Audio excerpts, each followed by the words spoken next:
Muy buenos días. Muy buenos días. Qué hermoso estar acá con tantas personas reunidas en esta primera edición de ETH Latam que estamos haciendo en Buenos Aires, en Argentina.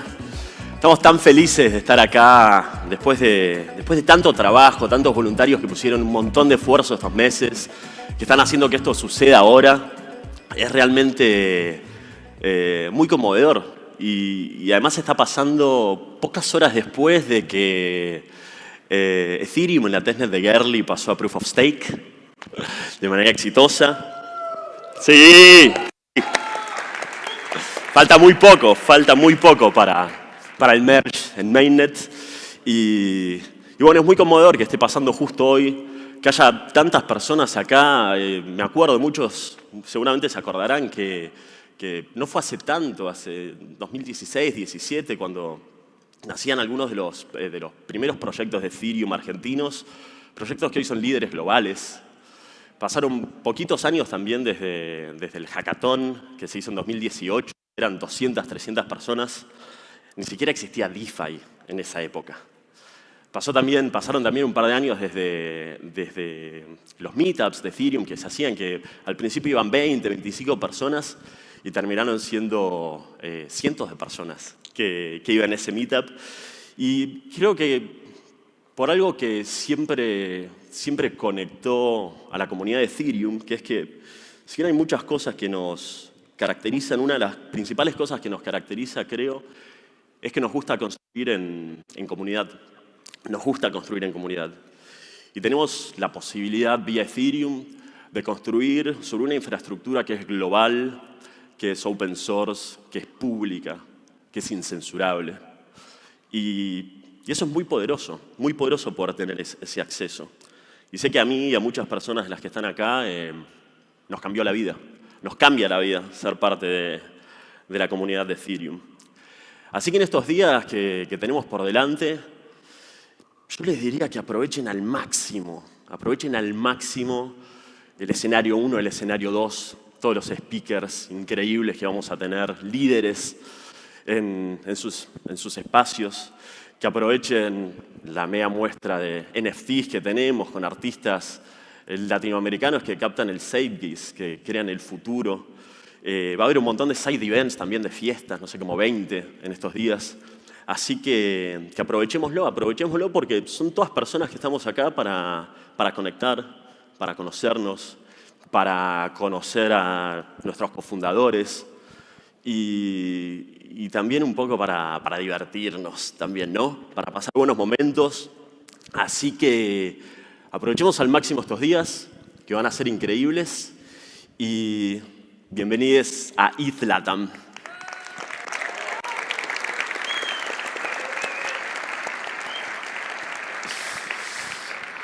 ¡Qué felicidad! Bueno, vamos a dar comienzo a la primera charla del día. Es una charla espectacular. Tenemos a Aya, que es la directora de la Ethereum Foundation, que nos va a contar sobre el jardín de Ethereum, cómo está siendo cultivado y qué nos queda por delante. Así que, Aya, no sé dónde estás, pero te invito a pasar el escenario.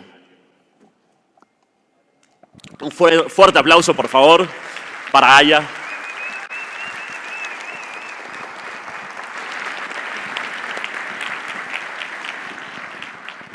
Buenos dias. Hello, everyone. It is really great to see you, and I'm very excited to be here in Buenos Aires for the first time.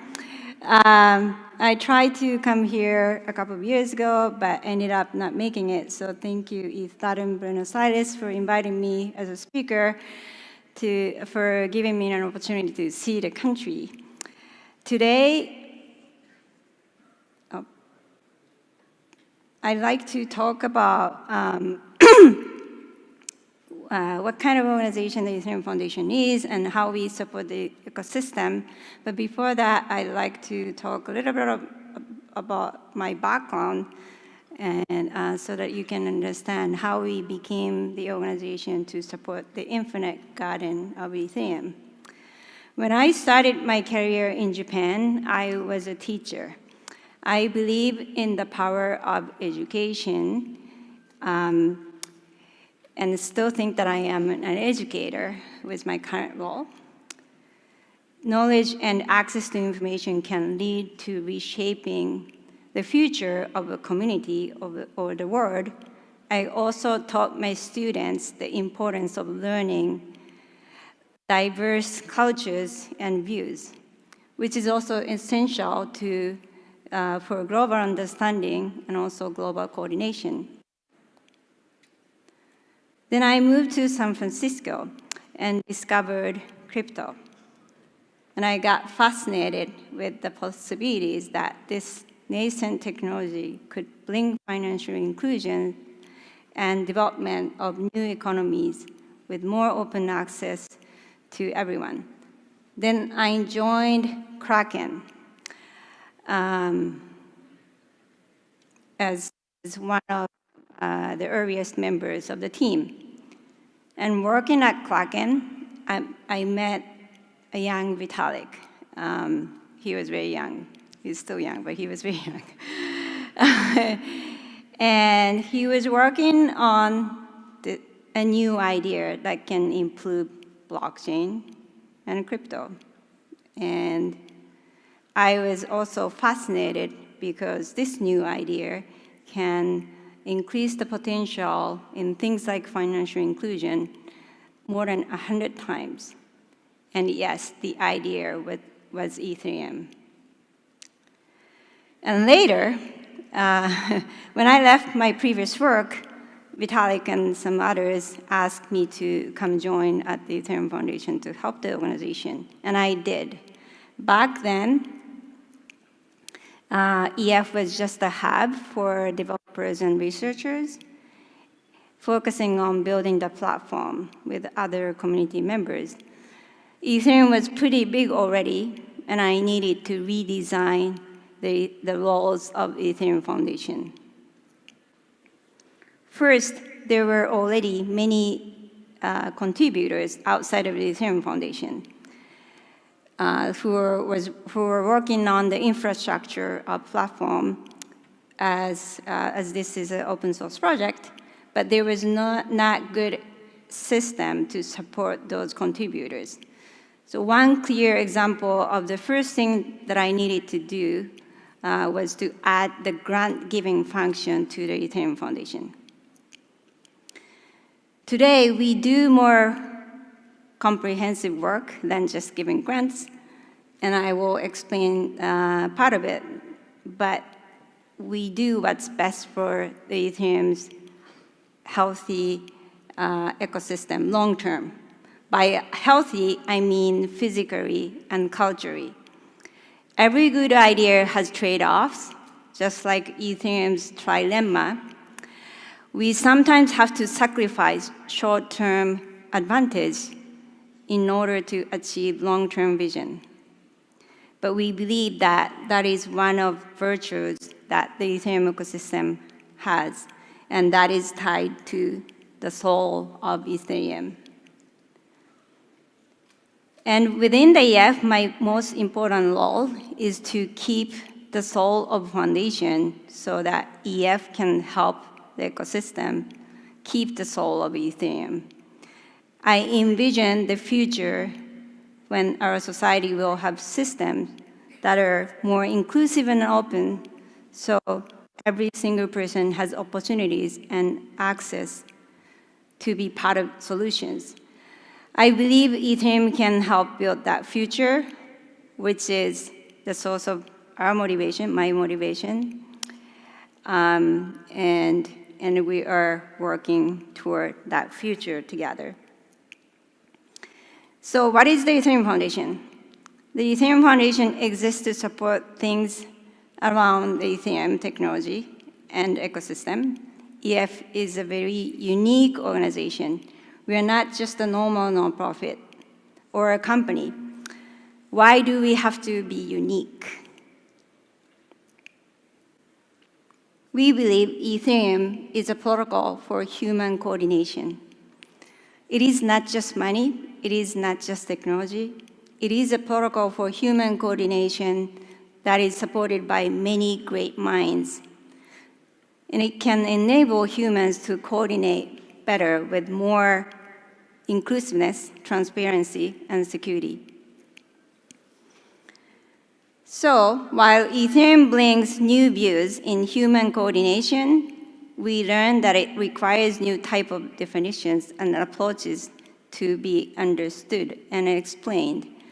So just like Ethereum, EF had to create a new type of collaboration system so that we can function flexibly to support the needs of the ecosystem. We have a little bit of more than this, but we are, yes, so instead of being a normal organization, we are like a community of teams. A community of teams that help coordinate many different things. Projects, people, teams, businesses, and schools that are building, developing, researching, and spreading the knowledge of the Ethereum technology and the Ethereum ecosystem. We do not just allocate resources, we coordinate activities, discussions, knowledge, and education in the ecosystem. Teams in the EF community are very aligned in the mission, but loosely coupled. The structure allows us to adapt to ever-changing coordination conditions around Ethereum more easily. Also, lets us distribute power to support more organic growth. So, some examples, we have ongoing development teams working on long-term projects like this. They usually have a lot of independence. And we also have the ecosystem development side cluster to support everything else in the ecosystem. Teams on this side are not developing specific things, but finding ways to better support the ecosystem with a bigger picture. Their roles include building relationship, allocating funds, facilitating education, and spotting risk in the ecosystem. And these are examples of those teams, and you know, DevCon and ESP is Ecosystem Support Program, and there are others, Nextbillion, and so our team told me we have a booth outside today, and some of team members are here. If you have any questions, and they will explain anything about the Ethereum Foundation. So, we are not a normal top-down organization. In order for each teams to support this unique and decentralized ecosystem, they often need to act independently, but they also need to act toward the same mission and goals. I said our people are very mission-oriented. How do we keep the mission? There are 3 guiding principles that are key to the way we think and act, which I think are also important for the ecosystem. First one is long-term thinking. You may not see the impact of what we are doing or what you are building today or even in a year. We believe our impact should be measured in decades or centuries. We need to think about the time when we are not here to be alive anymore. For the next generations, we take care of Ethereum for the infinite time beyond ourselves and our times. The second one is subtraction. You might have heard of this. I introduced this at DevCon Prague in 2018. We resist the natural tendency of organizations to accumulate prestige and power. Normally, an organization thinks about competition and tries to grow bigger. Instead, we push opportunities outwards. We are excited to see others to succeed. We try to matter less so that the ecosystem can thrive with or without the Ethereum Foundation in the long run. This was especially not easy at my earlier time. People really wanted ETH to have power. People wanted ETH to have control. But if you think about the world we are building, I believe each potential big power should subtract. So things get decentralized, and so power gets distributed. This is an important philosophy that we spend time and energy for new ETH people to understand well. Last one is stewardship of values. Like I said, Ethereum has a soul.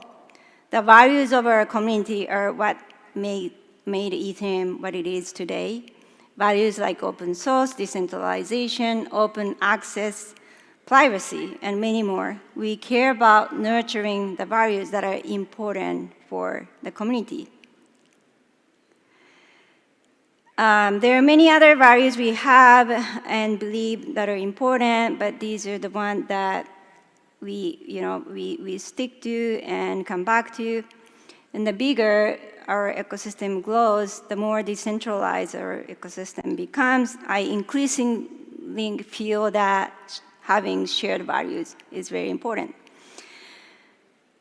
That leads to our vision of infinite garden. The garden of ecosystem where everyone lives in a healthy, sustainable environment in order to continue playing the game together instead of someone winning the game. I came up with the idea of infinite garden by reading the book Finite and Infinite Games by James Carse. I recommend this to anyone in the community. It's very easy to read and short. And you would understand what I meant by playing the game in order to continue the game together. So with our principles, we try to focus on what only ETH can do. The ecosystem is growing, and it's nicely decentralized now. We are more than happy if things go smoothly without the Ethereum Foundation. We constantly ask this question: what are the things that still needs us that only ETH can do?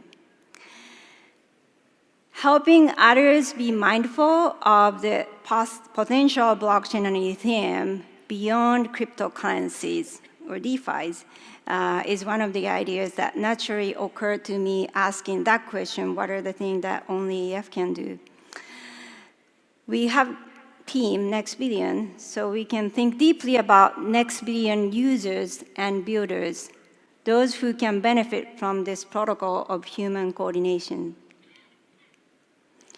We also have the Ethereum Foundation Fellowship program to help support a group of change makers that originally started in emerging economies. The first cohort just finished recently. The bottom left, Naroa, is working to connect schools with internet and building a new system to facilitate efficient collaboration between schools, government, and internet providers. And some of the governments that are involved actually are starting to stake. Benson on top right, he is working on decentralized insurance for small farmers in sub-Saharan Africa, working with the community team, EtherRisk. And Kudeep, bottom right, he is working with BRAC, the biggest NGO and microfinance operators in Bangladesh, to use blockchain for a humanitarian project. And I have a video from them to introduce this. I remember I read one of the first books I read about blockchain. There was a quote that says, "It doesn't matter what you want to build with blockchain, try to fix something that is broken or corrupt." We try to fix, or at least improve, even at a very small level, how the public sector works. You can end up improving the lives of many. You have said that with the concept of the next billion.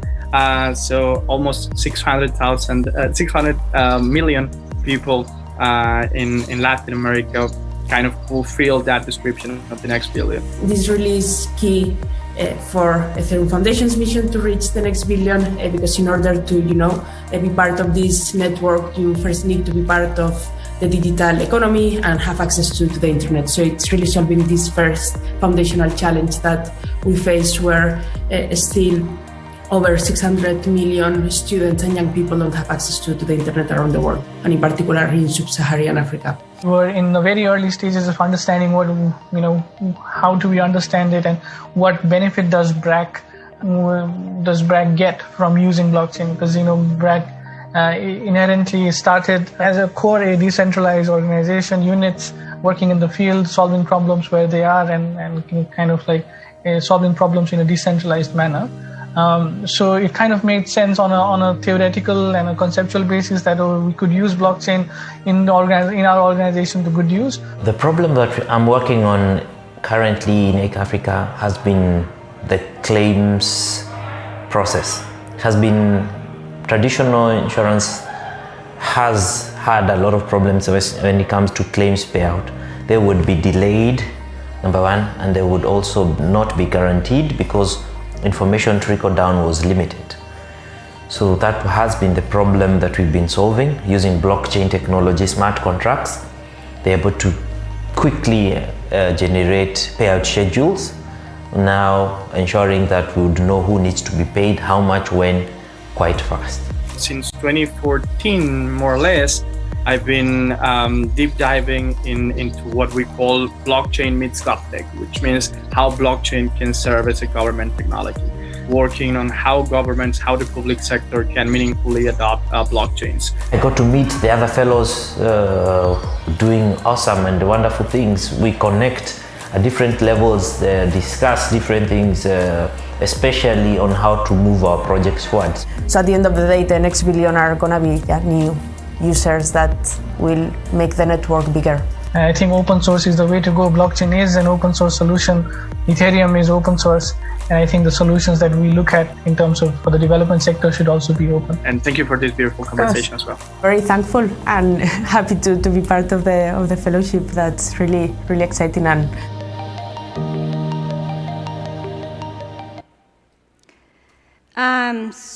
and one of the fellows, that Chui, who just spoke in the video, like he's in Latin America. He's based in Mexico, but he also has team members in Buenos Aires. And his team has been working to provide solutions for government. His team is now working with the city of Buenos Aires, together with other blockchain startups, to kickstart an ecosystem.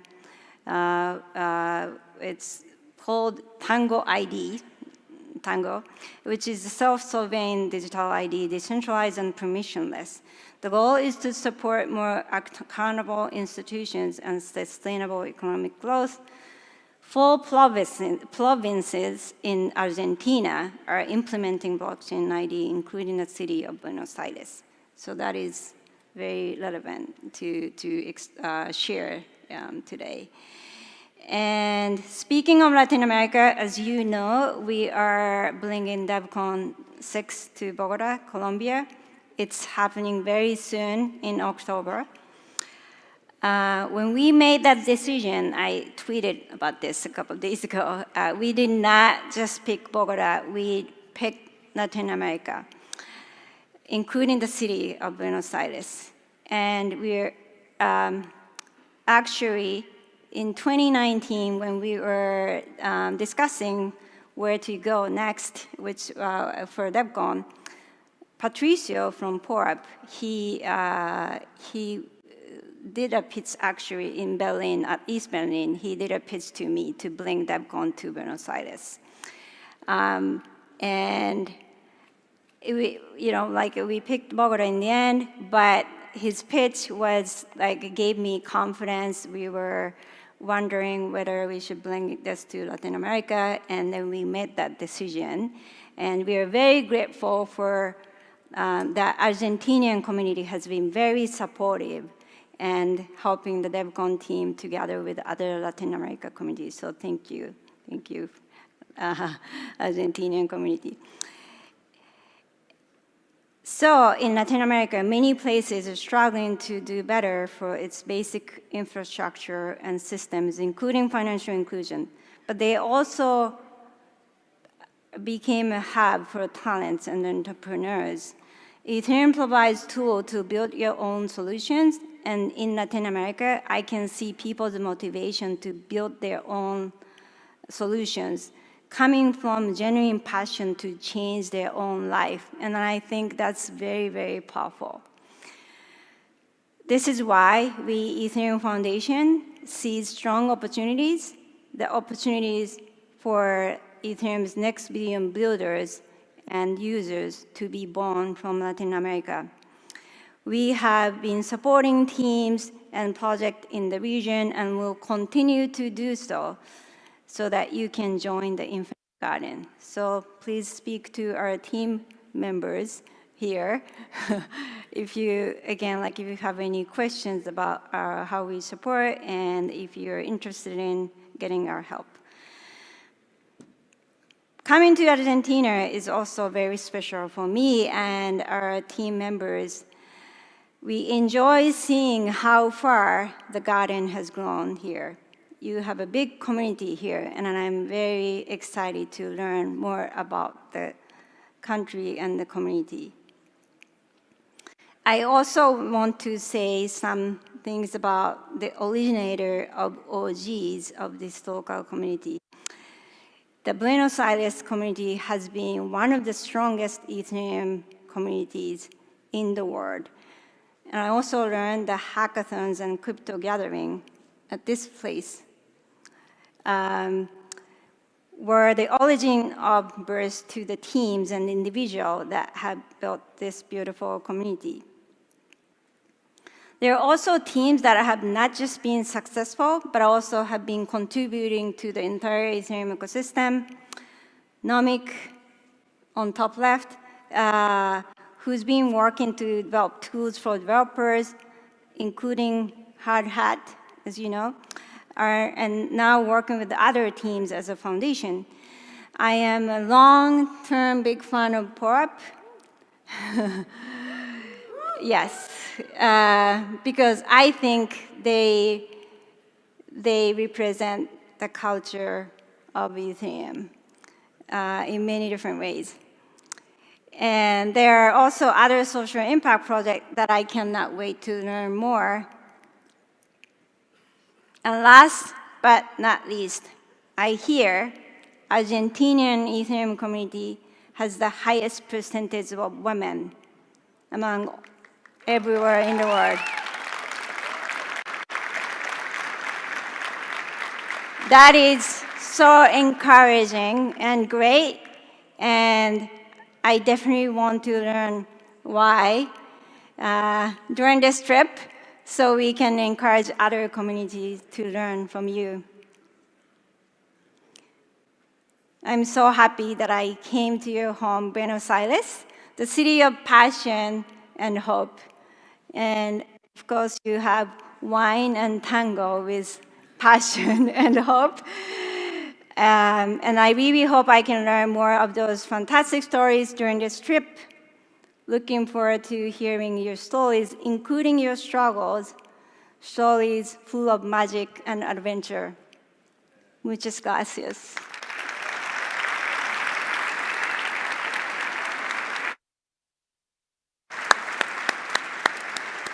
Muchas gracias, Aya, por esas palabras. Qué importante, dentro de todo lo que decía Aya, de pensar esto en largo plazo, ¿no? Qué importante es desarrollar conexiones significativas en el largo plazo con las personas de la comunidad, porque las revoluciones tecnológicas tardan décadas en cambiar el paradigma. Así que, nada, eso. Tenemos un montón de otras charlas y ahora le quiero dar la bienvenida al señor Skyler, que es el director del equipo de DevCon en la Ethereum Foundation, y nos va a contar un poco sobre el merge y Proof of Stake. Bienvenido, Skyler. Un fuerte aplauso, por favor.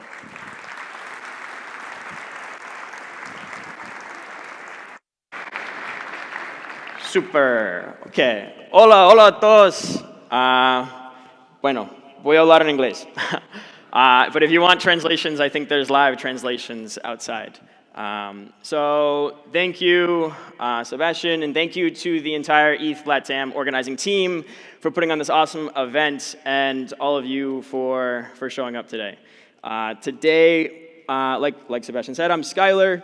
I work with the Ethereum Foundation, actually on the DevCon team, and today we're going to talk a bit about proof of stake and the merge.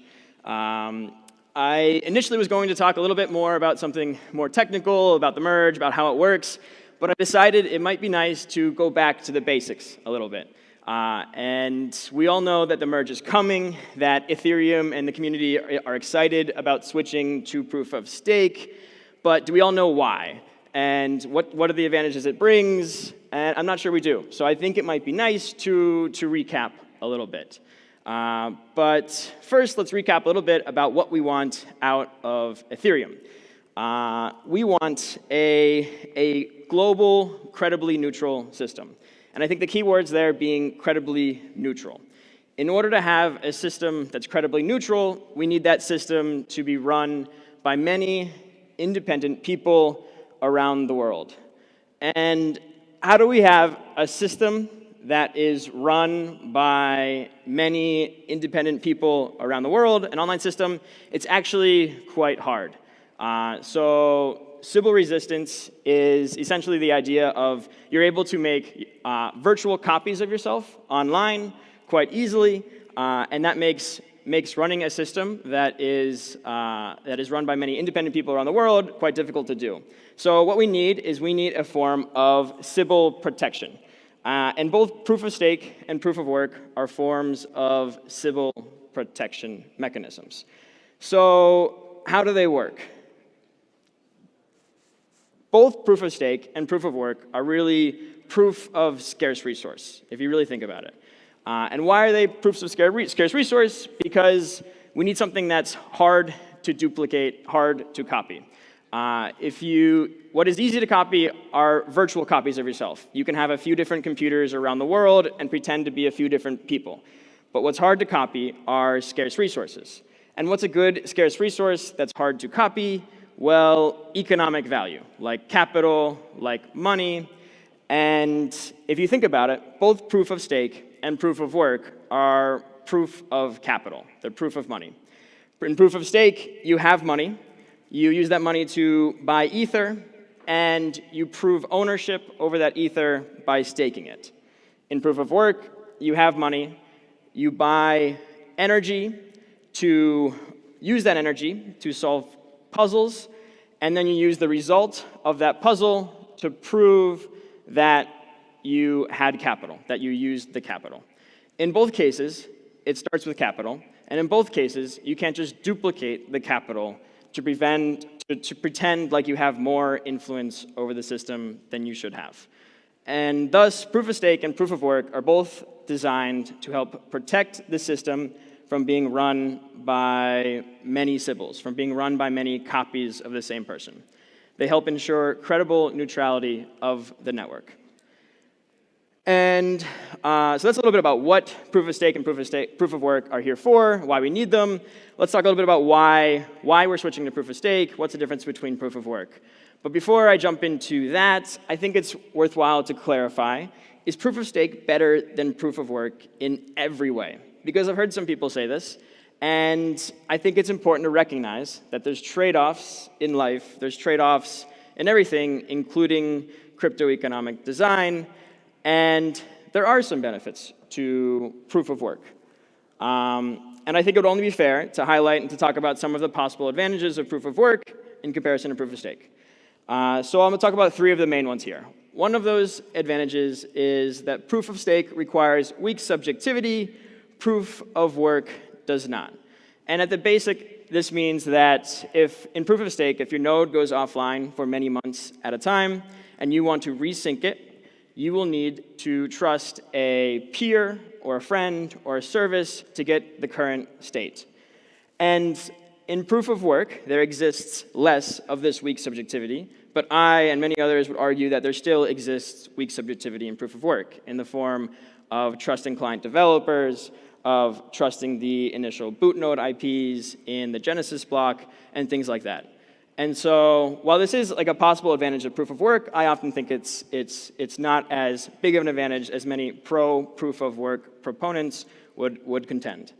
The second advantage, potential advantage of proof of work is that attacks on proof of work are more detectable.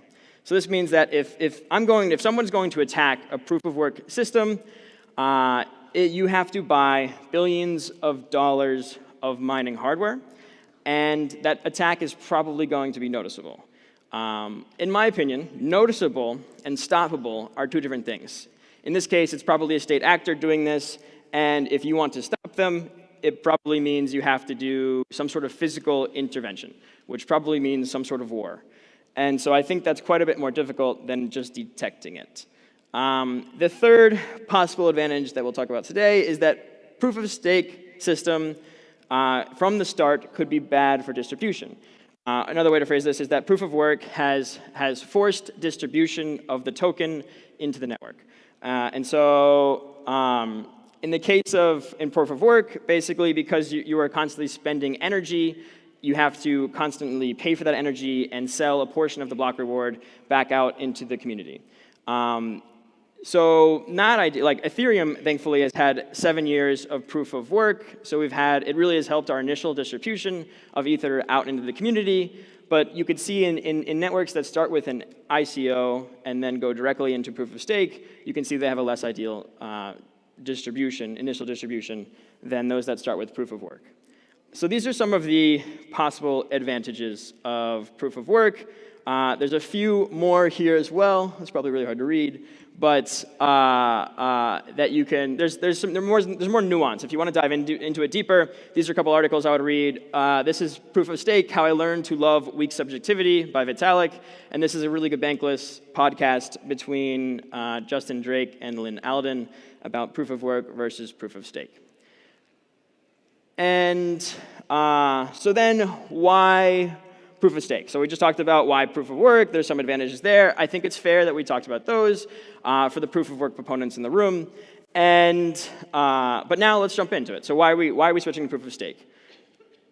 Well, I'll talk about 6 reasons, 6 advantages more or less here. The first of which being that proof of stake offers higher security, offers more security for your network at the same cost.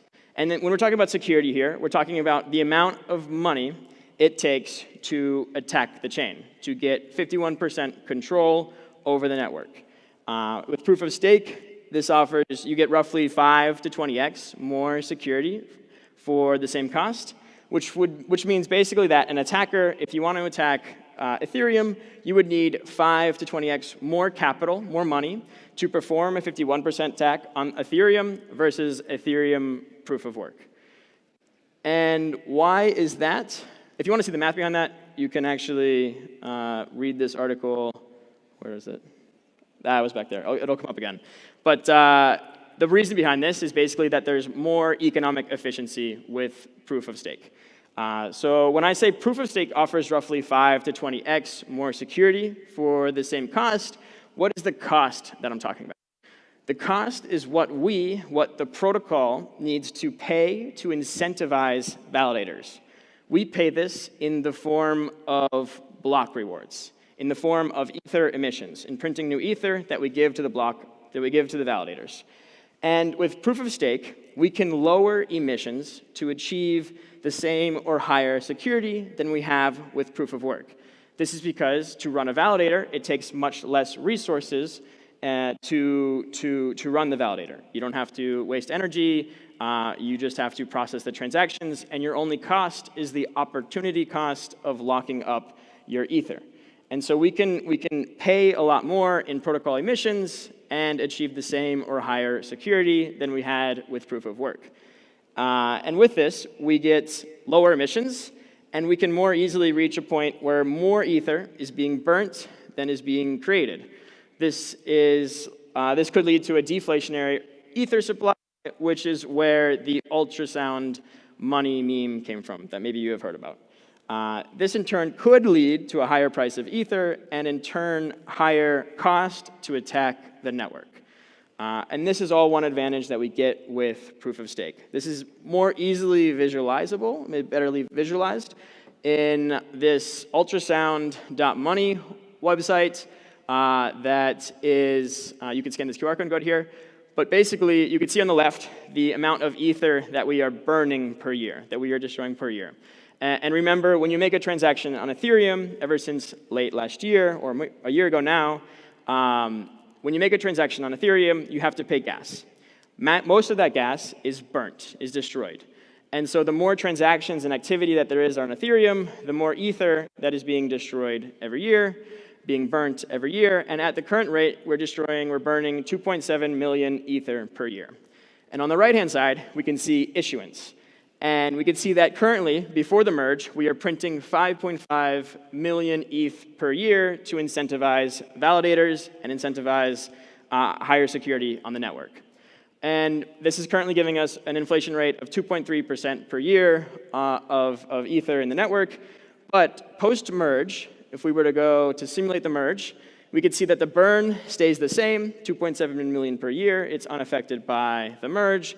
However, the emission rate that we have has now decreased by 10x. And so we're now only emitting 0.6 million Ether per year. And we can see that based on historical data, we would be looking at a negative 1.8% inflation per year. So this is actually deflationary, with more Ether being destroyed or decreasing over a year. And this is one advantage of proof of stake, is that we get more economic efficiency and in turn better security for the protocol. Another advantage of proof of stake, and this is a big one, is that we have better attack recovery. So what does this mean? I would say, so there's a myth, I think, among pro-proof of work proponents out there, people who are pro-proof of work. They say, it goes something like this, something like 51%, they say 51% attacks are infeasible for chains with high security. And they say that because to attack Bitcoin and Ethereum right now, it costs roughly between $10 to $20 billion. And while yes, that is a lot of money for us in this room here, I would argue that that's actually not a lot of money for a determined state actor. So if you look at just in 2016, the Chinese defense budget was $146 billion alone for 1 year. In 2021, the US defense budget was $745 billion for 1 year alone. And in my humble opinion, we will see major 51% attacks on Ethereum and Bitcoin and others in our lifetime. And for this reason, it's super important that you're able to recover from an attack when it happens. In proof of work, what happens? Well, the capital is outside the system. Your miners are outside the system. So if somebody attacks, you can't tell which miners are attacking, and you can't stop them from attacking unless you find them physically and you go try to destroy them. But now you're talking about some sort of physical in-person war. In proof of stake, capital is within the system. It's Ether. And so if somebody attacks, the attacking capital is visible and can be force exited from the system or deleted by community intervention. Now, in any case, a 51% attack is bad, and I think will be uncommon if it does happen. But I do think we should expect it, and we should be prepared for it to happen. And this is one major advantage of proof of stake over proof of work, where we are actually able to recover from a 51% attack, whereas with proof of work, you're really not. You're stuck. You're screwed. And so this is, in the words of Justin Drake, like an area in which proof of stake is just infinitely better than proof of work. Another advantage of proof of stake is that it is more decentralized. So let's play this one out in a little scenario. How do you become your own independent miner in proof of work? Well, you would need to invest millions of dollars in creating your own mining farm to be competitive with other miners that exist out there and become your own independent miner. You could invest less money, but you will be joining a pool in order to be sustainable, and in turn, contributing to the centralization of the network. You could invest less and run independently still, but you will not be profitable and therefore not sustainable. So how do you become a validator in proof of stake? Well, you need no special hardware. You can stake on a Raspberry Pi for $300. You can use the computer, the laptop that you're carrying around with you in your backpack, and it becomes a lot more accessible. What you do need is 32 ETH. You can buy this from friends, from peers, from exchanges, and right now, or yesterday, this costed, actually a little bit more than 35,000, this costed $60,000, which is a lot of money. I'm not going to lie, it's a lot of money.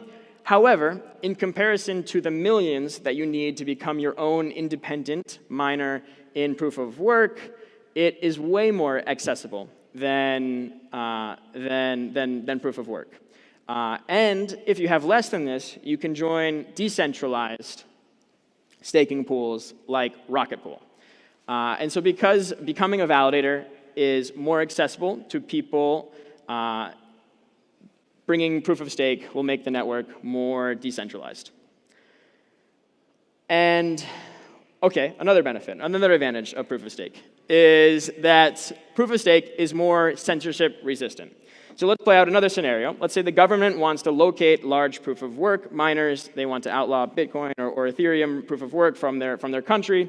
Well, it's easy. You can really just go ask the electric company, or you can use heat map technology like they do for weed farming, and you could probably find large mining facilities fairly easy. In the inverse, let's look at, let's try to find a large proof of stake validator.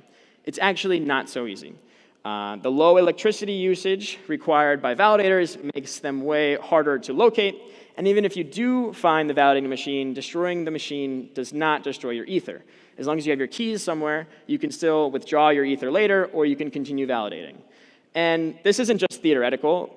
Last year, maybe some of you saw that in Malaysia, the police found an illegal Bitcoin mining operation, and they located it, and they crushed 1,000 Bitcoin ASICs with a steamroller.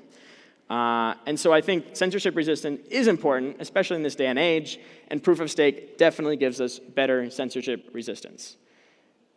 And lastly, I'll cover that proof of stake brings more environmentally friendliness.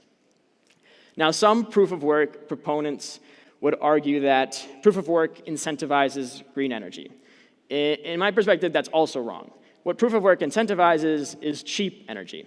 And yes, in some cases, cheap energy is green. The green energy is the cheapest energy. However, in most cases, the cheapest energy is not green, and is not what's most accessible. And so why is proof of stake more energy efficient? Well, if you think about it, proof of work is just proof of stake with extra steps. They both start with capital, but in the case of proof of work, you have to instead of locking up that capital, you use it to burn energy to solve a puzzle, and then with that puzzle, the result of that puzzle, you use that to prove that you burnt energy, that you spent the capital. Whereas in proof of stake, you start with the capital, and you simply just lock it up to prove that you own it. And the actual process of processing the blockchain really is quite simple. It can be done on a validator using under 10 watts and is not that complex, which is personally why I'm super excited that with proof of stake, Ethereum is expected to reduce its energy emissions by 99.95%. So those were some of there were 6 of the most common or most important advantages of proof of stake that we get from switching to proof of stake. But before we continue, I also want to cover a couple common misconceptions that I hear quite a bit as we approach the merge. The first one is that proof of stake is a rich get richer system, and proof of work is not. I would argue actually that this is not only wrong, this is actually like the opposite. That proof of work is a rich get richer system, and proof of stake is not. So hear me out. Remember, both proof of stake and proof of work are proof of capital. In proof of stake, you start with the capital, you buy Ether, you stake the Ether, you prove you have the Ether. In proof of work, you start with capital, you buy energy, you burn that energy, you prove that you burnt the energy, you burnt the capital. But in both cases, it starts with capital. It starts with money. And in both proof of stake and proof of work, you get a percentage return on investment. So in proof of stake, however, the percentage return on investment is constant, meaning if you invest $50,000 in staking, you make the same percentage return on investment as a $50 million investment. However, in proof of work, the percentage ROI is higher with bigger investments. So if you invest $50,000 in mining, you will make less ROI than a person who invests $50 million in mining. And why is that? It's because proof of work has economies of scale opportunities. It has, so if you're going to invest $50 million in a proof of work in becoming a miner, what will you do? You're going to go set up somewhere where you can get cheap electricity deals, where you can be in a cool climate and pay less for cooling costs, and where you can get a discount off of your bulk ASIC order. All of these are economies of scale opportunities that exist in proof of work, that exist with every extra step that you add getting away from proof of stake, and they don't exist in proof of stake. In proof of stake, you don't have more economies of scale with more money that you invest. And so in conclusion, I would say, and many others argue as well, that in proof of work, the rich get richer faster than they do in proof of work, more than they do in proof of work. The other misconception I want to cover is that I hear often that proof of stake means Ethereum governance is controlled by stakers. Or a phrase another way, like it's ruled by the rich. This is also wrong. This leads people to believe that proof of stake assets are more quote unquote equity-like, that people wrongly think stakeholders make protocol changes, change decisions. They decide what upgrades happen to the protocol. And the truth of that is that that's not true. The validators, stakers, do not decide what changes happen to the protocol, not in Ethereum. There is no coin voting governance. There is no plutocratic control over changes to the protocol. Ethereum has always had informal governance, the same as Bitcoin, and will continue to have informal governance. So those who say that proof of stake is ruled by the rich, that the governance is controlled by stakers, are simply wrong. And the conclusion is that proof of stake is not ruled by the rich. It's informal governance, the same as Bitcoin. And the last misconception is that merge will lower gas fees. This one I hear a lot, and it's also wrong. The merge will happen. It will bring a lot of benefits that we just covered, but none of those is scalability. With scalability, if you want cheaper gas fees, you must use layer 2s. And when I talk about layer 2s, I'm talking about rollups where you inherit the same security as Ethereum, but you have much lower gas fees. So these are things like Optimism, like Arbitrum, like ZK Sync, Starknet, and many others. So if you want cheaper gas fees, you should use layer 2s like rollups and not just expect that the merge will bring lower gas fees. And I think that about covers the misconceptions, but I know what you want to hear. You want to hear when merge. What's the status of the merge? How close are we? And so yeah, well, we've been talking about, the community has been thinking, researching, working on the merge since the dawn of Ethereum, working on proof of stake since the dawn of Ethereum. And in the last 2 years, we've made quite a few concrete advancements. We have launched the Beacon chain. We launched it in October of 2020, and it's been running for roughly 2 years now, almost 2 years, and has about 400,000 validators staking on it. We have done hard forks to test it. We've done dev nets to test it. We've also done more shadow forks to test it. And we are actually finally in the final stretch. And starting in June, we actually started to test the merge on actual real public testnets. And on June 8th, it was we did the Ropsten testnet. It was a success. On July 6th, we did the Sepolia testnet. It was also a success. And just last night, at like 11 p.m., we merged Gurlai, which was also a success. And so, yeah, that's...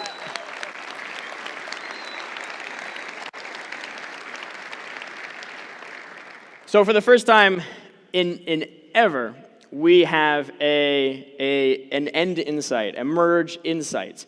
And actually in half an hour, the consensus layer meeting will happen with the core devs, and they will decide, they will actually, for the first time ever, set a date for the merge.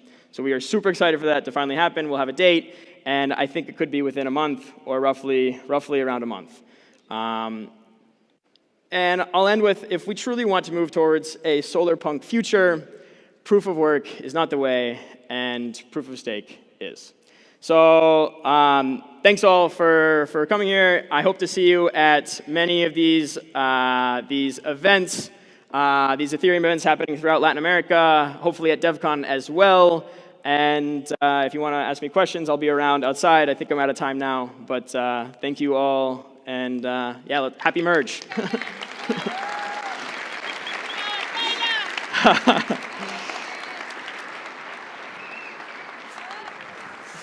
Muchas gracias, Skylar, por esa excelente presentación. Un mes para el merge. Me vuelvo loco. Les quiero contar antes que sigamos con la próxima charla, que está abierta la aplicación para Quadratic Funding en la página qf.ethlatam.org.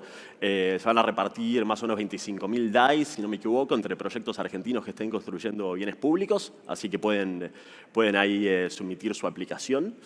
Y también les cuento que ahora a partir de las 11 empiezan a haber charlas en el otro escenario, Escenario 2, así que si alguien quiere puede ir para ese también. Y bueno, nada, qué emoción que haya acá miles de personas, ¿no? Acá, online, nada, es espectacular.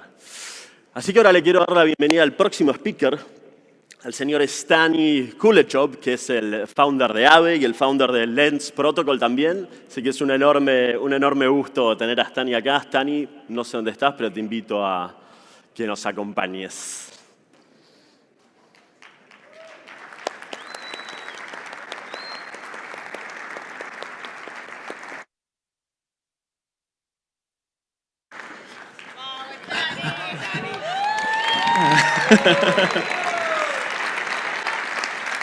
GM.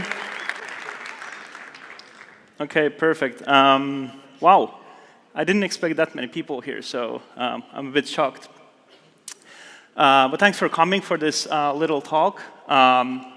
We want to talk today a bit about the Web3 social and what our team at Aave and Lens are doing at the moment. So it's going to be very fascinating. And just to get some ideas, how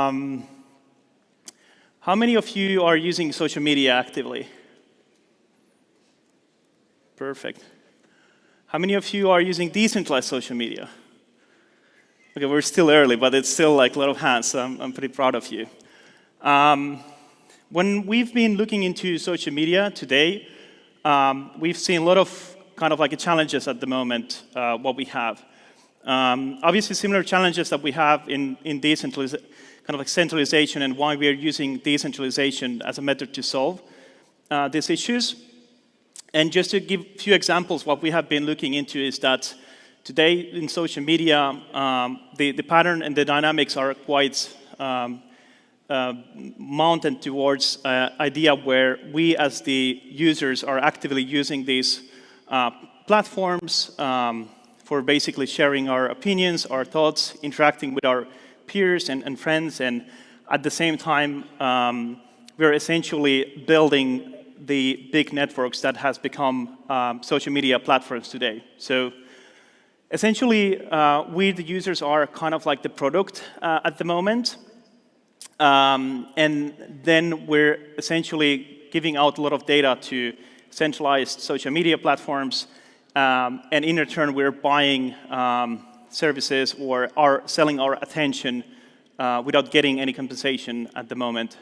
And also, we have an issue of like centralized social media selling your data, and there is not much you can actually do about it because all your friends and your peers are in these social media platforms, so it's very hard to actually do a digital exit and leave the platform. And that's the issue of the lack of portability. You create an audience in one particular platform, and you can't take it away to another platform, or if something new has been created for you. And it's a big issue. It's not only about we're not only talking about, let's say, something like Twitter or posting pictures between your friends, but it boils down to the right of having the accessibility for your voice. So as we know today, for example, that we can share our opinions in real life with our peers online, but once you kind of like lose that access to share the opinions, that's where the bigger problems are coming towards. And today, where we are living in a society where we have different opinions. So, for example, today we are here because we believe in decentralization. We believe that what we created with the internet actually, let me come back on that slide just a moment. Oh, I don't know how this works. Anyways, perfect. So let's look into that in a moment. So with the decentralization, for example, we believe that what we created with the internet is quite amazing. So internet in general connects people all over the world to share opinions and essentially creates a forum where you can find knowledge. So for example, today you necessarily don't need to go to a school to learn things that you want to learn. You can find resources online. You can find opinions across the world with the internet. So internet by itself has created a lot of opportunities and democratization with knowledge. But we're here today, for example, because we believe that the way we created the internet in a centralized way, it created a lot of efficiencies, but at the same time, it centralized a lot of resources and also the control to single entities that are basically becoming quite big at the moment. So what we are trying to achieve as well, not only what we did with decentralized finance, with the Avi protocol, with the Lens protocol, we're trying to give that power back to the users and change the dynamics a bit more. So whereas you are the users and the product in decentralized social media networks and platforms, with decentralized social media and what we're trying to do with the Lens protocol, we want to get that power to you as the users and changing the dynamics in a way where these applications, algorithms, they actually are here to serve you, and you as a user, you can choose what kind of algorithms you want to use and what are servicing for you. But that's just like a secondary. I think the main purpose of decentralization is that it gives you the freedom of choice. And because you have the choice, because you have the ability to vote with your feet and change the provider, change the DeFi applications you're using, and giving you the choice to select what providers, applications, experiences, that changes the dynamics completely. So the applications, they need to actually build, and developers build those applications that are actually in line with your principles. And I think in terms of like Web1 social, that was the moment where we could actually broadcast a lot of information globally. So, for example, I was born and raised in Finland, where a lot of open source technology was thriving. Linus Torvalds created the Linux operating system, Git, which is basically used by every developer in the planet. And I kind of like a belief of having information and access into information. And this is how I personally learned about software development, any other topic and area that I was interested in. Most of the thing I learned was from internet. And with Web2 social, I was able to actually interact and share my ideas across the internet to other people in a way where I didn't need to actually have much of developer skills. I could essentially join a platform and actually create content. And that's very efficient because it means that you can scale this platform across globally to anyone who has the access to internet. Now with the Web3 social and what we are trying to achieve with decentralization, we want to take the idea and reconstruct how the internet is built today. We did that with payment networks and finance, and now we're trying to achieve the same with the social media and publishing. And that's about actually bringing the ownership to you. And it's the bigger thesis in Web3 that the actually users of these networks should have the ability to decide how the networks are created, but also have this kind of like a self-sovereignty over your assets on your social presence and your social networks. And having that kind of like ability to decide how you interact with your users without anyone coming in between for you.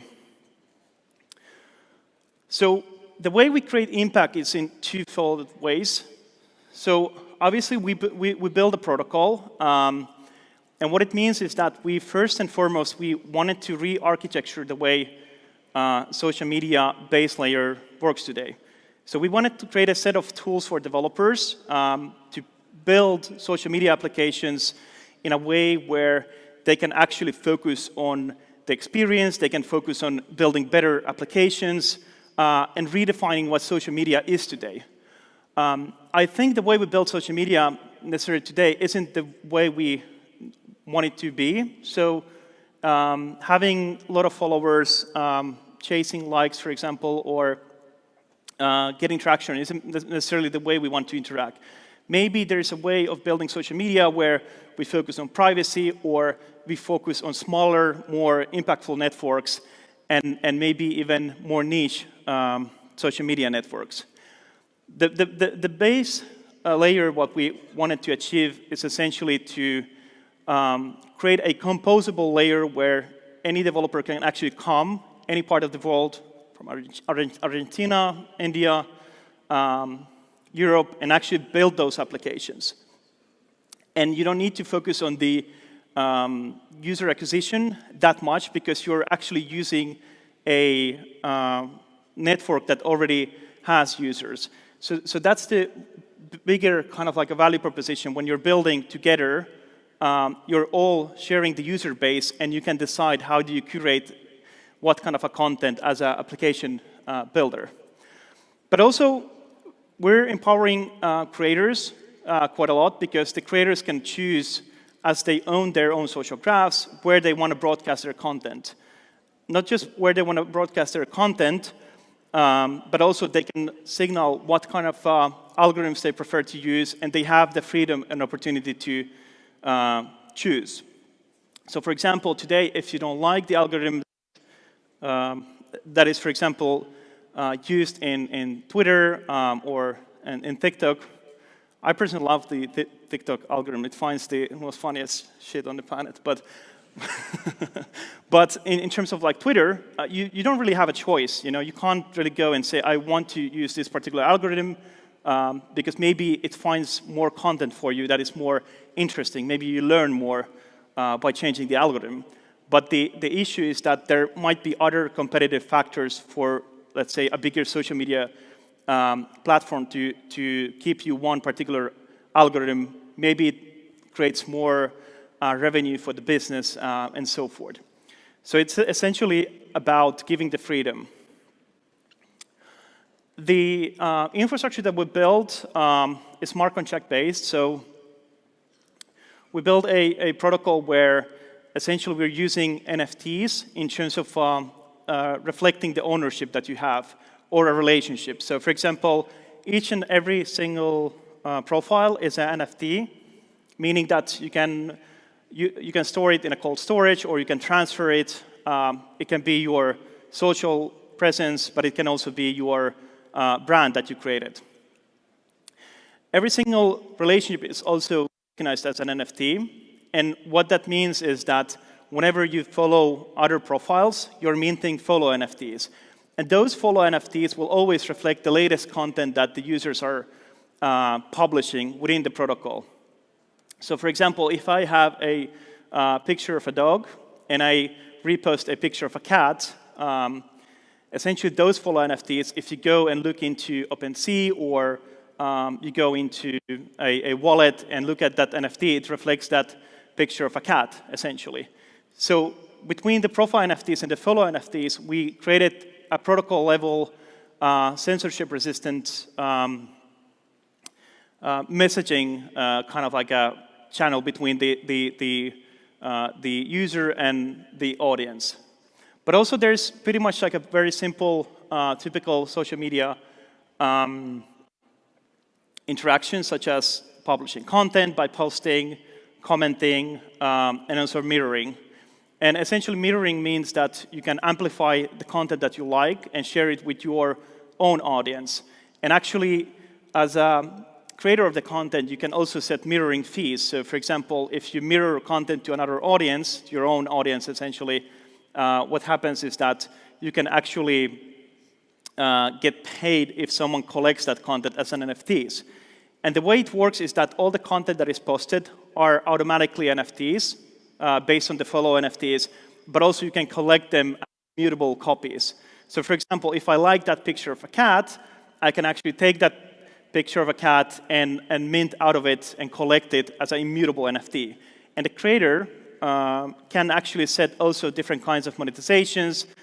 For example, you can collect a 5 Matic fee or any kind of like an asset and collect a fee out of the collections, and maybe you can even donate that to, let's say, the ETH Latam crew to sponsor the event a bit more next year, for example.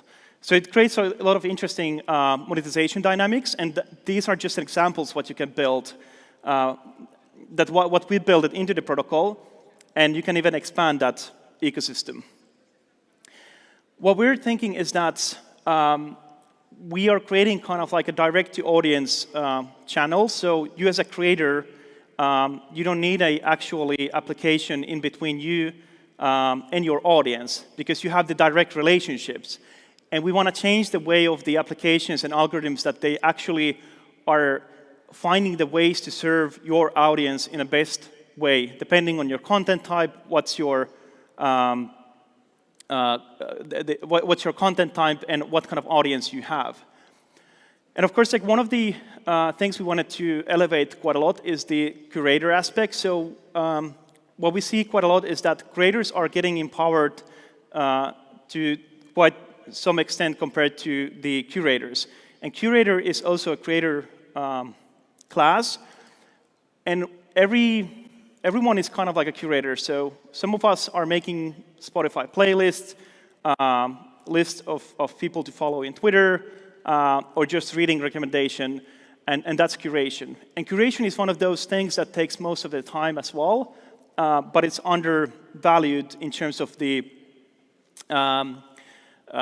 like compensation and the benefit.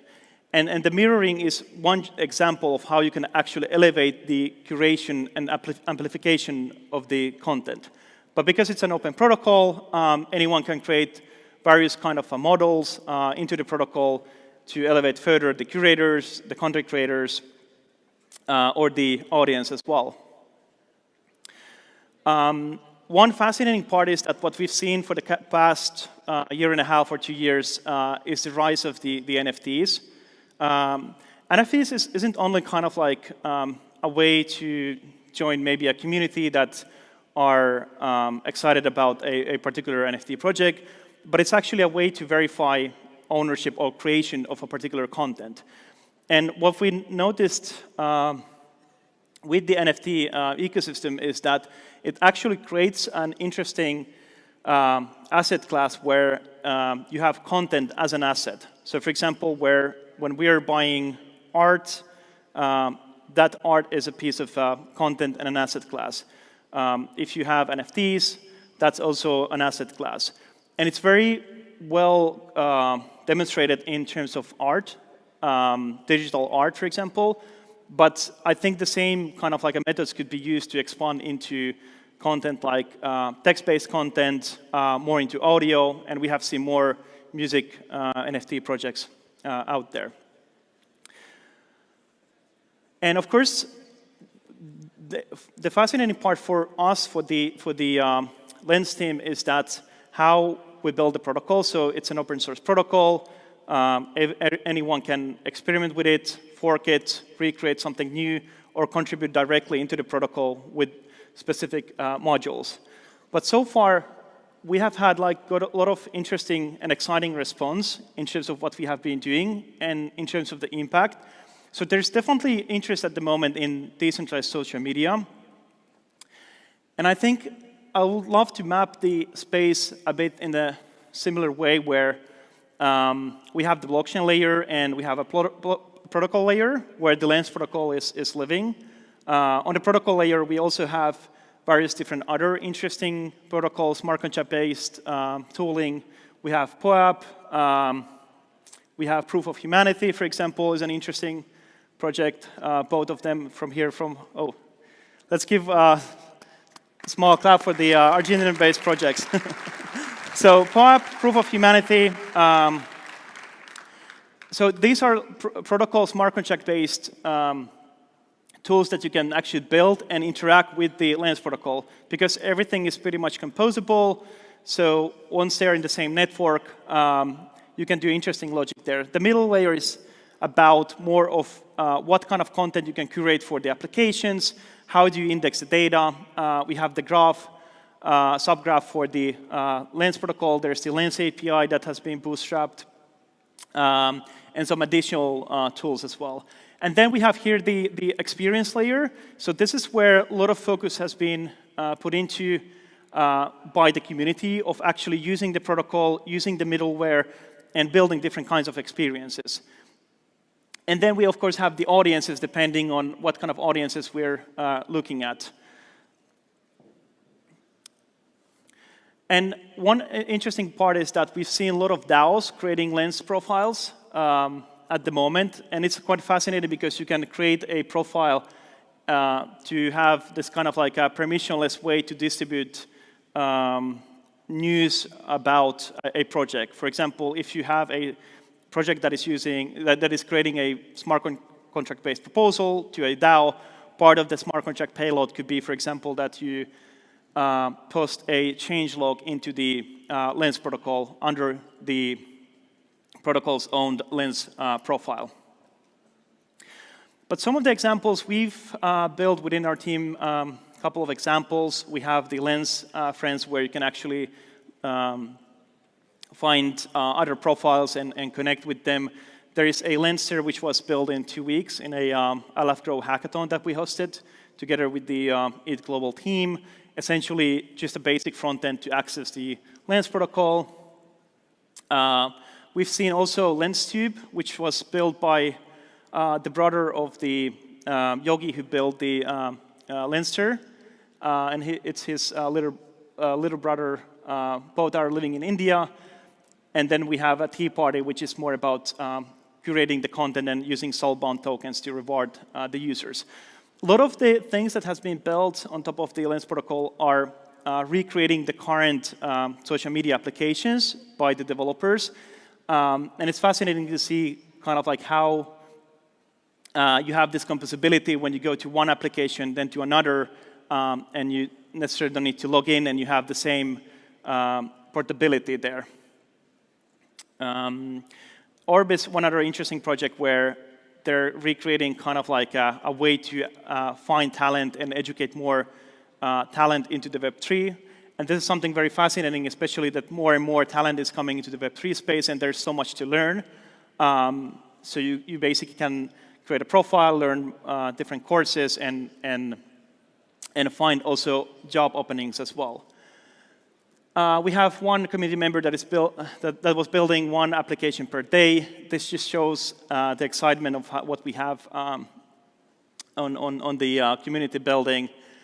And of course, our team itself is focusing now on working on the middle layer. So one of the fascinating points about the protocol is that we have a gasless relayer. We call it the dispatcher. And the idea is that it pays the cost for the front ends to actually interact with the blockchain. So you don't essentially need to pay gas for posting. Now we're working with a couple of integrations. So we are working with the integration of Proof of Humanity, POAP, ENS, Sybil.org, and creating kind of like a middleware infrastructure where we increase the quality of the social graph. Just examples, different modules.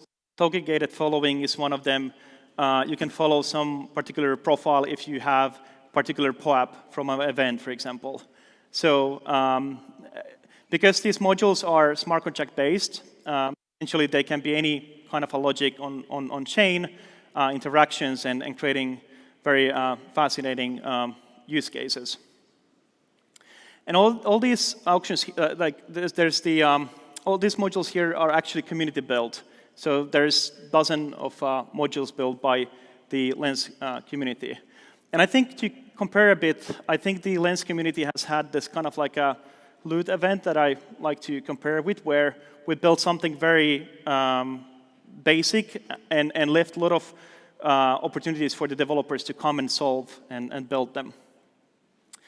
And of course, a lot of whitelistings has happened by actually looking at the Web3 on-chain data. So for example, if you had a POAP or you're part of some particular community or hold certain NFT, you have been allowed listed to try the Lens protocol as it's still beta. So we have taken a bit more community approach on how we increase the social graph, and we want to solve many of these challenges we have together with the community. And also, if you have a website or a blog or anything online, you can also add the follow on Lens button, especially if you have a Lens profile. And for us, most important thing, we're focusing on actually making the usability more easier for the users. So we had the dispatcher, so we want to increase delegation. So for example, that you can delegate certain functions like following and posting to a dispatcher, so you don't need to sign the transactions by yourself, making it essentially easy for the users, new users that are coming into this space. And we're focusing quite a lot of creating like an open space for the algorithms to come and essentially build new algorithms for the users to choose what to use. Just quick graph on the numbers that we have. Maybe one of the interesting graphs here is that we have made over $200,000 worth of revenue directly to the users by users collecting posts or mirroring those posts, which is quite fascinating. So each profile is earning roughly $4.5 per user. And I love this kind of like a visualization of the social graph. So this was day one, almost 2 months ago. So we had on day one 2,000 profiles that were based on a open letter that the users were following, and 7,000 follow NFTs. 3 days later, we see the social graph kind of like increasing, and there's different kinds of parts there that are forming. Here we had a couple of additional whitelistings into the protocol with the Pulley NFT, and you see the graph growing further. And this is 30 days later. We listed the developer DAO, Boys Club, Gitcoin contributors, a bunch of different POAP holders, the Avocado team, SheFi, Rabbit Hole, basically completely going towards a path of Web3 onboarding. And that's almost 2 months later, so 43,000 profiles. We're now over 50,000 profiles at the moment. And you can see like this hairball growing in terms of the social graph, and over 500,000 follows at the moment. And essentially, it's an open protocol, it's open source. Any one of you, if you're a developer, you can build interesting applications on top of the protocol, but you also can actually build new modules. If you have something interesting to build, ideas in mind, you can go to ideas.lens.xyz and help with us and build together. This is a protocol that is public good. It's basically for yours to build, and we want to build together with the community. So if you don't have a Lens profile at the moment, if you scan this QR code, fill the form, and you'll be allowed listed to test the Lens protocol and give your feedback, collaborate with our team, and participate and contribute. It's an open protocol, and we're super excited to get feedback and improve, and especially solve different kinds of challenges that we have in social media space today with decentralization. Thank you, everyone. It's super excited to be here. And that's it.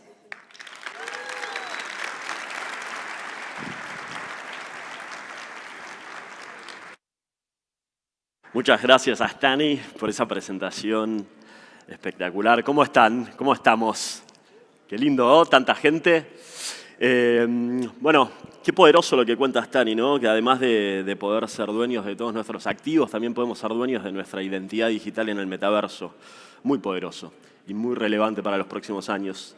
Les cuento, antes de seguir con la próxima charla, que tenemos una charla ahora que está empezando también en el Escenario 2. Está Vicky Guareschi, que es la directora de producto de Lemon.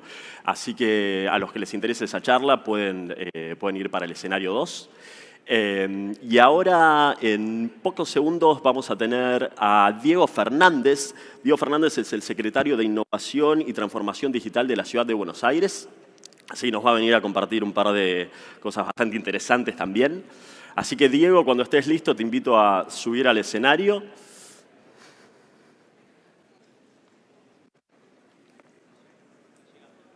Está llegando Diego, así que vamos a esperar unos segundos más.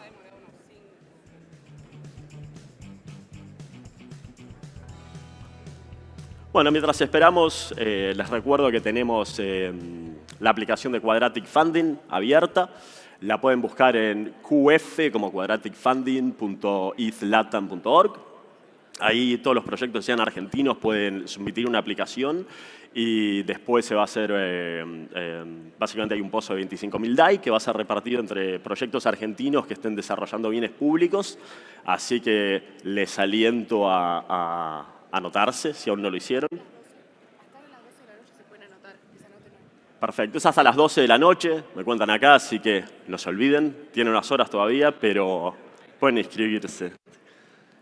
Tenemos a Horacio y a Diego que van a hablar ahora y ya están ahí. ¿Ya están acá? Ok, perfecto. Bueno, muchas gracias por esperar. Invito a pasar a Diego Fernández y a Horacio Larreta. Un aplauso para ellos, por favor.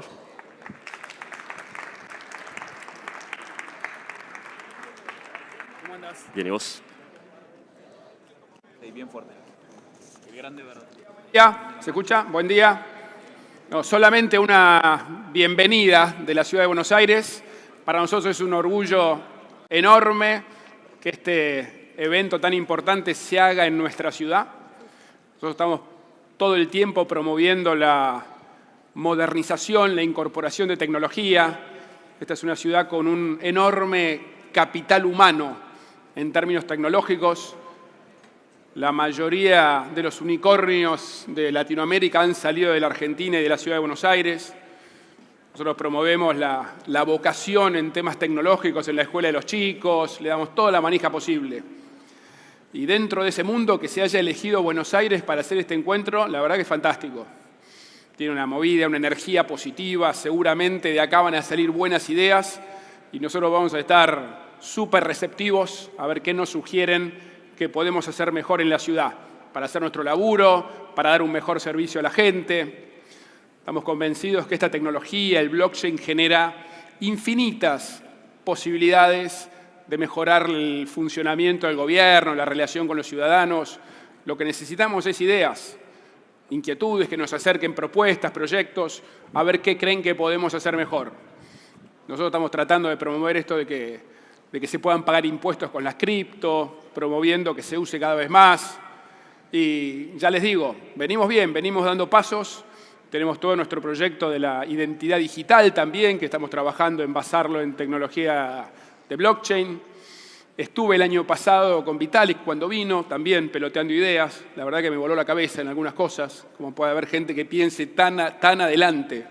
Realmente me sorprendió.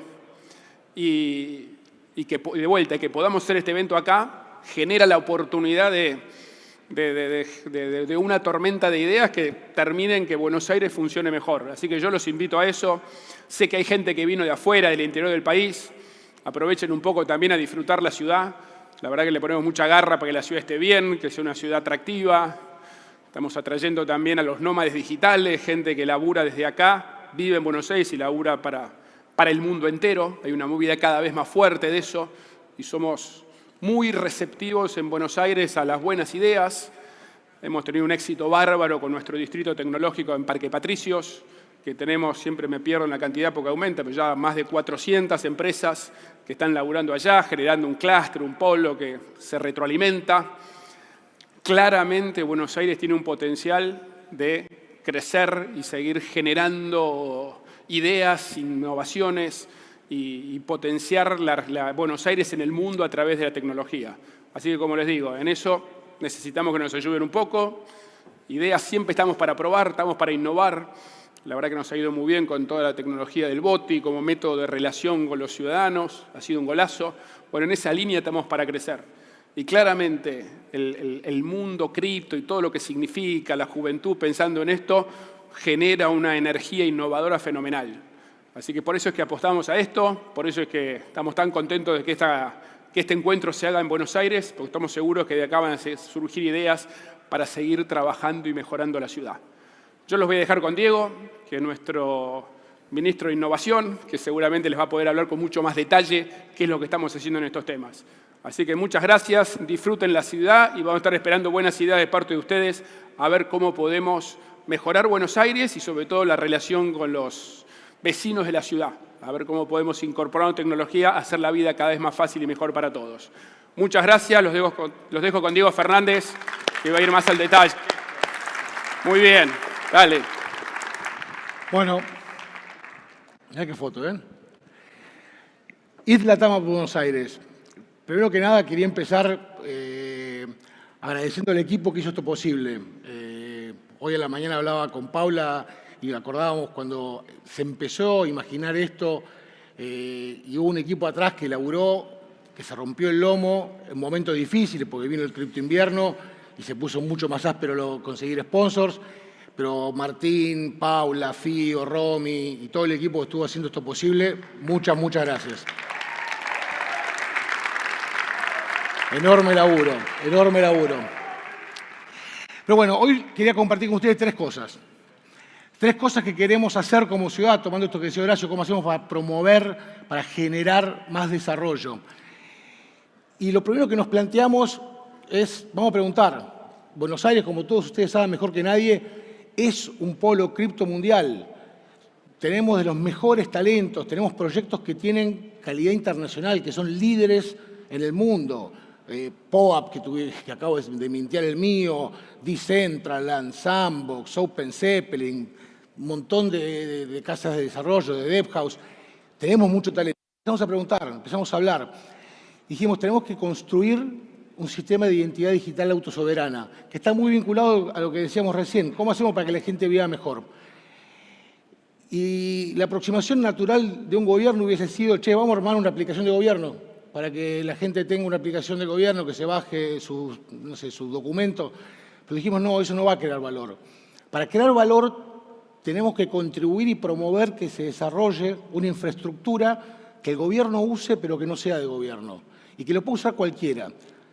Y la verdad es que tuvimos mucha gente interesada, muchos emprendedores, muchas empresas interesadas, che, quiero contribuir a que esto ocurra. Y apareció la idea de generar Tango ID. ¿Qué es Tango ID? Es un protocolo de identidad digital autosoberana. Y empezamos a escribirlo convocando a todo el mundo a que contribuya, a que nos aporte ideas. Y hay un white paper que los invito a que lo bajen, lo pueden sacar del sitio de Tango ID. Pero fijamos un conjunto de principios que Tango ID tenía que tener. Primero, necesitamos seguir estándares internacionales, no hay que inventar nada de lo que está inventado. Primero que nada, identidad digital autosoberana, desde el 2016, fundamental seguir esos principios. Segundo, el Internet Engineering Task Force, la DIF, la Decentralized Identity Foundation, el World Wide Web Consortium, Trust Over IP, que estableció un modelo de 4 layers en el aspecto tecnológico y en el aspecto de gobernanza, que es tan relevante en los sistemas de identidad digital autosoberana, y OpenID, que es probablemente uno de los protocolos más difundidos para solucionar este tipo de problemas. Segundo, interoperabilidad. Es fundamental que cualquier cosa que se cree tenga interoperabilidad con todo lo que sea posible. Tenemos que abandonar los hilos digitales. Basta de tener sistemas que no hablan unos con el otro. Tercer punto, buscar usar blockchains abiertas no permisionadas. Esto por ahí es contraintuitivo lo que están haciendo algunas organizaciones o gobiernos en el mundo. ¿Por qué creemos esto? Porque creemos que es la forma en la cual se genera valor de verdad, valor genuino. con ustedes, con la comunidad, trabajando y creando valor en blockchains abiertas no permisionadas. Cuarto, que el protocolo sea multichain. ¿A qué me refiero? Que se pueda anclar en distintas blockchains y que cada jurisdicción, cada organización, cada ecosistema que lo implemente pueda tomar la decisión de en qué blockchain lo quiera anclar. Quinto, y esto discutimos un montón, toda data privada de los usuarios tiene que ser guardada en los dispositivos de los usuarios, off-chain. No puede estar ni en un server central, ni puede estar on-chain. Sexto, que sea open source. Es fundamental. No podemos hacer tecnología propietaria, no pueden ser códigos cerrados, tiene que ser tecnología abierta que cualquiera pueda usar sin pedirle permiso a nadie. Séptimo, gobernanza autónoma descentralizada. Como dije al principio, esto no es un protocolo del gobierno. El gobierno lo quiere usar, pero lo cualquiera. Y tiene que tener vida propia. No puede gobernarlo nadie que no sea la misma comunidad que el protocolo genere, el mismo ecosistema que el protocolo promueva. Para llegar a este punto hicimos 3 meetups. Vamos a hacer ahora un cuarto meetup para cerrar el tema de, en realidad workshop más que meetup, para cerrar el tema de cómo es el modo de gobernanza, porque en un protocolo de identidad digital presenta un desafío adicional, pero es clave que eso lo logremos. Y como último punto, y esto engloba toda la filosofía que planteamos cuando promovimos el desarrollo de esto, el gobierno tiene que ser un usuario.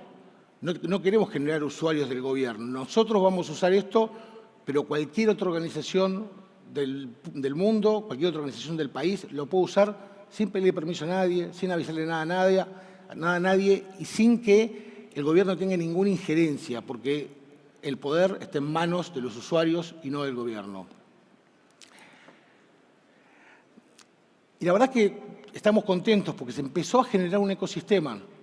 En muy pocos meses de laburo se está generando un ecosistema. Hoy el protocolo Tango ID, que está ya en su versión alfa, que tengo la suerte de tenerla desde hace una semana en mi teléfono, ya está anclado en 4 blockchains distintas. En Layer 1 de Ethereum, en Polygon, en Starknet y en RSK, que para los que no lo conocen es un Layer 2 de Bitcoin que es CVM compatible. Y muchas empresas y otros municipios se empezaron a interesar. Extremian, que es una compañía argentina que deben ser de los que más saben de identidad digital en el mundo. OS Cities, que es una compañía GovTech que trabaja con muchos gobiernos de la región y están haciendo un laburo maravilloso y también son promotores e impulsores de todo el tema de identidad digital autosoberana.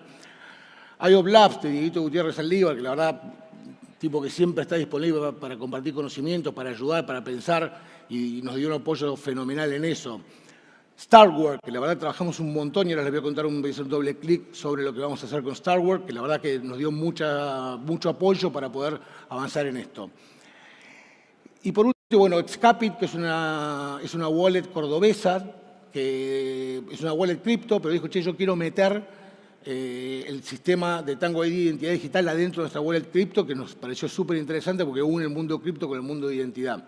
Y, bueno, acá menciono 3 gobiernos, el de Vicente López, el de Luján de Cuyo en Mendoza y el de la Ciudad de Buenos Aires. Luján de Cuyo, muy bien. Y el de la Ciudad de Buenos Aires, por supuesto. No lo puedo poner acá porque todavía no está 100% cerrado o 100% implementado, pero estamos trabajando con un montón de jurisdicciones de la región y del mundo, por lo menos 8 adicionales, que también están avanzando en esto. Roadmap. Muy breve. En noviembre vamos a tener el MVP. En enero queremos hacer el lanzamiento. Mucho laburo por delante, un enorme desafío, pero confiamos en que vamos a llegar. Pero eso no es lo importante. Lo importante, y ahí sí es un call to action a todos ustedes, lo importante es que se genere valor arriba de esto, que esto funcione como una infraestructura pública para que cualquiera pueda construir valor, para que los exchanges no tengan que hacer KYC, que tienen una caída del 50% de la gente cuando se va a inscribir tiene que hacer KYC, para que los bancos por ahí tampoco tengan que hacer KYC, que ustedes empiecen a imaginar cualquier solución en la cual tener resuelto el tema de identidad digital, poder emitir credenciales verificables, les brinde casos de uso potenciales para usuarios que ustedes imaginen. Segunda cosa que quería compartir. Estuvimos trabajando un montón pensando, ¿cómo vamos, en qué blockchain vamos a anclar inicialmente a Tango ID? Y la verdad es que ahí tengo que agradecerle al Ethereum Foundation, a Steven, a Aya, que nos ayudaron a ponernos en contacto con un montón de Layer 2, tanto Optimistic Rollups como Zero Knowledge Proof Rollups. Y empezamos a evaluar. Era una decisión difícil porque no es lineal. Y tomamos la decisión de anclarlo inicialmente con Starknet. ¿Por qué? Por 3 motivos principales. Uno, la tecnología de Stark Proof Security que brinda Starknet es muy adecuada para la implementación que queremos hacer. El Validity Key que implica el Stark Proof Technology nos permite ser muy efectivos en cómo se maneja la información y la seguridad dentro de la implementación de Tango ID. Segundo, la escalabilidad. A los que no conocen la plataforma Starkwork, lo que permite básicamente es generar cálculos computacionales muy complejos off-chain, con lo cual no pagás ese costo. Y lo que guardás es el Stark Proof en la blockchain, con lo cual eso nos da una enorme escalabilidad. Y tercero, Tango ID es un layer 3 técnicamente, o si se quiere filosóficamente, es un layer 3, es un layer de identidad digital que a su vez puede generar cálculos o transacciones vinculadas a la identidad dentro del protocolo Tango ID, que luego se anclan en Starknet, que luego se anclan en el Layer 1 de Ethereum. Con lo cual lo que logramos es una escalabilidad tanto a nivel operacional como a nivel económico fenomenal. Entonces tomamos la decisión de anclar inicialmente el protocolo Tango ID dentro de lo que es Starknet. Y punto 3 y último. Buenos Aires quiere ser parte del ecosistema Ethereum. Buenos Aires quiere meterse de lleno en esto. ¿Y cuál es el problema que tenemos? El problema que tenemos es que nosotros como gobierno, todo lo que hacemos tiene que estar regulado por algo. Yo soy secretario, no ministro. Por ahí me ascendí y no me di cuenta, pero claro, es una novedad, ¿viste? Me hizo ministro porque me dio acá, qué sé yo. Yo como secretario no puedo hacer lo que quiero. Tengo que hacer lo que puedo y está regulado. Y la verdad es que nada de todo esto está regulado. El gobierno no puede legalmente accionar en ninguna de estas dimensiones todavía. Nosotros el año pasado sancionamos una ley que conceptualmente le inspiró originalmente el Estado de Israel, que es un sandbox regulatorio. ¿Qué es un sandbox regulatorio? Es una ley que te permite hacer cosas que no están reguladas o incluso probar cosas que están hasta prohibidas. Doy un ejemplo. En la Ciudad de Buenos Aires es obligatorio que un auto sea conducido por una persona. Ahora, si queremos hacer una prueba de autos autónomos, no la podríamos hacer porque está prohibido por ley. Entonces, ¿qué haces? Haces un sandbox regulatorio y decís, bueno, mira, en este conjunto de manzanas, en estos horarios, de esta forma, va a haber autos sin conductores atrás, pues estoy probando esto. ¿Y con qué objetivo? Con el objetivo de decir, bueno, hago esta prueba para poder entender qué regulación tengo que utilizar. Y nosotros acá estamos buscando 3 cosas. Primero, promover la inversión pública y privada en proyectos blockchain, que eso es algo que mencionábamos antes. Segundo, contribuir a la seguridad y la descentralización de la red. Estamos en Ethereum, como todos ustedes saben, en un momento importante, muy cerca del merge. Queremos contribuir, ser parte de esa descentralización y de esa seguridad.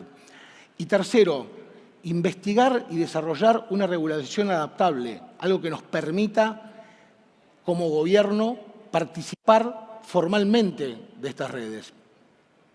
Y para eso, y es el anuncio que quiero hacer hoy, que lo conversábamos antes con Steven y con Aya, Buenos Aires quiere instalar nodos validadores de Ethereum dentro de los 2 data centers que tenemos. Tenemos 2 data centers nivel 2, porque no tenemos 2 fuentes eléctricas, pero tenemos 2 data centers de primera clase mundial y nosotros queremos instalar nodos validadores de Ethereum para probar y para poder generar una regulación acorde que nos permita como gobierno participar de esto. Cortito, breve. Los invito a que vean Tango ID en la website o que sigan el Twitter mío de innovación. Muchas gracias por estar acá. Disfruten la ciudad que está buenísima. El domingo está el Mundial del Asado para los que comen carne, aunque también hay asado vegano. Vayan, que está bueno. Está bueno, sí. Va a haber un montón de gente, pero se van a divertir. De vuelta, gracias por estar, gracias por venir, gracias por escucharme y ojalá disfruten mucho de ETH Latam.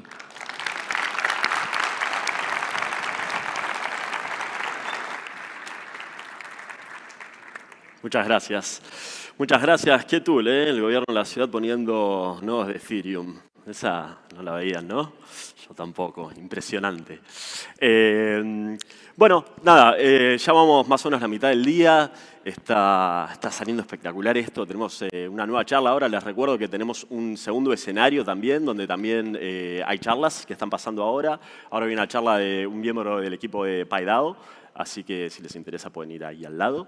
Y tenemos la próxima charla ahora acá, que es sobre regulación. Tenemos a Sebastián López Sansón y a Juan Manuel Campos Álvarez, que son, Sebastián es cofundador de Salabarren y López Sansón, y Juan Manuel es el director de regulación financiera y corporativa.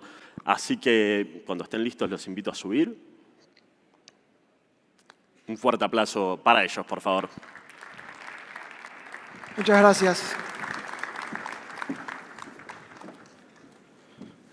Buen día. I will switch into English because there's people from everywhere. So thank you very much for giving us the chance to share with you all our experiences in the last 3 or 4 years in the ecosystem. So Juan Manuel is my partner and myself, Sebastián López Sansón. The main goal of the discussion today is to share with you what we have learned out of experience since maybe 2017. This has been an amazing journey, something that we as lawyers did not expect to happen, but we were definitely very happily surprised by this. So the thing is, Web3 and blockchain, I will use the terms as equivalent, are impacting heavily in what we are doing on a daily basis. Of course, this is very, very early stages. And we are unexpected guests to the blockchain party, right? Because since blockchain is called to be a decentralized platform ecosystem of people where nobody's the owner of the code. So at the very beginning, like 10 years ago, regulations were not supposed to have a heavy impact on the ecosystem, but they did, right? So what we are doing now is trying to bridge the gap between the legacy system and what is currently happening today, which is how to apply the legacy system and the regulations, the tax regulations, securities regulations, into what is happening today, which is very interesting and very challenging. Again, our minds are wired to do something different. So we were lucky enough to participate in virtual world projects, online gaming involving NFTs, cryptocurrency exchanges, NFT vaults, NFT marketplaces, etc. And each of these projects has a different take, a different regulatory environment and requirements. So this is what we're going to discuss today with you guys. And the idea is to share 3 or 4 basic principles of how to approach the legal challenges here. So the question here is always how we can face all this uncertainty, and what we usually do is build a legal map. What is a legal map? Well, it's a drawing, a map, where you place all the legal aspects that have an impact on your project. And this means, this allows you to identify the risks, the opportunities, and the challenges that your project faces. As Albert Einstein said, you cannot use an old map for a new world. And our discussion here is not about what is the map of this new world, but how to build it. Thank you, Juan. So the map is not the territory. You have the map, but when you go and travel, then you find bumps and other obstacles on the road. But this is one of the principal maps we have built during the last 3 or 4 years. And what is core,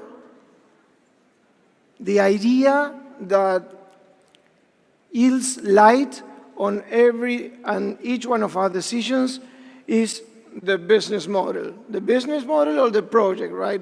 There's not always a business involved here. The business model of the project. And from the business model of the project, then we focus on 3 or 4 major areas, legal and regulatory areas, that need to be tackled at the very beginning. Because if we don't tackle them at the very beginning, then it might be very costly to overcome that initial lack of action vis-a-vis the legal system. So there's 4 or 5 areas that are listed here. One is, number one in general is the white paper, right? So 80% of the cases, white paper, the lawyer is not involved. 20% the lawyer is involved. Of course, never ask the barber if you need a haircut, but I think you need to involve the lawyer as soon as possible, right? So we start by the jurisdiction and where to place your A, holding company, and B, development company is key to the project. And sometimes the holding company, which is where you receive capital, if you make a capital round or you have a seed round, and the development company, they might be the same one or two different companies.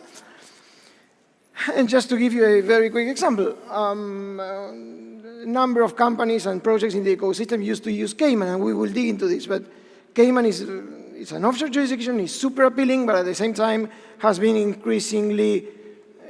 increasingly friction jurisdiction, right? So maybe BBI has started to be a friendlier jurisdiction because of lack of regulations, or maybe Switzerland also to some extent. We will discuss that. So jurisdiction is key, and jurisdiction has an impact also on tax matters, right? Both tax at the level of the project and tax at the level of the stakeholders, naming equity holders, token holders, etc. So the jurisdiction is also key.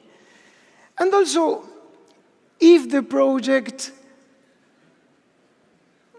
issues token, a token, ERC20 token, ERC721 token, then securities regulations may be involved. And if this is the case, the matter of jurisdiction becomes overly relevant as well. And then there's a third wider circle of, I don't want to say less important, but actually less important matters at the very beginning that can be dealt with time. And time is of the essence here. We need to be timing masters in the legal blockchain ecosystem because regulations are either lacking or very incipient, very new. And the more I can delay dealing with those regulations, the better and safer and less costly it will be for my project. So this is an initial legal map that you can use to prioritize and to assign resources in a cost-efficient manner. Resources in terms of cash resources, but also in terms of talent. And talent is usually more lacking than financial resources these days. Well, as Sebas was saying, when you start to deal with that mess that we were showing of the legal map, you need to set priorities because you have scarce resources, scarce time, and how do you set those priorities? The key here is always the model of your project. And based on the decisions you make regarding this model, all the other pieces will start to fall into place. So, will your project be centralized or decentralized? Will you issue tokens? What type of tokens? Are there going to be ERC20, ERC721, other type of tokens? Will you need a company? Will you set up a foundation? Will you put in place a DAO? All those questions will help you set priorities. And of course, you should not always listen to your lawyer, because in our experience, many successful projects, had they listened to the lawyers and the value we can add, they wouldn't be here now. So set priorities. And priority setting is the second. The first was the legal map, and priority setting was the second of a number of maybe mental models or principles that we suggest your teams, your legal teams, use in terms of dealing with your project. And this is another principle that has paid nice profits in terms of avoiding headaches. You can never see what you actually avoided because it didn't happen. But I mean, choosing the right jurisdiction is very, very important. And friendly jurisdictions in terms of taxes, which means being tax neutral, in terms of regulations, securities regulations, money transmission services regulations, if a payment process is involved, virtual asset service provider regulation, if you are dealing with the sale of tokens, and all sorts of regulations, consumer protection, data privacy. So choosing the right jurisdiction gives you a wide margin to act, and also lowers the cost of being wrong. And in the context of choosing friendly jurisdictions, I would say that the feature of flexibility is key. What does flexibility mean? Flexibility means that I can be wrong and I can course correct, right? That maybe I chose the wrong jurisdiction, but I can move out of the jurisdiction without paying significant taxes at the level of the company or at the level of the investors or equity or token holders if there's no investors. Those are not similar. I can move talent without significant friction.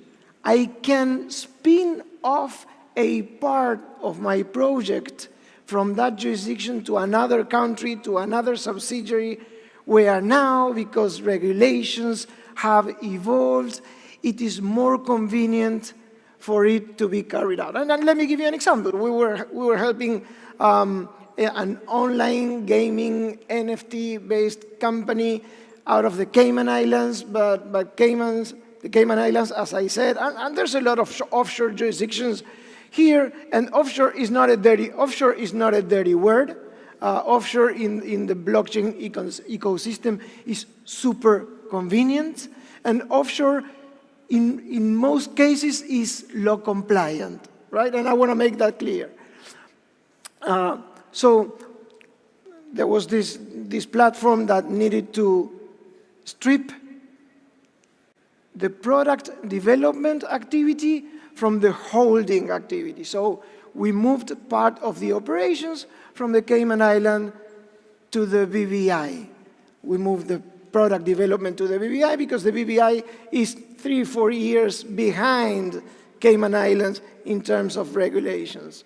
And we did that with no cost whatsoever. You can assign talent, you can assign IP, you can assign agreements.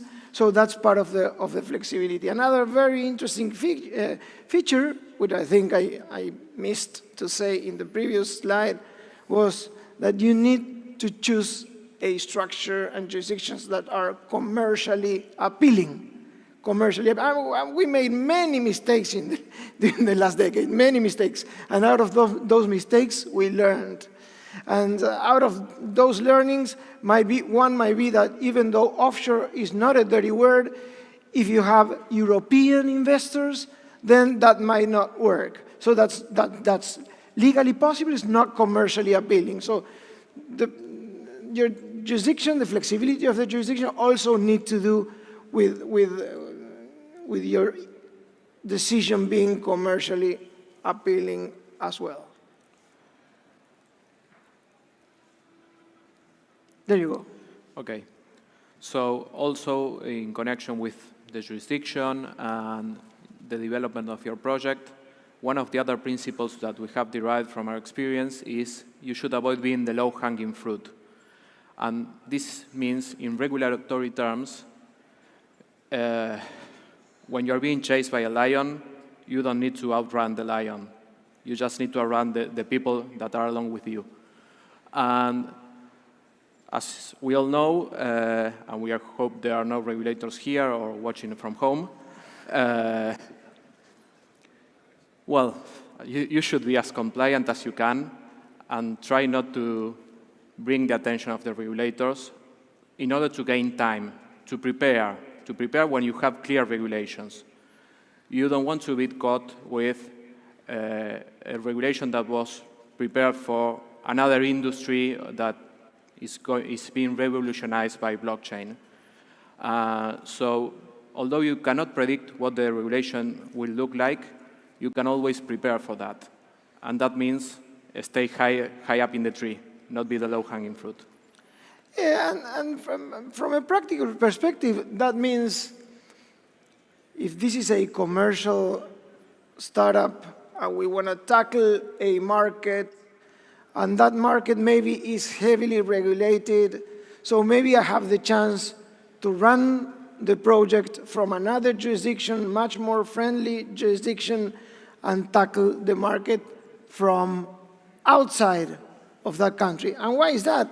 I mean, because governments, even the most powerful governments on earth, they have limited capacity, right? And they will usually audit and chase those projects that are closer to home, right? So in terms of a practical approach to decide from where to tackle a market, you need to first assess how regulated that market is. And the fact that I want to tackle that market doesn't mean I need to go into that country, right? So an election there, a smart election there is very, very important. And another principle which is very important is a practical approach. I mean, we lawyers, we have a bug in our head, right? And in law school, what we learn is and this is what people pay us for, right? To identify what can go wrong. And here, everything can go wrong, right? So the practical approach is just to make friends with uncertainty. Make friends with being absolutely certain that you will not be fully compliant. And that's the starting point. And the practical approach means we need to use certain mental models, right? Maybe we need to use a cost-benefit analysis. Okay, how likely it is that this potential liability will be created? What is the cost? What is the upside? How does the upside compare with the downside, right? Probability of upside times benefit minus probability of liability times cost. And we need to see what that math does, right? And in terms of Jeff Bezos, right, the same. Type 1 and type 2 errors. Type 1, consequential and irreversible, then we don't want to go there. But 95% of the topics we deal with are either inconsequential or reversible. And there, we lawyers need to learn how to manage that answer. And that's been a beautiful takeaway, in particular at my stage of the career. I mean, I've been doing this for 3 decades now, so I mean, it was beautiful takeaway. I mean, just to be more flexible in the approach and to help projects from that standpoint, because otherwise, projects do not derive any benefit from a traditional legal assistance, legal advice. And the next principle is also goes hand in hand with being practical, which is iterations. Here as well, like never before, we have seen a beautiful dynamic between the chief product officer and the legal team and building, I mean, because you can code in a million ways, right?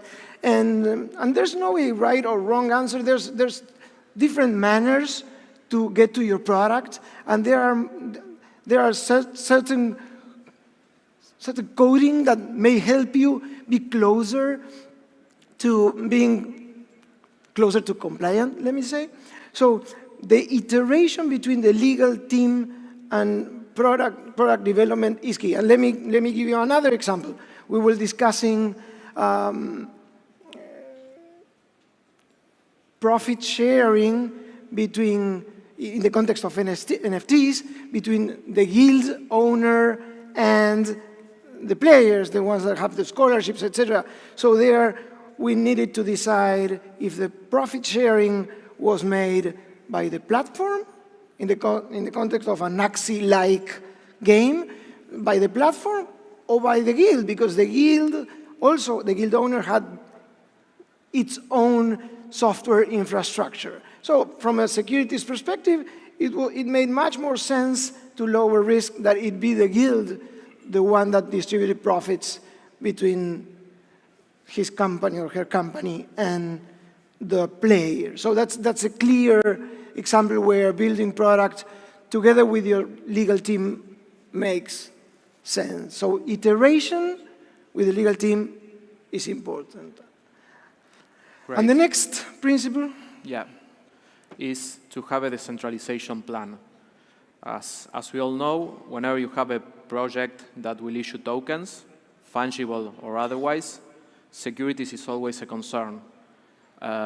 All countries around the world have securities regulations, but as we all know, the US regulator, the SEC, is one of the most active one. It has brought many enforcement orders, and they're always saying, for us, almost everything is a security. But one of the aspects that they look at when trying to determine if your token is a security is how much decentralized the token is. And in that sense, what you need to have is try to tackle that. You need to have a plan, because maybe right now you cannot have a decentralized token at the beginning, because you have a development company and you're building the project, the protocol, whatever.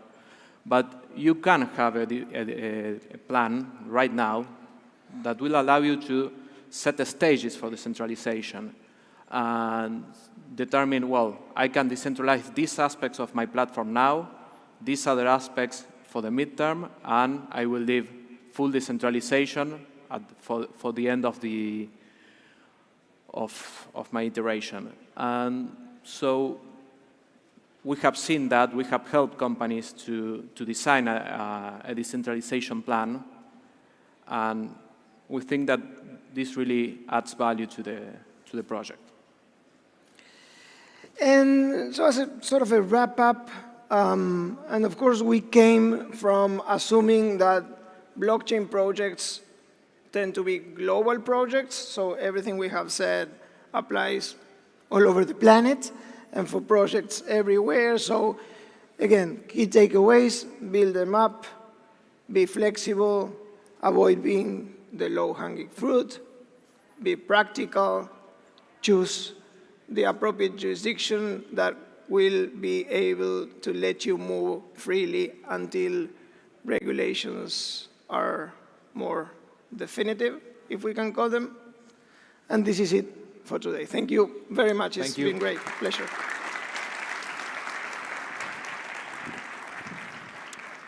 Muchas gracias, Sebastián y Juan Manuel, por esa presentación. Acabamos de llegar al primer receso del día. Ahora tenemos un receso para almorzar de 1 hora y media, así que a las 13:30 volvemos.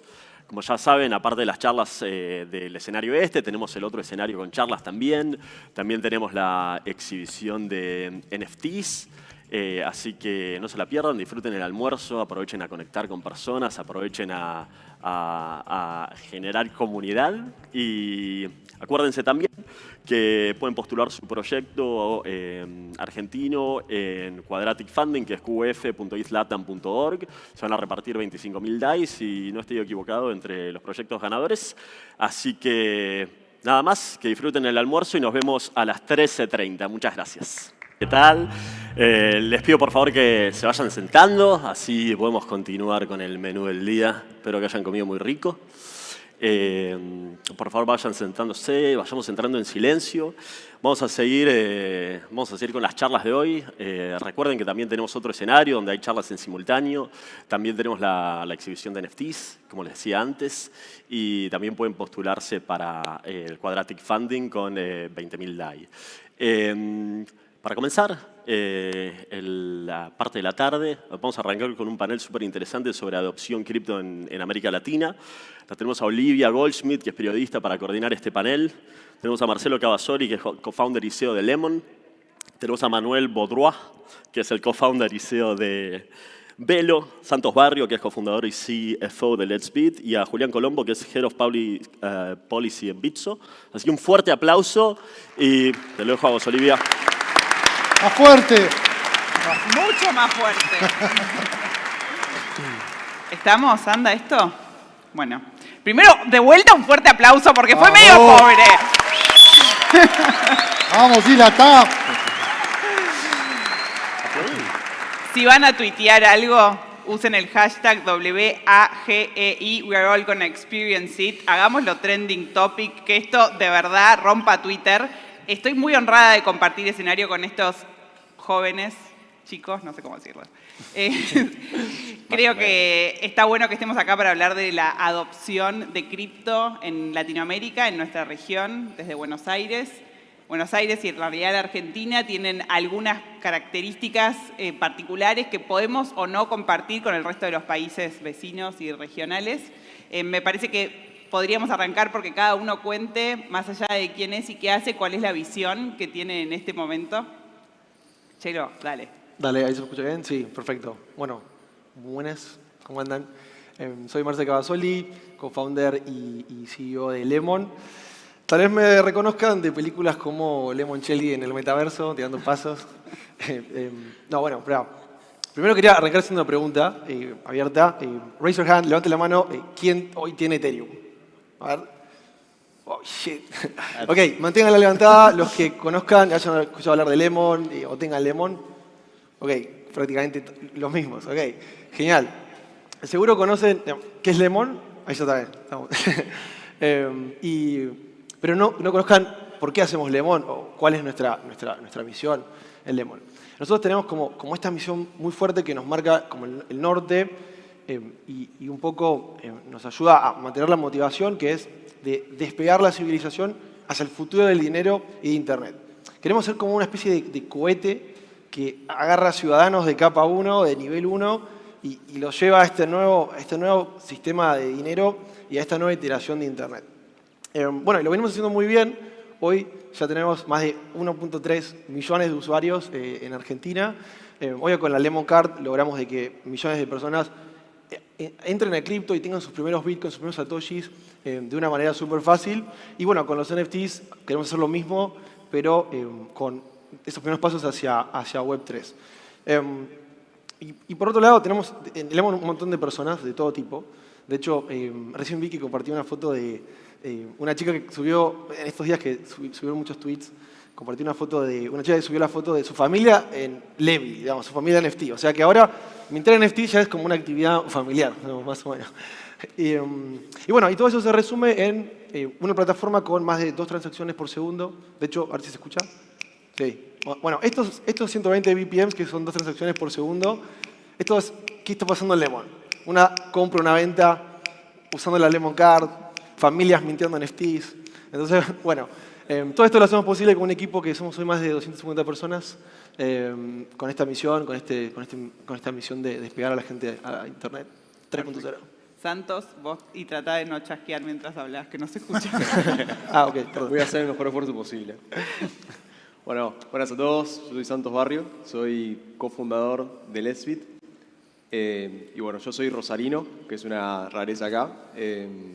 Bueno, Let's Bit, para contaros un poco a todos, es una empresa que arrancó, como la gran mayoría de todas, como un exchange de cripto, como una puerta de entrada para que la gente pueda pasar de su dinero fiduciario a comprar Bitcoin, a comprar Ether, otras cosas, pero que a medida que empezamos a trabajar, a medida que empezamos a conocer a los clientes, nos fuimos encontrando cada vez más con que cripto tenía un potencial mucho más grande que ser simplemente un instrumento de inversión, un instrumento de poder timbiarse, como se dice acá, digamos, de poder agarrar y poner tu plata e intentar volverte millonario, y que en países, especialmente lo que son de América Latina, tiene la posibilidad de cambiar las realidades financieras de las personas. Empezamos a ver primero que la gente utilizaba cripto para poder dolarizarse, después para hacer pagos internacionales, y empezamos a encontrar cada vez más que cripto realmente tiene ese potencial de reemplazar el sistema financiero tradicional para la transaccionalidad diaria de las personas. Entonces, con Let's Bit lo que tenemos como visión es a todo el mundo, a todo el que utiliza un banco hoy en Argentina, poder reemplazarlo y poder darle un servicio financiero mejor en todas las cosas que hacen. En el ahorro, poder darle mejores tasas, más estables, mejores servicios. En pagos, poder darle pagos más rápidos, más baratos. Y en crédito, poder ayudarlos a financiarse de una manera que ningún banco en Argentina ni en ningún país de América Latina les permite financiarse.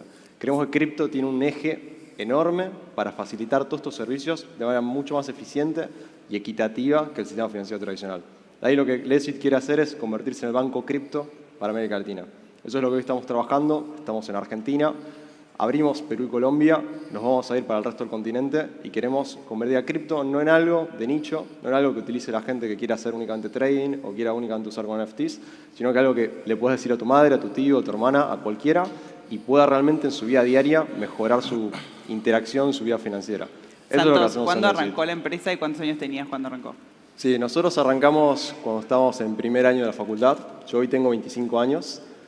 Arrancamos un poco con la idea, viste, de todo el mundo, que es hagamos trading, de alguna manera consigamos maneras de aumentar ingresos. Yo era de las pocas personas por ahí que en mi grupo conocía Bitcoin. Así que arrancamos con una especie de fondo de inversión. Después arrancamos con una plataforma de compra-venta de cripto. Esto fue en 2018. Y de ahí fuimos creciendo. Hicimos todo bootstrap, todo bien garage. En realidad arrancamos en una cocina, pero bueno, lo más parecido que teníamos.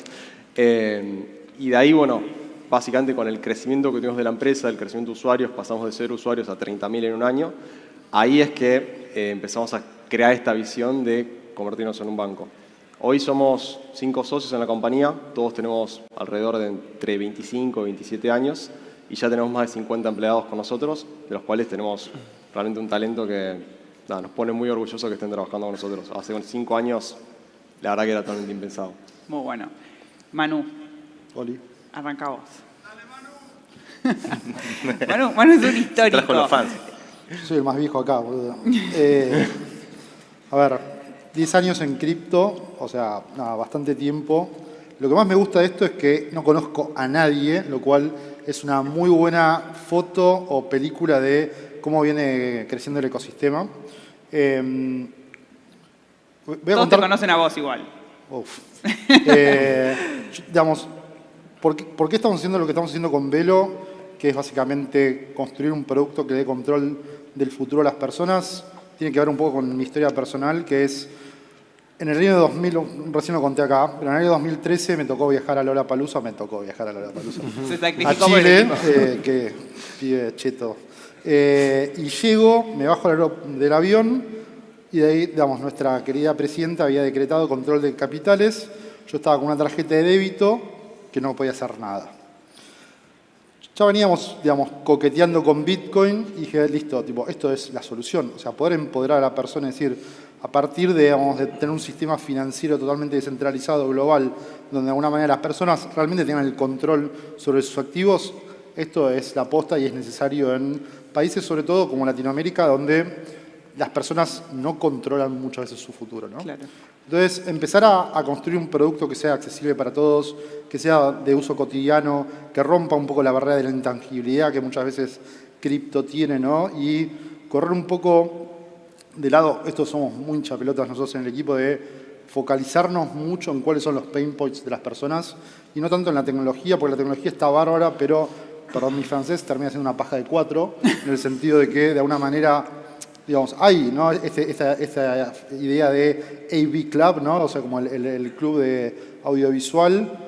Necesitamos construir productos para la gente que está atrás de la pared de acá. Sí, acá está la Villa 31, hay no sé cuántos millones de personas, que esa gente necesita tener control de su futuro y poder progresar. Para eso estamos construyendo Velo. Esa es la visión. Sí. muchos en cripto, los que hoy participan, llegaron a cripto desde tener capital. ¿Cómo pensás que se va a poder hacer esa adopción para quienes no lo tienen?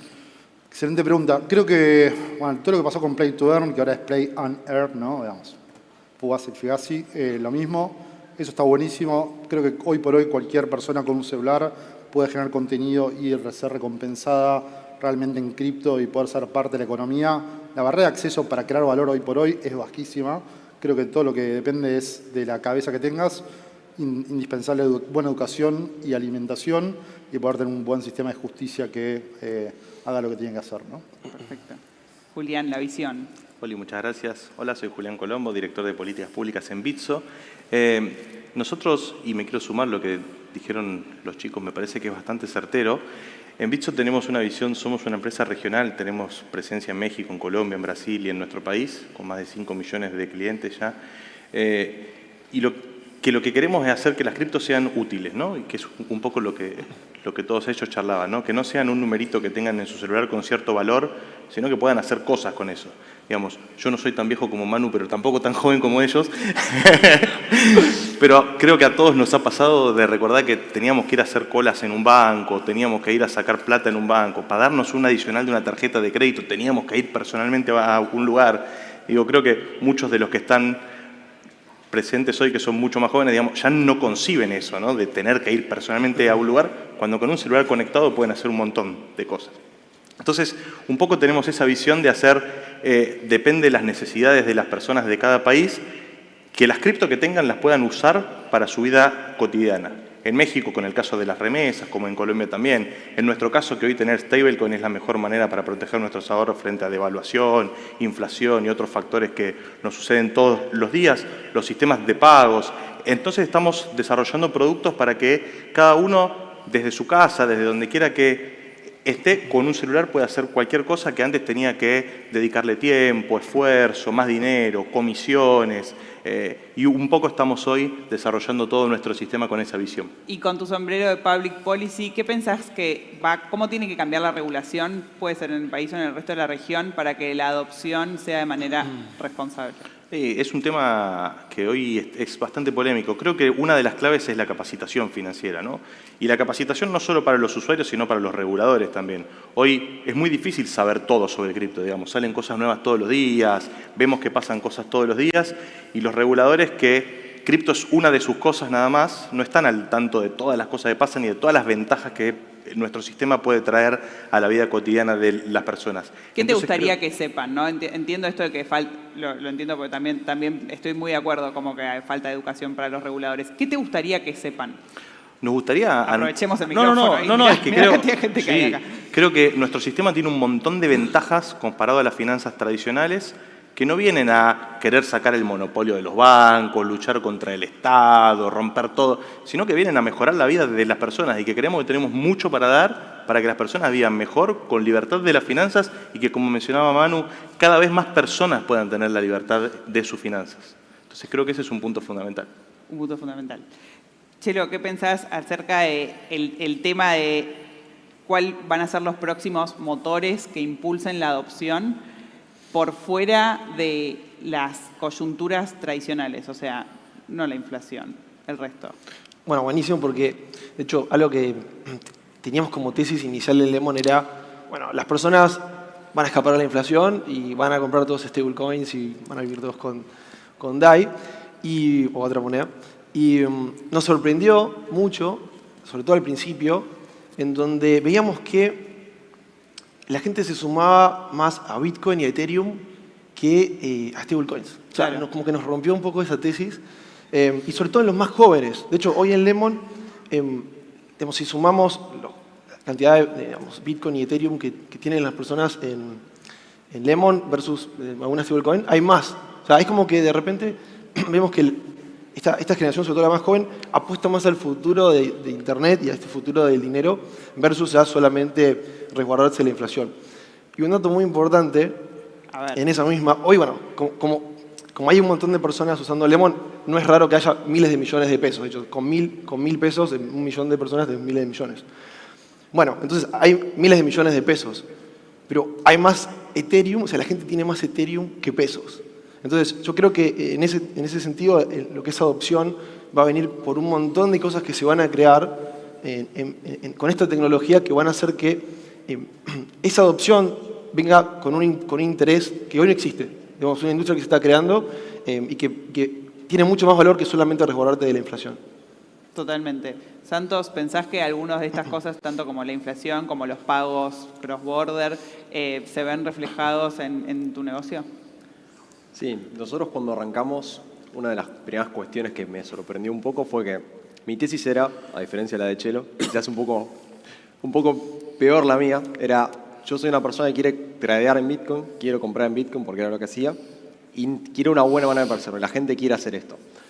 Con la práctica lo que empezamos a ver es que la gente no me utilizaba tanto para traer Bitcoin, sino me utilizaba tanto para escapar de la inflación, en todo lo que es básicamente dolarizarse, y empecé a tener muchísimos usuarios de otros países que lo que empezaban a hacer es realmente hacer remesas conmigo. Digamos, me enviaban dinero a otro país y lo cambiaban por dinero fiat, o al revés, compraban y enviaban siempre al mismo lugar, que era una dirección no un exchange, sino una persona, y empecé ese flujo cada vez más grande, y ahí es cuando empecé, y me hizo totalmente el clic de lo que hay que apuntar es a un producto puntualmente financiero, que reemplace lo que la gente está de alguna manera acostumbrado que quiere hacer, pero utilice cripto para ser mejor. Yo ahí, por ejemplo, la cosa que no quiero dar muchos spoilers, pero que queremos hacer y queremos trabajar, es del lado del crédito, que es el problema financiero que vemos en América Latina, que todavía no está resuelto, y ahí cripto tiene un lugar enorme para aportar. Eso es la cosa que hoy creo que falta y completa un poco nuestro círculo. Ahí tenés puesto el ojo. Sí. Bien, contanos más. Hoy no puedo contar mucho, pero es el lugar a donde cuenta, apuntamos. te tiene que matar, Oli. No me preocupa. Pero bueno, créditos entonces. Sí, queremos facilitar a la gente que hoy no tiene acceso a financiación una opción a través de cripto para que puedan hacerlo, escapando todos los problemas y todas las barreras que hay a nivel bancario. Digamos, hoy los bancos se caracterizan en América Latina y en otros países por no prestarle a que necesita dinero.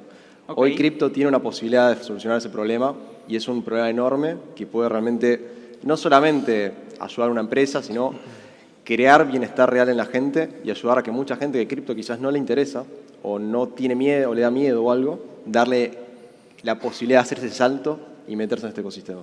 Perfecto. Manu, volvemos a hablar de la cuestión generacional. A mí también me sorprende que hay... No, pero te lo digo bien, porque me parece que si bien sos un histórico en esto, conocés alguna de los usos y costumbres de la nueva ola de generación en cripto.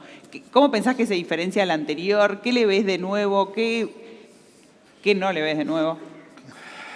Creo que hace un par de semanas se había hecho un poll ahí en Twitter preguntando si estabas en cripto por la guita o por la revolución. Y la mayoría respondió que por la guita. Y creo que cuando nosotros arrancamos por la revolución. O sea, nosotros creamos la Satoshi nadie sabe lo que es, pero básicamente es un grupo de acción para el sistema financiero, donde básicamente íbamos con la máscara de Guy Fawkes por todos lados. Obviamente, pendejadas, pero a lo que voy con esto es, realmente creo que hay una cuestión revolucionaria, decir, quiero cambiar el mundo y creo que esta tecnología lo puede hacer, tenemos que construir productos para lograrlo.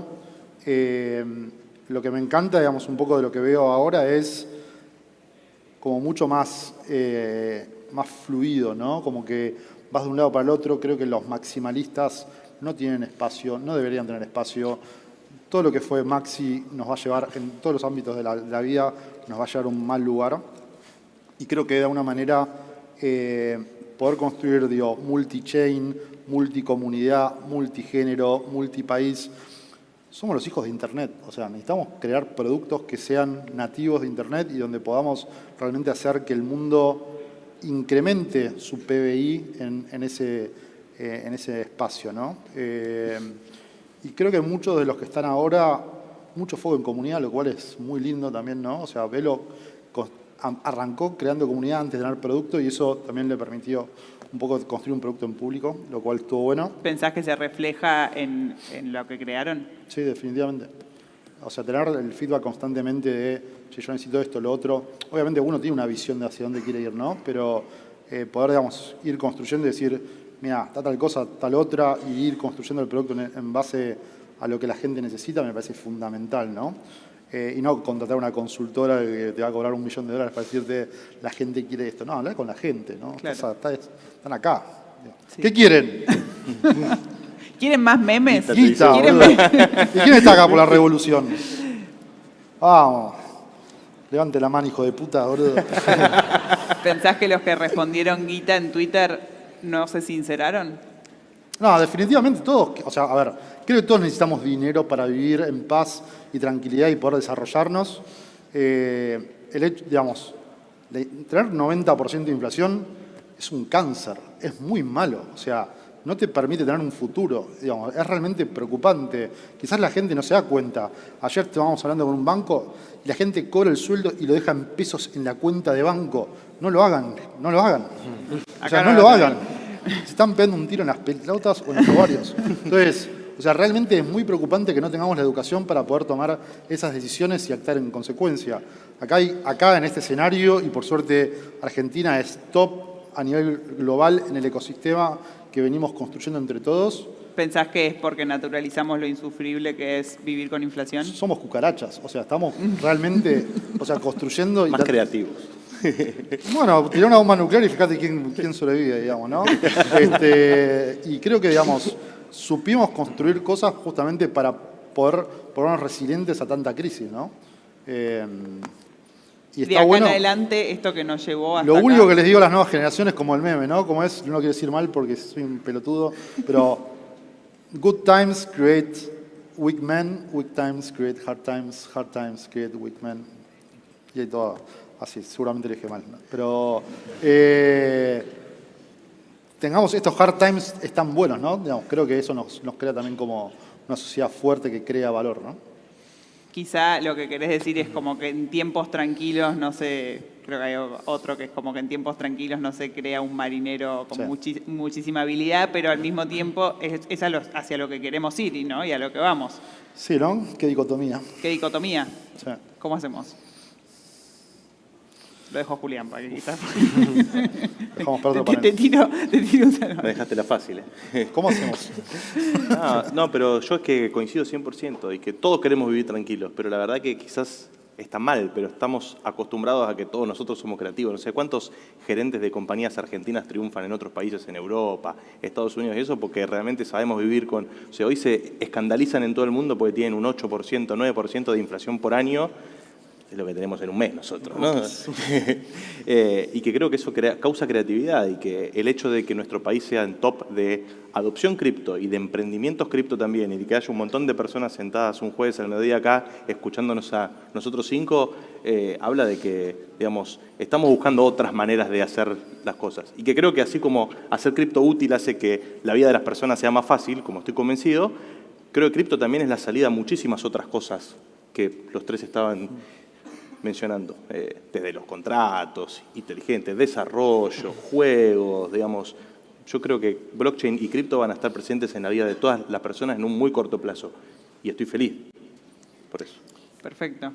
Así como hay un gap generacional, también hay un gap de género.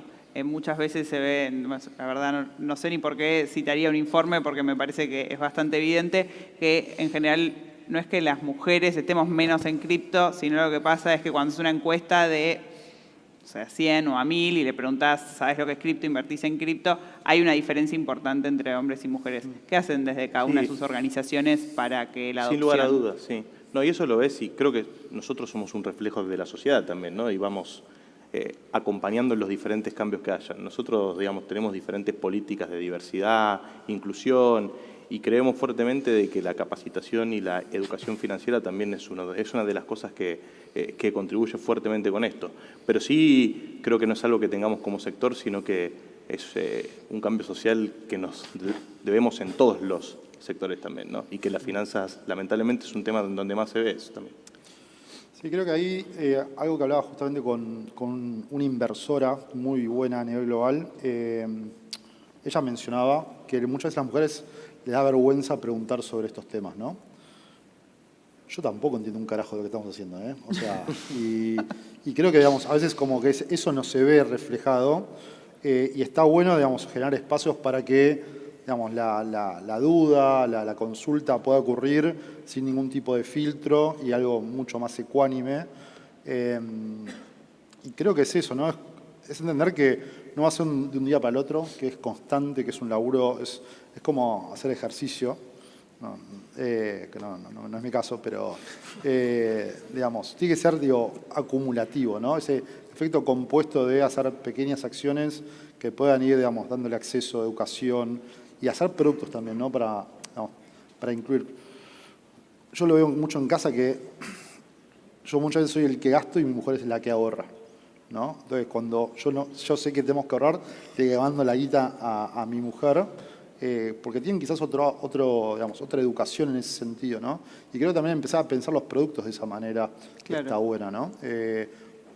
Creo que caer en la gentrificación de los productos puede ser nocivo para inclusión incluso. ¿Por qué? Y porque hay que entender que, digamos, las realidades de cada una de las personas son diferentes, ¿no? Los objetivos, la realidad, la educación, el acceso a cierta información. Creo que algo muy interesante que pasa en cripto es que, en general, hay un esfuerzo mancomunado en generar mucho contenido de educación por parte de todos los actores. Digamos, nosotros somos chiquitos, pero la verdad que invertimos bastante en justamente brindar ese contenido curado para que más gente lo pueda hacer a través de la mayor cantidad de plataformas posibles. Y ahí es increíble, digamos, cómo todos esos esfuerzos sumados generan una bola, ¿no? Que, Chelo dice, la gente ahorra más en Bitcoin y Ether. Porque Bitcoin y Ether son una marca, son Nike y Adidas. Los criptodólares los acaban de hacer, digamos, conocidos los medios de comunicación. Pero, digamos, hay que entender también cómo trabajás con justamente los medios tradicionales para empoderar incluso nuestro propio laburo, ¿no? Y llegar también a todo tipo de gente, ¿no? No, ni me digas a mí, yo que conozco la problemática de cerca. Más allá de eso, pienso que si... en realidad les quería preguntar a ustedes dos qué piensan acerca del gap de género. Sí, yo creo que hay dos gaps simultáneos en la industria. Uno es el gap de usuarios, digamos, de la cantidad de mujeres que usan cripto frente a hombres que usan cripto, y el otro es, dentro de las empresas, la cantidad de mujeres que hay trabajando en empresas cripto. Algo que si uno se mete en LinkedIn de cualquier empresa, no quiero señalar a nadie con el dedo, pero hay bastantes más hombres que mujeres en cripto. Y eso yo creo, desde el punto de vista de empleabilidad, un poco lo que pasa es que estamos en una mezcla de dos mercados, que son mercados donde, por diversos motivos, hay mayoría de hombres. Mercado de tecnología, digamos, si vas a la carrera de ciencia de la computación de cualquier universidad del país, por cada mujer hay 9 hombres. Y yo sé que también el pool de talento disponible sea menor. Eso realmente nosotros hemos intentado, digamos, corregirlo, a incentivar a nuestro lado, pero es realmente un desafío. Y del otro es el lado de las finanzas, que también es un tipo de lugar de trabajo que también suele ser bastante copado por hombres. Eso desde el punto de vista de empleo. Nosotros intentamos incentivar en la empresa, lograr, no sé si lograr mitad y mitad, porque es hoy en día complicado por la cantidad de talento disponible, pero intentar mejorar lo máximo posible para incluir más mujeres del lado laboral, que es una buena manera también de mostrar como caso de éxito y caso que se puede, y que ingresar a cripto no es una cuestión de un programador experto, de hombre barbudo, digamos, estereotipo, sino que es algo para todos. Eso por un lado. Por otro lado, del punto de vista de usuarios, hoy Leslie tiene cerca de 30% usuarios mujeres contra 70 hombres. Es una diferencia muy grande. Muy grande. Que está muy lejos, digamos, de la métrica natural, digamos. Eso yo creo que pasa porque cripto todavía sigue visto como algo para invertir, algo para tradear, algo, como yo digo mucho la palabra timbiar, algo para ganar plata. Y eso es algo que siempre ha tenido ciertos cues, cierto sesgo hacia los hombres, porque naturalmente tienden a tomar más riesgo, que es algo malo, mientras las mujeres tienden a ser quizás un poco más, o tienden a ahorrar un poco más. Yo creo que eso, meterlo en el lugar de trading, en lugar de ganar dinero, hizo que cripto se vuelva un ambiente un poco más machista. Yo creo que a medida que cripto se vuelva masivo realmente, algo que se la puede utilizar como un sistema bancario, que la gente puede utilizar para transaccionar, es que va a llevar a la inclusión. Y eso es lo que estamos un poco trabajando nosotros. Volvernos algo para todos y no una herramienta para gente que quiera, digamos, simplemente hacer trading. Yo creo que por ahí es el camino. Pero de mi lado, digamos, varias veces he planteado un poco esto. Queremos hacer acciones para que este 30-70 pase a ser 50-50 o mejore mucho el ratio. Así que también dentro del público los invito a quien tenga una idea para mejorarlo, totalmente abierto. Lo buscan a Santos. Chelo, para terminar... Bueno, yo estoy bastante optimista, de hecho. Mismo hace 4 años por ahí estaba la ETH Buenos Aires. Éramos todos pibes. Me acuerdo. ¿Vos estabas? Sí. Bueno, como, digamos, mirá ahora la audiencia, hay un montón de chicas. Estaba Fiorella, de la organización. Está acá. Y yo creo que tiene que ver también por la semilla de donde inició cripto, ¿no? Vino del mundo tech, del mundo finance, traders y developers que ya tenían una población, digamos, dispar. Y lo vimos también en la evolución de Lemon. Al principio teníamos más o menos como un gap de 85-15 y ahora ya estamos en 70-30. Y creo que también, en ese sentido, como que el mercado va cambiando. Por ejemplo, nosotros mismos con este lanzamiento de los NFTs, si ven, no tienen género. Entonces, los productos pero hay que algunos se crean... que parecen más nena que nene y nene que nena. Sí, pero o sea, lo podés pensar como vos quieras. De hecho, hay un montón de digamos, varones, por así decirlo, que tienen un NFT que por ahí no está tan relacionado y lo ponen igual, lo usan de foto de perfil, ¿no? O sea, claro, como que estamos rompiendo con esa ligadura en el sentido de crear un producto que no tiene ese bias, ¿no? De hombre, mujer, y que arrancó como más del lado finance y tech. Entonces creo que a medida que se crean más productos y se suma más gente, naturalmente se va a ordenar porque, digamos, hoy tenemos una distribución mucho más homogénea en la vida. Entonces es cuestión de tiempo y cuestión de que las empresas sigan creando productos para todo tipo de géneros. Perfecto. Bueno, muchas gracias a los cuatro. Vuelvo a pedir un fuerte aplauso, creo que estuvo muy bien el panel.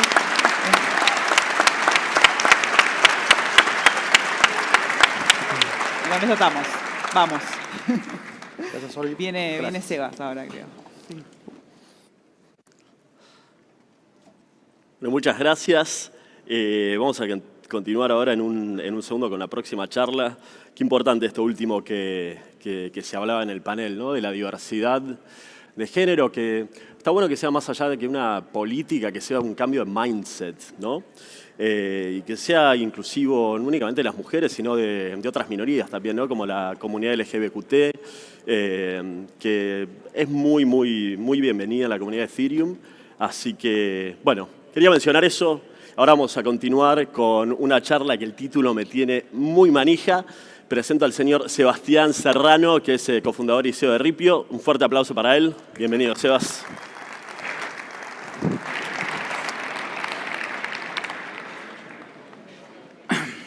Hola, buenas tardes a todos.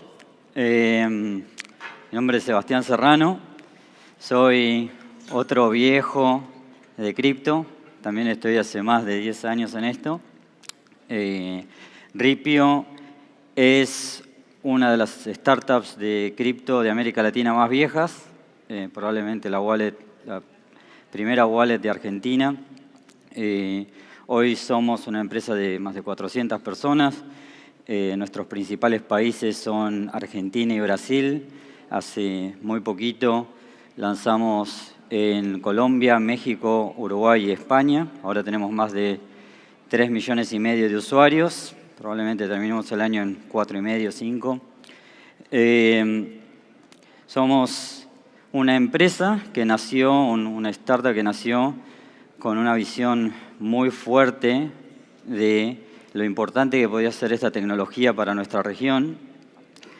Yo soy un fanático de la tecnología, soy programador desde muy chico y me pasó con cripto que me dio un déjà vu muy similar a lo que fue la Internet. Cuando yo estaba en la secundaria en un pueblito en la Patagonia que se llama Chuelechuel, al final de la secundaria vi la Internet y armé un proveedor de Internet, un dial-up, y eso fue la primera experiencia como emprendedor y en un emprendimiento.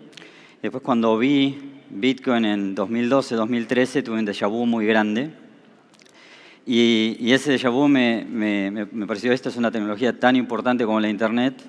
Y lo primero en lo que tenemos que trabajar es en el desarrollo del acceso, en construir la infraestructura para que la gente pueda empezar a utilizar esta tecnología. Entonces, con eso nace Ripio y probablemente la palabra más importante que nos resume a qué hacemos y en qué se traducen todos nuestros productos es esta palabra de acceso. Y el nombre también tiene que ver con que yo vengo de la Patagonia y la mayor parte de los caminos están hechos de ripio, entonces un poco la metáfora de la empresa es que estamos abriendo caminos a este nuevo universo que crea toda esta tecnología, ¿no? En este tiempo hemos creado una batería de productos que todos tienen relación a esto. probablemente conozcan, lo que más conozcan en Argentina es la billetera, que es una billetera una aplicación de acceso simple para usuarios menos sofisticados que están empezando a dar sus primeros pasos en cripto. También tenemos un exchange. Este exchange es mucho más popular en Brasil, es el segundo exchange de Brasil con más usuarios activos. Recientemente empezamos a trabajar en pagos. También tenemos una división para empresas. Más de 600 empresas en Argentina utilizan cripto a través de Ripio. Y en esto hemos empezado a crear cada vez más APIs B2B para que otras empresas puedan empezarse a integrar a cripto, porque creemos que esta tecnología va a tocar toda la sociedad. Y recientemente también lanzamos nuestro primer fondo de inversión, Ripio Ventures. Está totalmente enfocado en Web3. Así que si tienen ideas y proyectos que nos quieran presentar, estamos siempre escuchando. Hay mucha gente joven, mucha gente nueva entrando a todo este universo, y estamos acá también para acompañar el desarrollo de toda esta industria. Y quería enfocar esta charla un poco en algo un poco más conceptual es un poco más larga, la voy a resumir a los minutos que tenemos.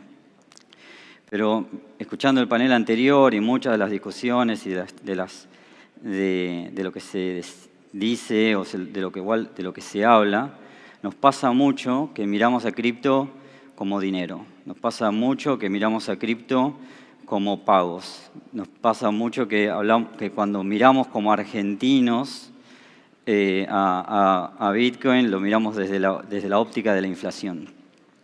Y me parece que son cosas importantes, que afectan a mucha gente. La inflación es un impuesto que hace más pobre a la gente más vulnerable y le pega más a las poblaciones que tienen menos alternativas. Pero esto es algo de mucho más raíz. Y hay ciertos problemas que podemos atacar con esta tecnología y con lo que significa para el futuro, que son las causas de esto. Pero bueno, en América Latina tenemos muchas crisis recurrentes, tenemos más de la mitad de la población sin acceso a servicios financieros formales o semiformales, o son muy caros.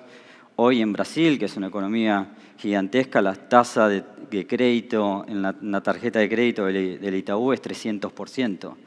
Y es un país que lo podemos pensar mucho más estable que Argentina. Y hay muchísimos elementos que hacen a nuestras economías más inestables y muchas cosas de las cuales podemos discutir. Pero para mí la raíz de todo esto es que en nuestro país, sobre todo, el síntoma de la inflación es el abuso de las instituciones. ¿Por qué Argentina tiene inflación? Porque al Banco Central se lo abusa sistemáticamente. Y en una visión de corto plazo, siempre se termina pagando con décadas y décadas de crisis recurrentes que vivimos como sociedad. Todas estas noticias cada una tiene 10 años de diferencia. Parecen todas de ayer. Es tan sistemático que esta tecnología nos invita a pensar alternativas. Entonces, un poco, primero podríamos definir qué es esto y por qué creo que es una revolución que la podemos adoptar y llevar por nuestras necesidades y por las ventajas que tenemos para entenderlo. Primero podemos, en un primer momento, hacer un análisis un poco más conceptual y filosófico de qué estamos hablando, de qué es Web3. Y en esto hay distintas formas de llegar a qué son las blockchains y por qué las blockchains son importantes. Tal vez yendo bien filosófico, decir, bueno, ¿qué es una computadora? Una computadora, desde la definición de Alan Turing, el matemático inglés que definió es una computadora, es un sistema que tiene memoria, es un sistema que tiene capacidad de cómputo y es algo que tiene entrada-salida, que se puede comunicar con el mundo. En la humanidad, desde la definición en 1900 de que era una computadora por Alan Turing, han empezado a construir plataformas de cómputo una tras de otra. Primero los mainframes, las computadoras de corporaciones gigantescas, después las computadoras de escritorio, y después de las computadoras de escritorio, los celulares. Cada una de estas invenciones podemos ver lo que cambiaron la humanidad. Y en el 80 y pico, fines de los 80, principios de los 90, surge la Internet, la Web 1. Esta red de comunicación global que en un primer momento solo se podía acceder para leer contenido que se escribía y se guardaba en servidores de las universidades, solamente de escritura.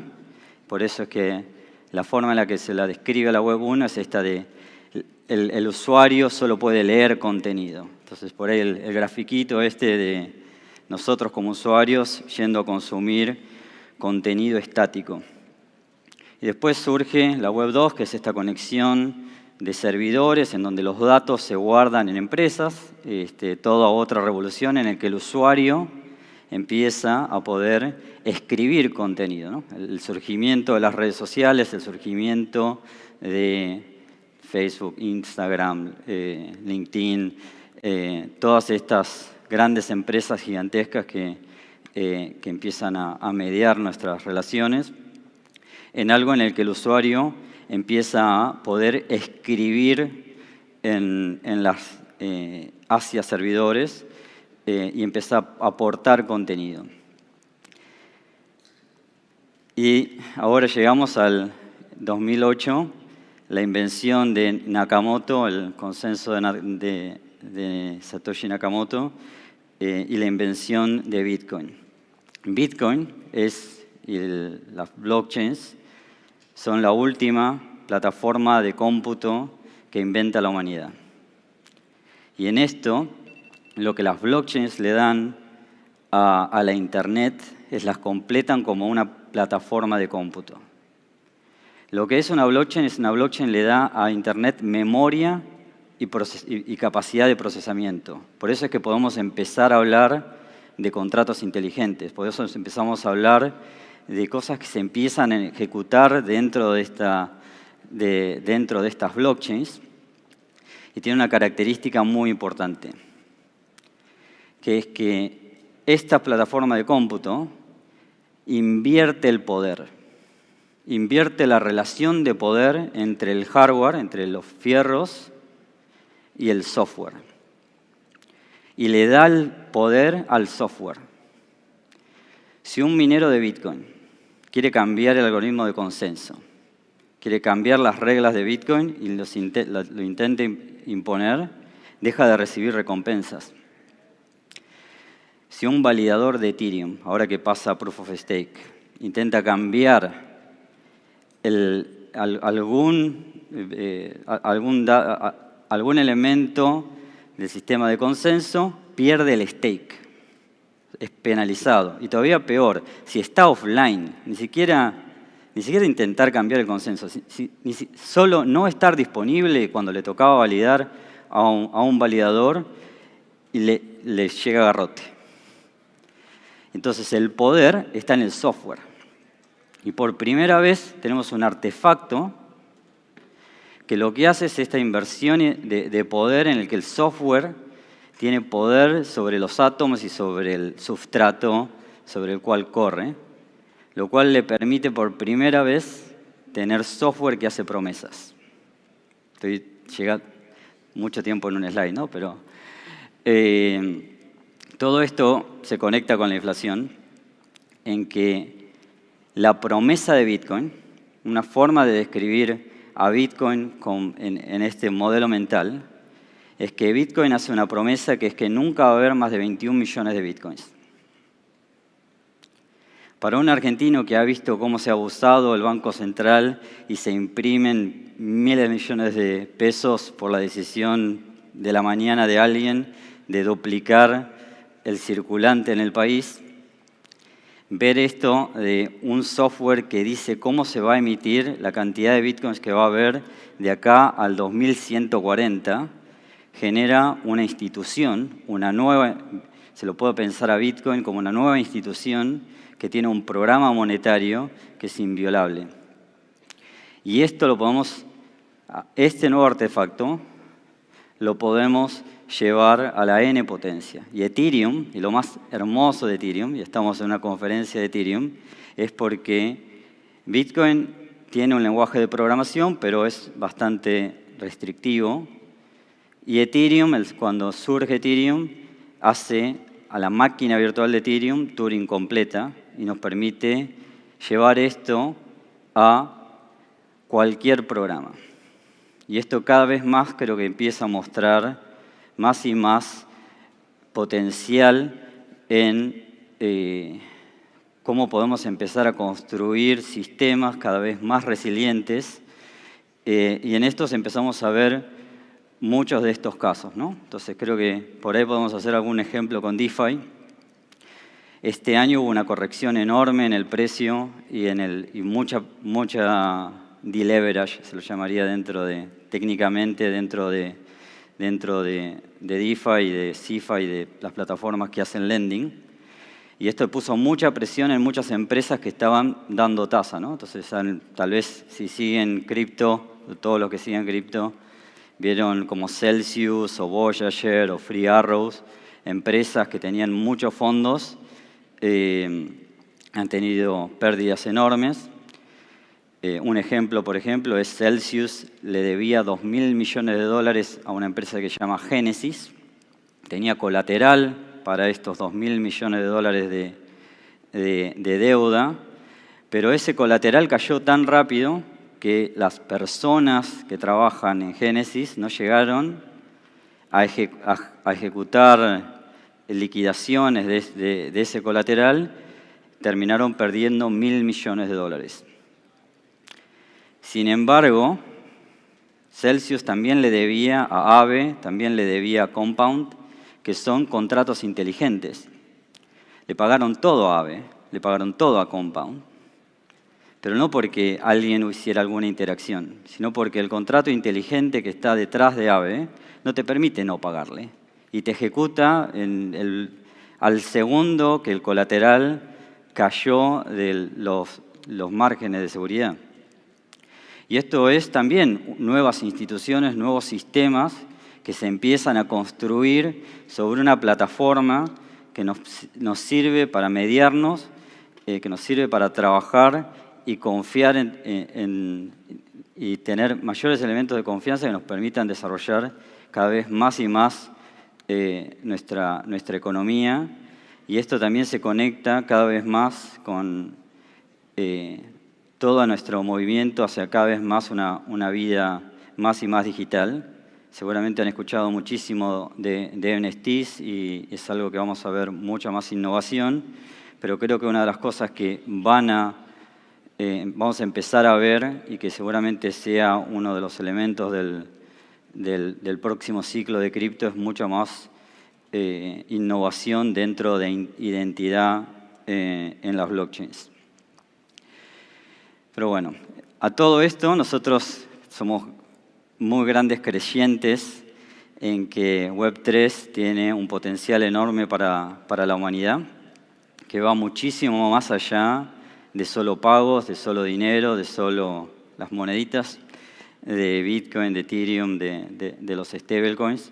Creemos que esto es toda una plataforma de cómputo y que esa plataforma de cómputo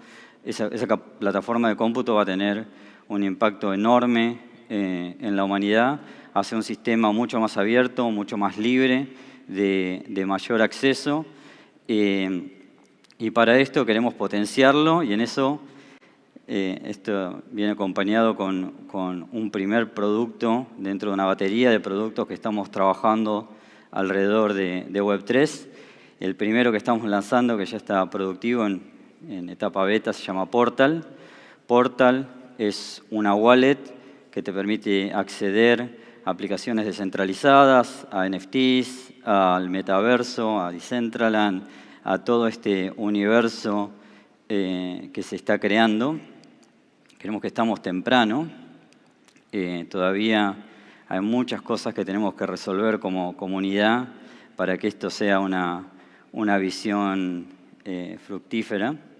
Pero bueno, uno de esos elementos es que sea de fácil acceso. Hoy las alternativas para acceder a Web3 en su gran mayoría son non-custodial, son sistemas que le transfieren todo el peso de cómo resolver la seguridad al usuario, y eso creemos que es muy difícil es un requisito muy difícil para tratar de ser mainstream. Muchos usuarios no tienen o el conocimiento o el tiempo o la energía como para hacer sus propios bancos y hacerlo de manera segura. Entonces, hay mucho de trabajo de más de año y medio, 2 años en la construcción del sistema de custodia de Portal, que está basado en un sistema que llamamos Multi-Party Computation, que es un sistema híbrido, no es custodial ni non-custodial, es un sistema que se parece a una multisig, en donde parte de la clave la tiene el usuario, parte de la clave la tiene Ripio y otro proveedor de seguridad. Eso nos permite hacer varios sistemas que le agregan doble factor de autenticación.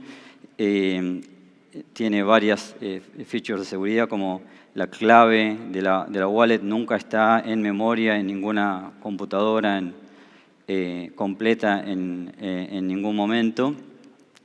Y todo esto, bueno, vamos a ir avanzando más rápido, bueno, queda tanto tiempo, nos permite ir darle acceso a todo esto que se está construyendo dentro de este universo. Esto va a venir acompañado con varias dApps, aplicaciones descentralizadas de Ripio para acompañar y acelerar esta adopción.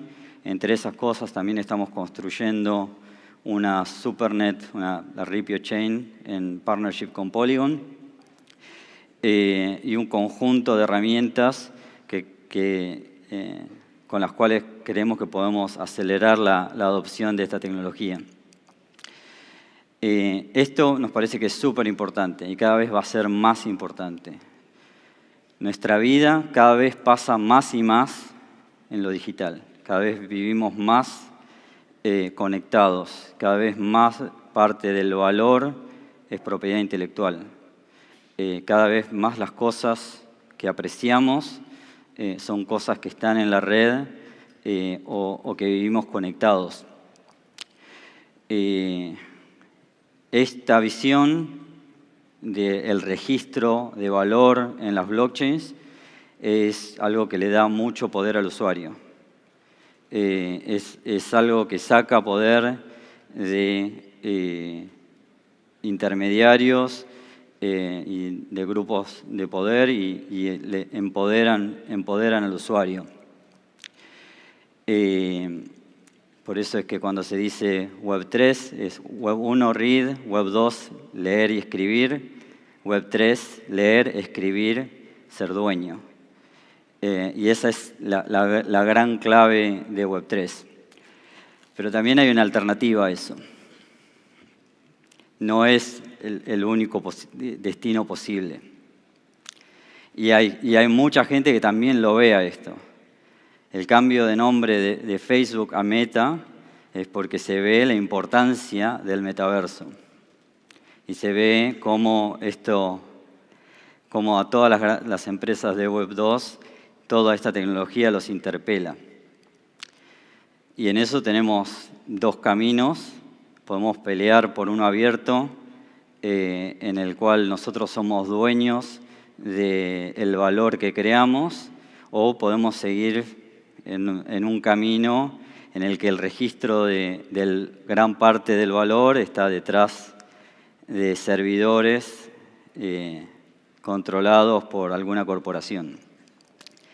Yo creo más en un futuro abierto y en eso nos podemos sumar todos a pelear por esa revolución.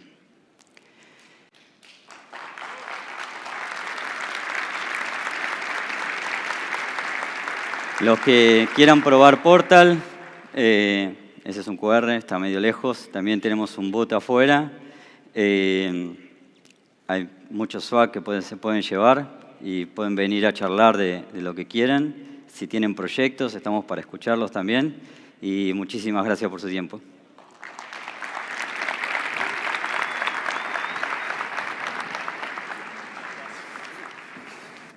Muchas gracias, Seba, por la presentación. Quizás ya lo saben, pero tenemos fecha para el merge. Aproximadamente el 15-16 de septiembre se va a dar el merge en Mainnet, así que un aplauso para el merge. Qué lindo ver tanta gente, es impresionante. Bueno, vamos a seguir con la próxima charla del día. Tenemos a Gabriel Gruber, que Gaby es el fundador del Exactly Protocol, que nos va a estar contando algunas cosas muy interesantes también. Así que, Gaby, cuando estés, te invito a subir. Un fuerte aplauso para Gabriel, por favor.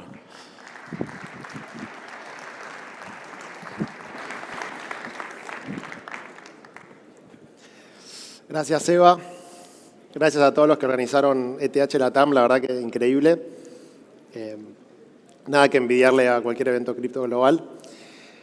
Bueno, voy a hablar en inglés. Parte del equipo que trabaja con nosotros no habla castellano y parte de la comunidad tampoco, así que como lo transmitimos, se transmite por YouTube, paso a inglés, así que bueno, más difícil también para mí. Pero bueno, acá estamos. So, Exactly Protocol, it's trying to decentralize the time value of money. You can think, what is this about? So the idea of this presentation is to show you, basically to answer these questions, how we can make DeFi something that people can use on their daily life, how we can make use of this amazing technology, but today it looks like more like a casino where you have tokens and you want to get more tokens with the tokens you have.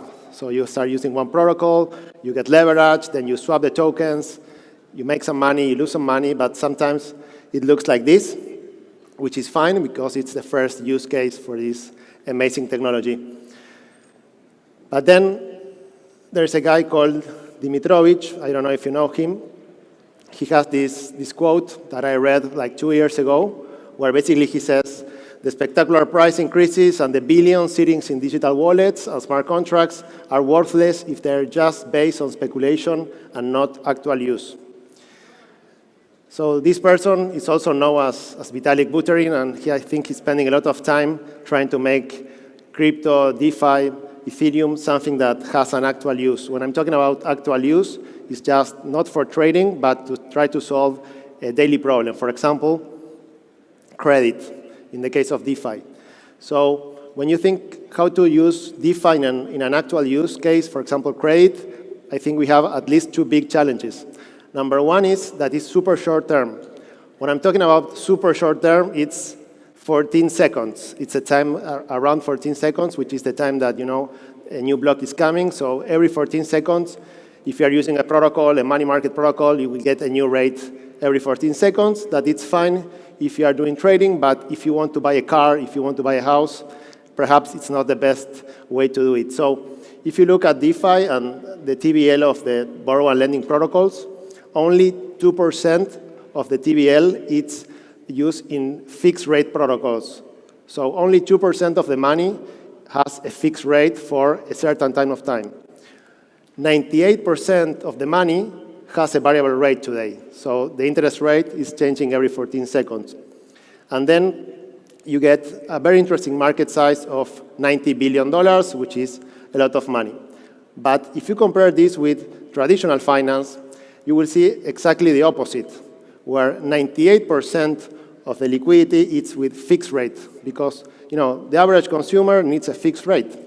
He cannot change how money he makes per month. He has, let's say, a fixed salary or a fixed income, and so he can take a loan, and he wants to know how much money he has to pay every month.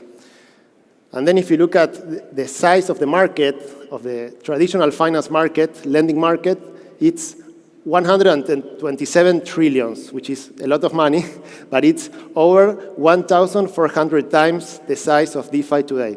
So this is the biggest opportunity ever in the history of finance. So you can get a new technology, find a way to use it in a different way, and have a market opportunity of 1,411 times the market size that you have today. So let's start with the first challenge, which is how we can move from protocols that have variable rates, super short term, every 14 seconds, to, let's say, a protocol where you can deposit money or you can borrow money at a fixed rate for, let's say, 1 month, 2 months, 1 year, 3 years, 5 years. And this is exactly what we are trying to do with this new protocol. So if you want to get your attention for the first few minutes, what we are doing is we are trying to complete the credit market. We want to have variable rates and fixed rates in the same protocol. And in order to do that, we're going to have another challenge, which is how you can make this technology available for every user in the world, not just the ones that have tokens. But this is a challenge that we're going to talk about in the next presentation, not today. But this is the second big challenge that we need to get resolved in order to connect DeFi with the real world and have a use case that everybody can use. So the question is, okay, everything is super interesting. There is a huge opportunity. We are trying to solve this opportunity. But why we are doing this, okay? Why we are doing this? Let's start with the why. And a lot of people talk about blockchain, tokens, governance, many things, NFTs, which are very interesting pieces of technology and very cool things to talk about, but we are not thinking about this. This is just a way to solve the problem. So we are doing this because we think that there is a huge opportunity to really democratize credit in a decentralized and efficient way. And when I'm talking about this, when you look at the world today, you have almost 200 countries, and every country has a different central bank, a different credit system, a different currency in many cases. So you have like 200 credit markets around the world, okay? But there is an opportunity to connect all these markets in one market of credit. So if you're living in Argentina or living in the US, you will have access to the same liquidity, and it doesn't matter where you live, okay? So let me give you an example. This is a very happy marriage, started a few years ago, so they are very happy. They have Carla. She's very smart, she's very, very nice. And this couple makes some money per month, okay? But both persons work on a daily basis, and they know they have X amount of money, a fixed monthly income, and they want to buy a house or a car or a computer or travel. So if they look at DeFi today, they can't pay a variable interest rate that changes every 14 seconds. For them, it's crazy. They will not gonna do it. But they can pay a fixed interest rate for a number of months or years as they are doing today. But the problem is that if this couple, and Carla also, live in Spain, for example, if you go to the website of the biggest bank in Spain, you will see that they will have to pay around 8% annual rate in euros without collateral, which is, for Argentina, it's almost free money, but in Europe, it's not free money, and for them, it's a lot of money. So it's okay. They can go to the bank and ask for a loan. But let's say that Alice, Bob, and Carla live in Argentina because they like to eat asado and they like to come to ETH Latam. And they have exactly the same job that they have in Spain, and they go to the same bank, but in this case, the Argentine version of the bank. And they go to a website and they want to take the same loan, they will have to pay 70% in pesos, okay? But 70%, which is almost 10 times the cost of the same borrow if they live in Spain. And just a quick comment here, I made this presentation 1 month ago, and this was 55%, so now it's 70%. So let's see how this rate moves forward. So this is a huge problem because the 195 different credit systems that we have in the world have different ways of working for the same people, and we think that there's an opportunity to solve that problem. So our question is, why is this happening, okay? And you probably live in Argentina and you know the answer. This is happening because there are central banks everywhere, and these central banks around the world, because of COVID, printed a lot of money. We in Argentina are champions printing money every year, but in most of these countries, for the first time in many years, they printed trillions of dollars. Just to give you an example, in the US, the Federal Reserve printed $5 trillion, which is, I don't know, 20 times the GDP of Argentina in a couple of months. And now you're getting inflation.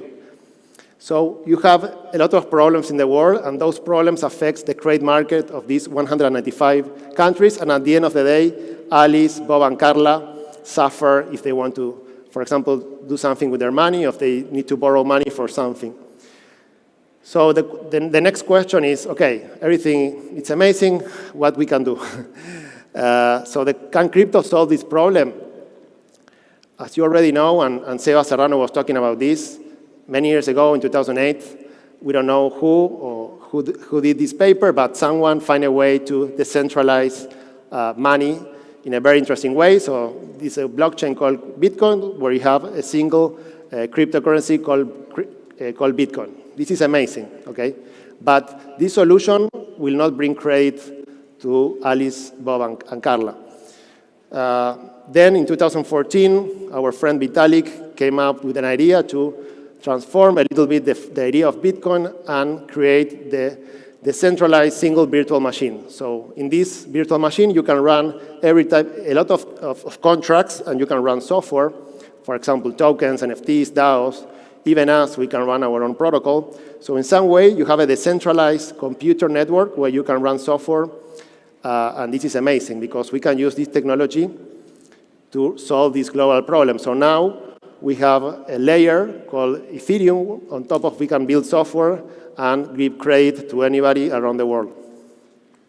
So we published the white paper, I think 1 month ago, and now today we are opening the testnet to everybody to use our protocol and to see how it works. But let me first give you a brief explanation of what we are doing and how we are solving this problem. So basically, the problem is how you discover the interest rate based on something, okay? So if you go to the bank, you discover interest rate, if going to the website, and you will see the interest rate. But that interest rate was, someone put that number in the website, okay? So the challenge is how you discover an interest rate without a human intervention. How you discover interest rate in some way with software. So there's 2 very important protocols that already solve this problem for variable rate, and they solve this discovering the interest rate just looking at the utilization rate of a pool of assets, let's say DAI. So if there is a lot of DAI available, the interest rate is low, and if there is a low utilization rate, the interest rate changes. So they look at the utilization rate, and based on that, they give you automatically the rate. And that approach works super well. 98% of the total value lock is being used with this approach. And then you have, since last year, at least 4 protocols that are trying to generate a fixed rate. They're trying to discover the fixed interest rate to solve the problem that we talked before. And they are doing this with 2 approaches. One is called one maturity token. So the idea is that you have a token, but this token has an expiration date. And you discover the interest rate based on the price of the token, similar to a zero coupon bond, where you discover the interest rate based on the price of the bond. And this approach looks very good in paper, but then when you go to the blockchain, it doesn't work very well. That's why this type of protocols have only 2% of the liquidity, because at the end of the day, this token will have an expiration date, so you cannot trade the token in a normal IMM. So there is another type of solution, which is called 2 maturity tokens. So basically, you give a token and they generate 2, but then you have the same problem, which is how you trade that token. You need to create your own AMM. So all these approaches didn't get a lot of market share so far. So our idea was, let's take the approach that works super well for the variable rate and then add on top of that a layer of time. So that's what we did. So we have exactly protocol using multiple utilization rates. So we have pools for variable rate, and we have different pools with a maturity date in each of these pools.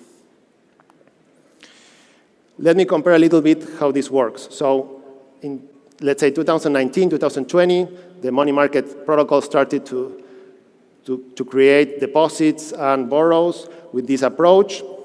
And you can deposit and borrow on variable rate. Then 2020, there came 2 other protocols, and they were the first ones to give you the opportunity to deposit or borrow at a fixed rate. And then last year, you got more protocols trying to solve this problem with this idea of 1 token or 2 tokens. And this year, we are launching exactly. So we are trying to learn from the market, from all these experiences, and bring to the market a new protocol, trying to solve at the same time variable rates and fixed rates. So what makes exactly different? Okay, we have a lot of things behind the scenes in order to solve this problem. The first one is a new interest rate model. We're going to do a workshop at 4 p.m. with all the team, so they will give you the details, but just to go through a couple of bullet points. So this new interest rate model, it's different from the one that you, for example, if you're using a money market, this is a linear function. It's not like this. And this type of function, it's a little bit technical, but allows different persons that they can create on top of this derivative markets and new interesting things on top of this new interest rate model. So again, if you're interested in the math, 4 p.m. it's going to be a workshop to talk about this. Then the second thing is that we have this dynamic close factor, which is very related to the risk model that we have on the protocol. Basically, when someone doesn't pay for the loan, you get liquidated, or if the price of the collateral goes down, you get liquidated. And the idea that we have is that if that happens, we want to make sure that the process is as smooth as possible.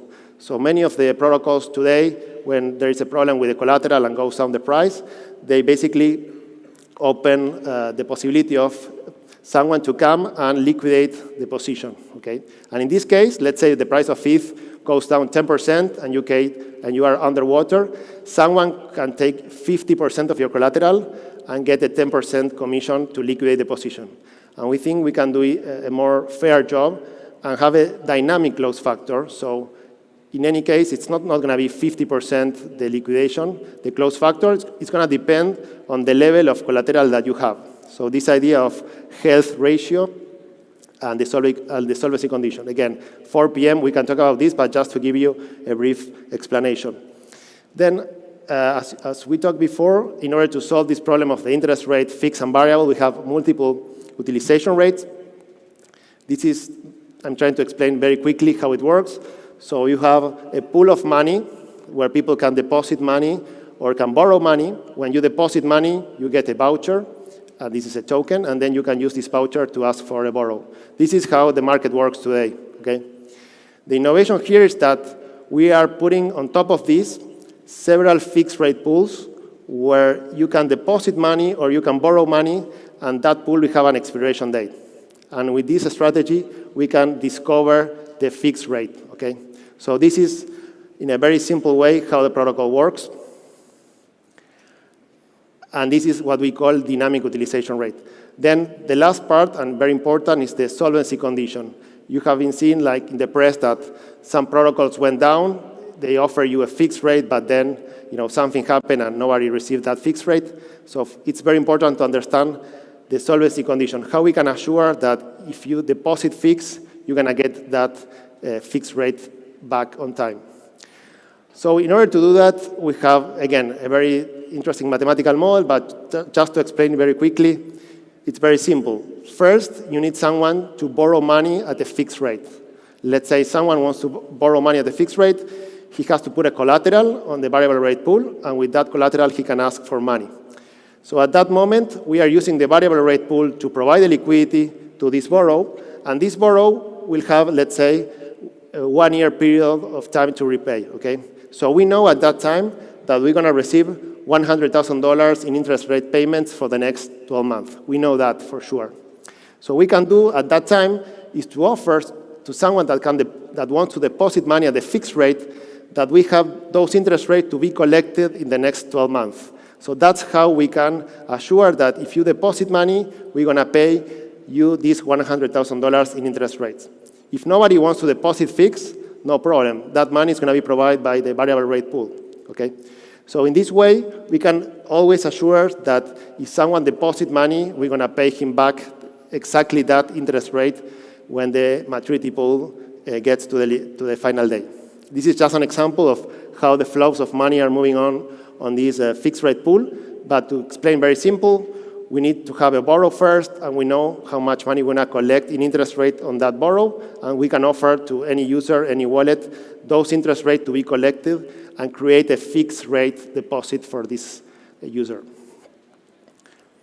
Okay, so let's talk now about some cases in DeFi. Okay, we have a casino, so we need to play an interesting game as we get traction and product market fit to then connect with the real world with Alice, Bob, and Carla.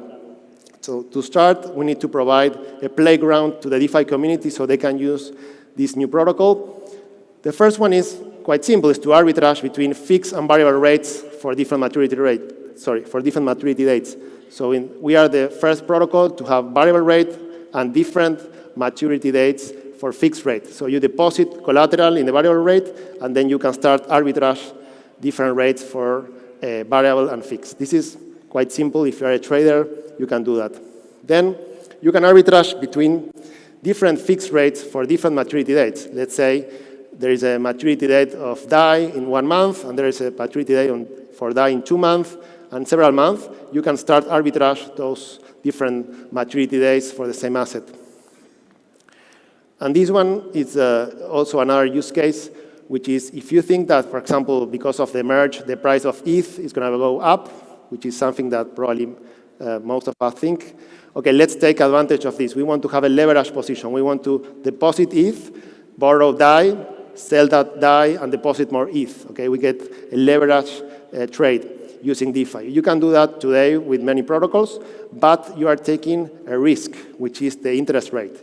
Perhaps the price of ETH goes up, but also the interest rate goes up. In that case, you make money with the bet of betting on top of Ethereum, but you lose money because the interest rate goes up also. So with Exactly protocol, you can hedge the interest rate risk using different maturity pools.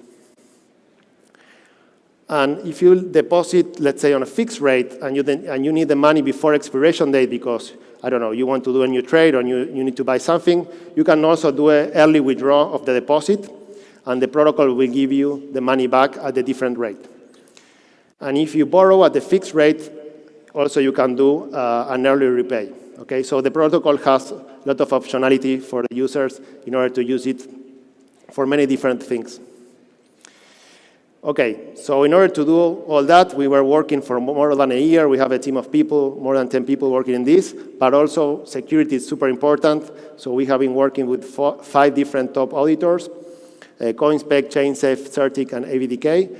And also we did a mathematical audit of all the protocol with CryptoEcon. All this is going to be published on the website before launching, so you can read the report. So how are we going to get to Alice, Bob, and Carla? Because so far we are talking about DeFi, about trading. So the first step is to go to DeFi and provide a playground to the DeFi users. And those initial DeFi users are going to be what we call a whale. It's a user that typically knows how to trade, how to code, has a lot of money in the wallet. So we want to get more product market fit from these whales in order to understand if the protocol works well or if we need to continue improving the product. So once we got product market fit with the whales, we need to get to the DeFi users that are using aggregators or are using exchanges or wallets. In this case, we plan to go to L2 to lower the gas price of the transactions and to get more scalability. And then also launch our own token, decentralized governance. So this is the path to decentralization as we get product market fit. And the last step is to get to Alice and Bob and Carla, which are let's hope that they are together in a few years when we're going to get here. And also we need to work also to provide them a way not to have a fixed rate, but also to have a different credit scoring in order for them not to deposit so much money as collateral. So if you want to understand everything that I talked in the last 20 minutes, perhaps this meme will give you an explanation of that. We think that in the next few years, you're going to have very interesting applications on the front end. You're going to have fintechs, wallets, anything you are used to use today in the website. I don't know, whatever you want, you can have on the front end. But then on the back end, on those applications, we think you're going to have DeFi. So DeFi is going to be the back end of the financial sector in the next few years, and we want to be part of that. So the typical question is, okay, when mainnet?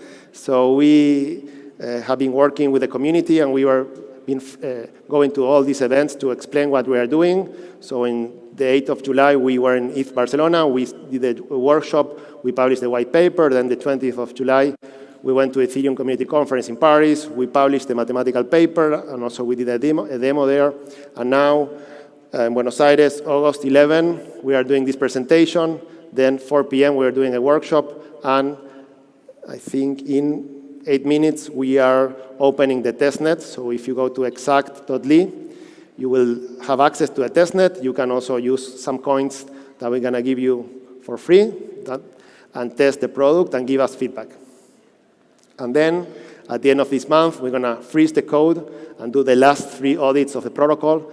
And if everything works well, in some day of September, we can go to mainnet with this new protocol and launch. So if you go to exact.ly, in 7 minutes, you will have a button, and you click on that button, and you're going to get to this application. So basically, you can have variable rates and fixed rates on the same application. In this case, you can deposit all these assets at variable rate pools, or you can borrow all these assets on a variable rate pool, and then you can select maturity days for the different fixed rate pools. So this is the first time that a protocol puts together variable rates plus fixed rates in the same protocol, and then also you can use a dashboard where you can track your position. You're going to get a voucher and ERC20 token for your deposit at the variable rate pool, and you're going to get an NFT for your deposit on the fixed rate pool. So we think it's interesting.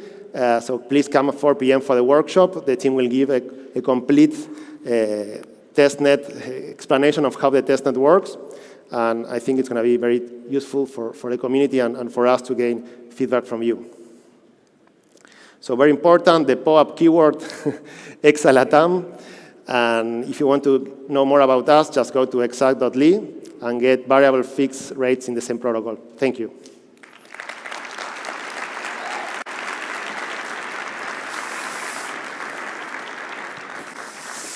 Muchas gracias, Gaby, por la presentación. Veo que hay gente parada ahí, hay algunas sillas por acá, si se quieren sentar hay espacio, así que pueden sentarse. Les cuento que también tenemos el otro escenario donde están pasando charlas en simultáneo. Ahora va a estar Nicolás Venturo de Balancer hablando sobre liquidity mining, así que en caso que les interese esa charla pueden ir al lado. Y en este escenario tengo el agrado de presentar ahora a Renat Kazenjin. Renat es miembro fundador de la Protofire DAO y nos va a contar un poco sobre cómo transicionar a la Web 3. Así que bienvenido, Renat. Por favor, para Renat. Gracias. Hey, how are you guys doing? My name is Renat, and I'm here to share with you a story of how I personally became a developer in crypto, and want to suggest some tips and tricks and lessons learned for those of you who want to join the movement and become a full-time contributor to Web3 economy.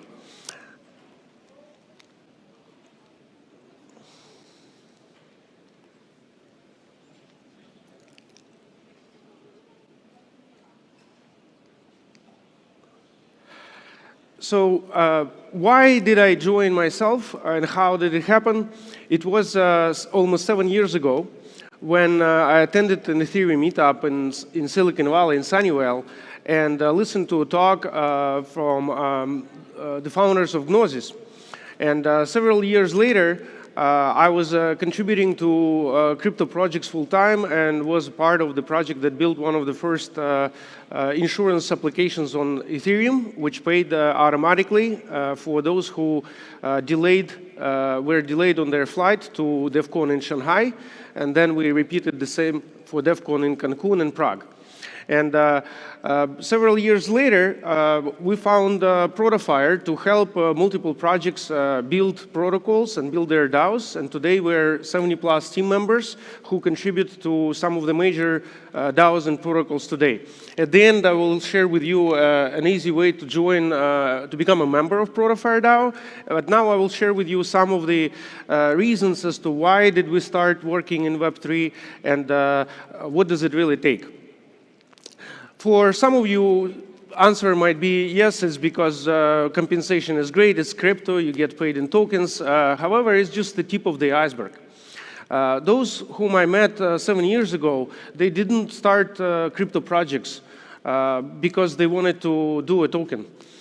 They started their crypto projects because they wanted to make an impact to the world. And while not everyone is a founder of a crypto protocol, but some of you who contribute really like the fact that you build way more and you ship much more often code that is used in production, and it often uses real funds. Yes, it's quite challenging and risky. Security is very, very challenging in crypto, but you build more. And also, for those of you who are here in Argentina, you don't need to move to the US to earn a decent salary to work for crypto projects. Most crypto projects work remotely. And the biggest reason as to why I joined Web3, back then it was just crypto full-time, is because I saw how it could be used as a tool, as a mechanism to build applications that remove trust, assumptions, and really make the impact to the world, delivering something that was never possible before. So that is really the bottom of the iceberg. Working for a DAO is not really easy because it's very different versus working for a company. Some examples include the looseness of organization. There is no clear hierarchy. You need to be very proactive. It could be quite difficult to understand how to get around. However, once you understand the motivation that you and yourself and the people that you close with, how the solutions that the dApps, that the protocols that you could contribute to, how they could change the lives of people, you will figure out that it's not that hard. And some of the tips I could give you is that number one is to understand really the customer of the DAO, the audience, and what are their needs, wants, pains, what are their fears. Because once you understand that, you will be able to really come up with solutions that that are very much needed to take the protocol, to take the DAO to the next level. Be proactive. In DAOs, because it's hectic, it could seem quite unorganized.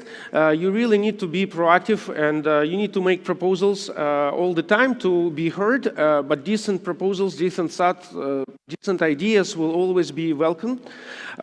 Be clear when you communicate. We often work with developers who are not used to be sharing screen or video on the Google Hangouts, for example, or on Zoom. So this is one of the tips, is to assume by default that people want to see your face and they want to see your work, they want to see your screen.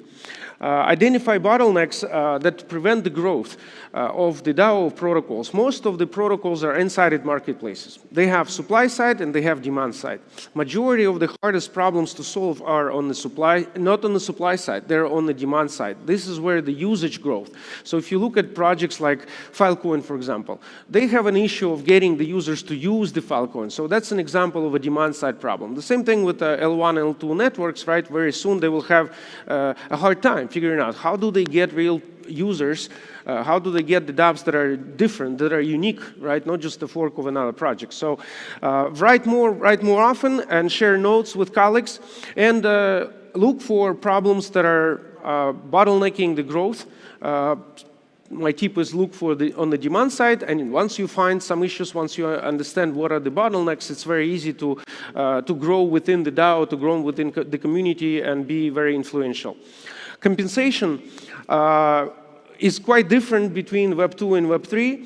The main takeaway is that very often the token allocations are vested much faster, and they become liquid much faster compared to traditional startups. Traditional startups often have to work for 5-7 years to either be acquired or go IPO, and that's when you have a liquidity event.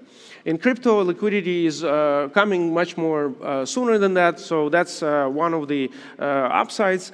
And what's more interesting, we at Protofire DAO, we share profits between all team members. So these are something, some of these instruments instruments becoming much more available to be used, and I encourage those of you who are building projects, building companies to share the part of the value that the team creates in the form of sharing of profits and revenue. The impact that you can make, that's by far the biggest difference. In Web2 companies, you often work on closed proprietary software, and the goal of these companies is rarely to deliver a public good. The goal is to accumulate, capture as much value as possible, and the mechanisms that they're using are often counterproductive and seemingly in conflict with the values and missions that many crypto projects have. Hold on.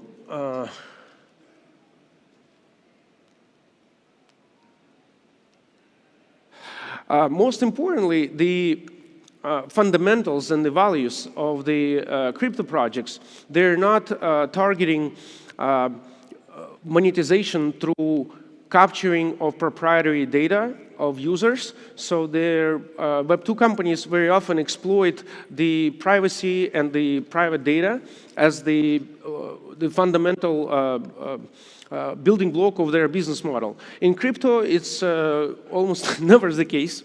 It's quite the opposite. The crypto projects and protocols, they exploit the market inefficiencies. And as you heard just a few minutes before, that most of them are n-sided marketplaces. So this is the kind of where the two sides of the coins, right? N-sided marketplaces have often a different business model. Surprises when you work in Web3. There is a lot of bugs, a lot of incomplete documentation. It really sucks to start working with a new project. It's super hard. You have to growth hack all the time and find ways to accomplish some of the difficult things for maybe your work. If you work, let's say, as a front-end developer, sometimes you need to really expand your stack, right? And you will end up yourself looking into Solidity code on GitHub, trying to deploy contracts. So it's routinely, for example, QA engineers in some of the projects that we're working on, they routinely deploy Solidity contracts and start doubling across the stack. The dApp front end is not as thin as in Web2. It's often, you need to juggle between ways that either you access the chain directly, or sometimes you need a middleware. It was really problematic to build dApps a few years ago, but now thanks to the middleware like the Graph, to which we are a large contributor and one of the top 10 indexers, you can build much faster, but you still need to effectively work as a full stack developer, even if you are just working on a front end. The learning curve is long because of the issues and very fast pace, how projects are being developed. The good news is that the barrier to entry is very low. These are some of the resources you can take with you to get started very quickly. We at Protofire are big fans of Morales Academy. We use it all the time, and this is one of the fastest ways to get from zero to hero in Web3. Solidity security is a big issue as soon as you start working on applications that touch money. So there are a couple of games I put here the links to where you can learn the basics of Solidity security. Why you should consider becoming a member of Protofire DAO is because you will be exposed to work with not just one, but a variety of different crypto protocols and DAOs. We at Protofire have a unique edge. We have unprecedented access to information flows, and we spot trends before someone who can potentially work for a single project. So it's very interesting to be working with multiple projects in the space because you can see things from above. And some of our team members have a great choice when it comes to which DAO they can work with, and half a year they work for one, and at some point it's quite easy for them to join another one because they have colleagues that work there. The reason why protocols and DAOs work with Protofire is because we help them resolve some of these bottlenecks that prevent organic growth, that prevent growth of the demand side.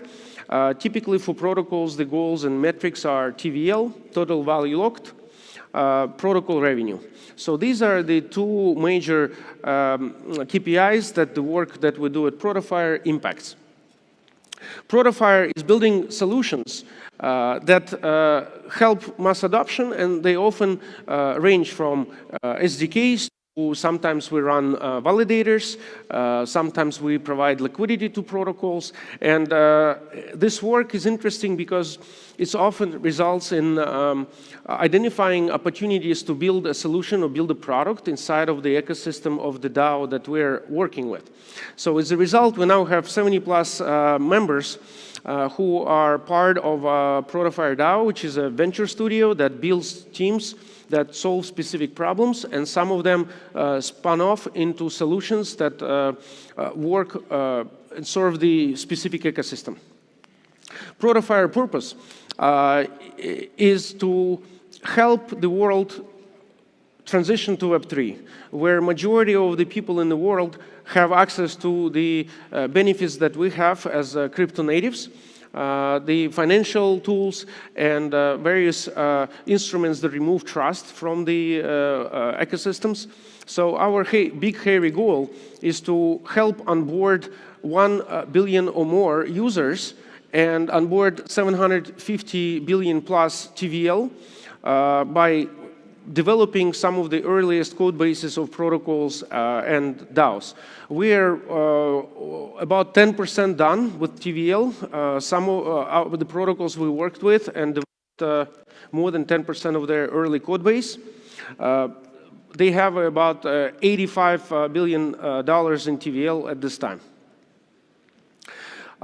In this link and the QR code, you can join a Discord of Protofire, learn more, and see the projects that we're working with. And if you have any interest in working for some of the DAOs I showed you, we would love to hear from you. Thank you very much.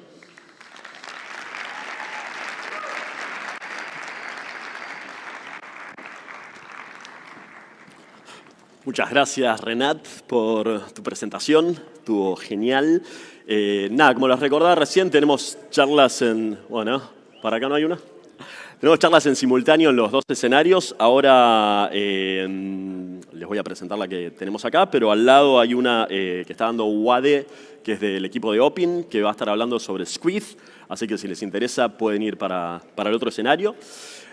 Ahora me gustaría que recibamos a Gerrit Hall, que nos va a contar sobre Vyper plus DeFi. Así que un fuerte aplauso para Gerrit. Gerrit, bienvenido.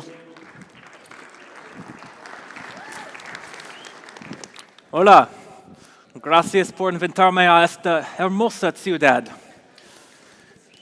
¿Le gustaría inglés o español? ¿Inglés o español? Escuche inglés, which is good, because I don't speak much Spanish, as you can tell. But I'm from America, Los Estados Unidos. They barely teach us one language there, so we'll see what I can get through with this. I'm very excited to be here to talk with all of you about Vyper and DeFi. And for those of you who aren't developers, you might be thinking that there might be a lot of foreign language in this. Don't worry, this is aimed at beginners. So even if you're not technical, we hope that you'll come away with this with more appreciation of the EVM, as well as a bit of context into this Solidity versus Vyper wars you might have heard something about. But we think there's been enough fighting in this world. We believe that we should have an end to all these wars, so we're not going to be trying to fan the flames of these wars. We're going to say nice things about both Solidity and about Vyper. In fact, in my night job, I teach a class on Solidity, so if I trash Solidity, I'm out of work. Now, let's talk business here. I know why most of you are here. Some of you have flown from partway across the world so you can sit in your seats and read Twitter on your phones. That's fine, that's fine. It's very entertaining. To aid all of you, in fact, this entire presentation is going to be covering only material from Twitter. So we, of course, have to start with El Hombre Grande, or Delgado, Vitalik. And he brought Vyper to a lot of people's attentions a few weeks ago when he was talking about, out of the blue, how much progress Vyper has made. And of course, this started up some flame wars. Don't worry, we're not here to inflame these wars any further. But a lot of people don't actually realize that Vyper was started by Vitalik himself. And this was several years ago. Again, more tweets is mentioned. Everything on here is from Twitter. So if any of you are featured in here, please shout out, because it'd be great to meet all of you. And more importantly, if anything in here is mistaken, don't sue me, sue the authors of these tweets. So Vitalik started Vyper out of a clone of an earlier language called Serpent. And you might be saying, what's Vitalik doing? Is he trying to destroy Solidity? Well, not at all. Like, I think everyone agrees that what's important is when we interact with the blockchain itself, when we're interacting with the EVM. So in fact, everyone wants there to be more languages. We want Solidity, we want Vyper, we want other languages. The Ethereum Foundation is in fact funding yet another language called FE. So we want as many different possible languages as possible, because at the end of the day, what's going on with all these languages is that they're a very high-level abstraction layer. At the very top layer, we're trying to create these languages that humans can understand. Because if you look at what the EVM bytecode is executing, it's horrible. It's these strings of hexadecimal numbers. They're super well optimized for all your Ethereum nodes, but they are really terrible to program against. So we've invented Solidity, we've invented Vyper, FE, so that humans can work with these things in a much easier fashion. So at the end of the day, more languages, more apps, everyone gets to have a lot more fun. As mentioned, we're here for a call for unity. So we're going to start this off by featuring a number of Vyper maximalists saying nice things about Solidity. Vyper itself calls Solidity in and of itself. It says, this is a good option. We agree. Again, I'll be out of the job if Solidity goes out of business. Curve Finance, company I'm a very big fan of, is built all their contracts out of Vyper for reasons we're going to talk about in a little bit. And they point out that the more competition we have between all these compilers, the better. More compilers, dev features get better, devs are able to build all the apps that we like to use. Patrick Collins, a legendary developer, he also is an advocate that you should just build in what you like. And for a long time, this had been a question of the syntax. If you think that Python's better, use Vyper. If you think that Java or JavaScript is better, use Solidity. But what's interesting is, more recently, it's evolved a bit beyond this, because there's actually people that prefer the JavaScript-style syntax of Solidity, and yet they choose Vyper, because the compiler is getting very good. It's gotten to a point where Vyper has innovated a lot of amazing things. And this brings us to Verano Vyper Caliente, hot Vyper summer. And you're probably saying, I'm loco. It's invierno, not verano. Well, up north we do things a little bit differently. So up in the north we're all really hot right now, except the developers were inside in air conditioning coding. And a lot of people are enjoying hot Vyper summer. So what exactly is going on with hot Vyper summer? It traces back to April. In April, the Vyper 3.2 got released. And this is a major milestone, because before this, Vyper and Solidity, there are actually functional differences between the languages. You couldn't do certain things in Vyper you could do in Solidity. You could only do certain things like NFTs. It was impossible to get a Vyper NFT on OpenSea before this, because there was a certain bytes type missing. Once Vyper 3.2 got released, though, these two moved into harmony. You could do pretty much anything you wanted to do in Solidity versus Vyper. So it was no longer a functional choice. It became a stylistic choice. So Vyper said, hey, give it a shot. Why not try building some apps in Vyper? And here we see ApeWorks, which is a really fantastic tool for learning Vyper, released a great tutorial recently, pointing out that now Solidity and Vyper are compatible. So there's no more technical shortcomings. Vyper is ready for prime time. And people started saying, all right, we'll go ahead.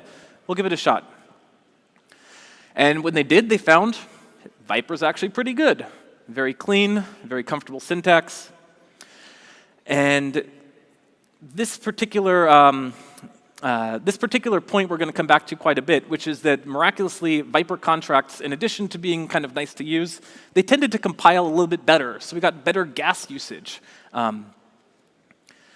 This one here really warms my heart because this person here is mentioning that the Vyper has some advantages in terms of the community and the tooling. And this is exciting because just a month earlier, there had been a bit of a war where, in response to Vyper Summer, people who prefer Solidity said, well, we don't like Vyper because it doesn't have the tooling, it doesn't have the ecosystem. But this is very fast growing, and this is thanks to a lot of the amazing work that's been done. If you know about Paradigm Capital, it was a really big win when all of a sudden some of the team there started looking things over and saying, you know what, we've taken the Vyper pill. We think that the Vyper is pretty much there. There's still a few cases like Foundry integration, modules, but generally it's catching up very fast. To talk about how Vyper developed into what it is today, let's go to the core values that underpin Vyper. And really, the values underlying Vyper is what's driven this development to be what it is today. There's 3 primary goals: security, simplicity, and auditability. So I think anyone who's been following the space for longer than 10 minutes knows that hacks are incredibly common within cryptocurrency. My favorite curve even had a hack itself, although it was thankfully a Web 2 hack, not a Web 3 hack. The Web 3 infrastructure is very commonly, you see a lot of mistakes, you see a lot of errors. So you can see where the emphasis on security is really, really useful within cryptocurrency. In particular, and just here on the screen, we can see a few of the places that Vyper is going beyond security. It's going to be working in the next several months on UX, developer experience, trying to become the safest performing language, and the highest use smart contract language for new projects. So we might within a year see a flippening. But the safety thing we really have to double down on because thankfully there's not yet been a major high profile Vyper hack, although small sample size. Vyper is this concept that when you're writing code, even if you're a novice and don't understand what's going on, by default, we should just make it easy to write secure code. So it's a great language to learn from scratch, I'd argue, because you can start learning this, and by default, it has a number of things like adding a non-reentrancy filter to make it a little bit safer, make it a little bit easier, and avoid potential issues. And this is one reason that you see a lot of DeFi protocols that have an emphasis on security tend to use Vyper. Another big one is Yearn. You'll notice that a lot of these protocols that do have this huge emphasis on security pick Vyper. It might be causation, it might be correlation, we don't know. But whatever it is, I think that we can all agree that more security in the space is a good thing. But one of the most important features that we're going to drill down a lot is this concept of readability. And it sounds like a bit of a squishy concept, but it's really, really important. Vyper has this concept that by default, it should be easier for the reader of the contract, even if it makes the coder's life more difficult. And even further, if you don't know how to program, you should still be able to read Vyper contracts and understand it. And that's not easy to do. In part, this is one of the reasons that Vyper was built off of Python. And this is more developer wars that go even further back, JavaScript versus Python, and we certainly don't want to escalate these wars a bit. But there is a concept within the Python programming language that it should be easy to follow syntactically. You can look at it and understand what's going on, even if you're a bit of a novice. So this is really important. The Vyper community wants to make sure that contracts are safe, and most importantly, that people can actually look at it and read it. When you're dealing with Solidity, you have to follow a lot more practices, therefore, to actually make sure that your contracts are safe. And this point here is one that we're going to return to a lot, which is this idea that if your code is unreadable, you might be able to squeeze some gas savings out of it. Or you can sacrifice the gas savings and make your contract more readable. So there really is an important concept of readability, but it's a false dilemma. You don't have to sacrifice these. The Solidity EVM, the way that the Solidity code is designed, happens to make it currently difficult to write gas-efficient and very readable contracts.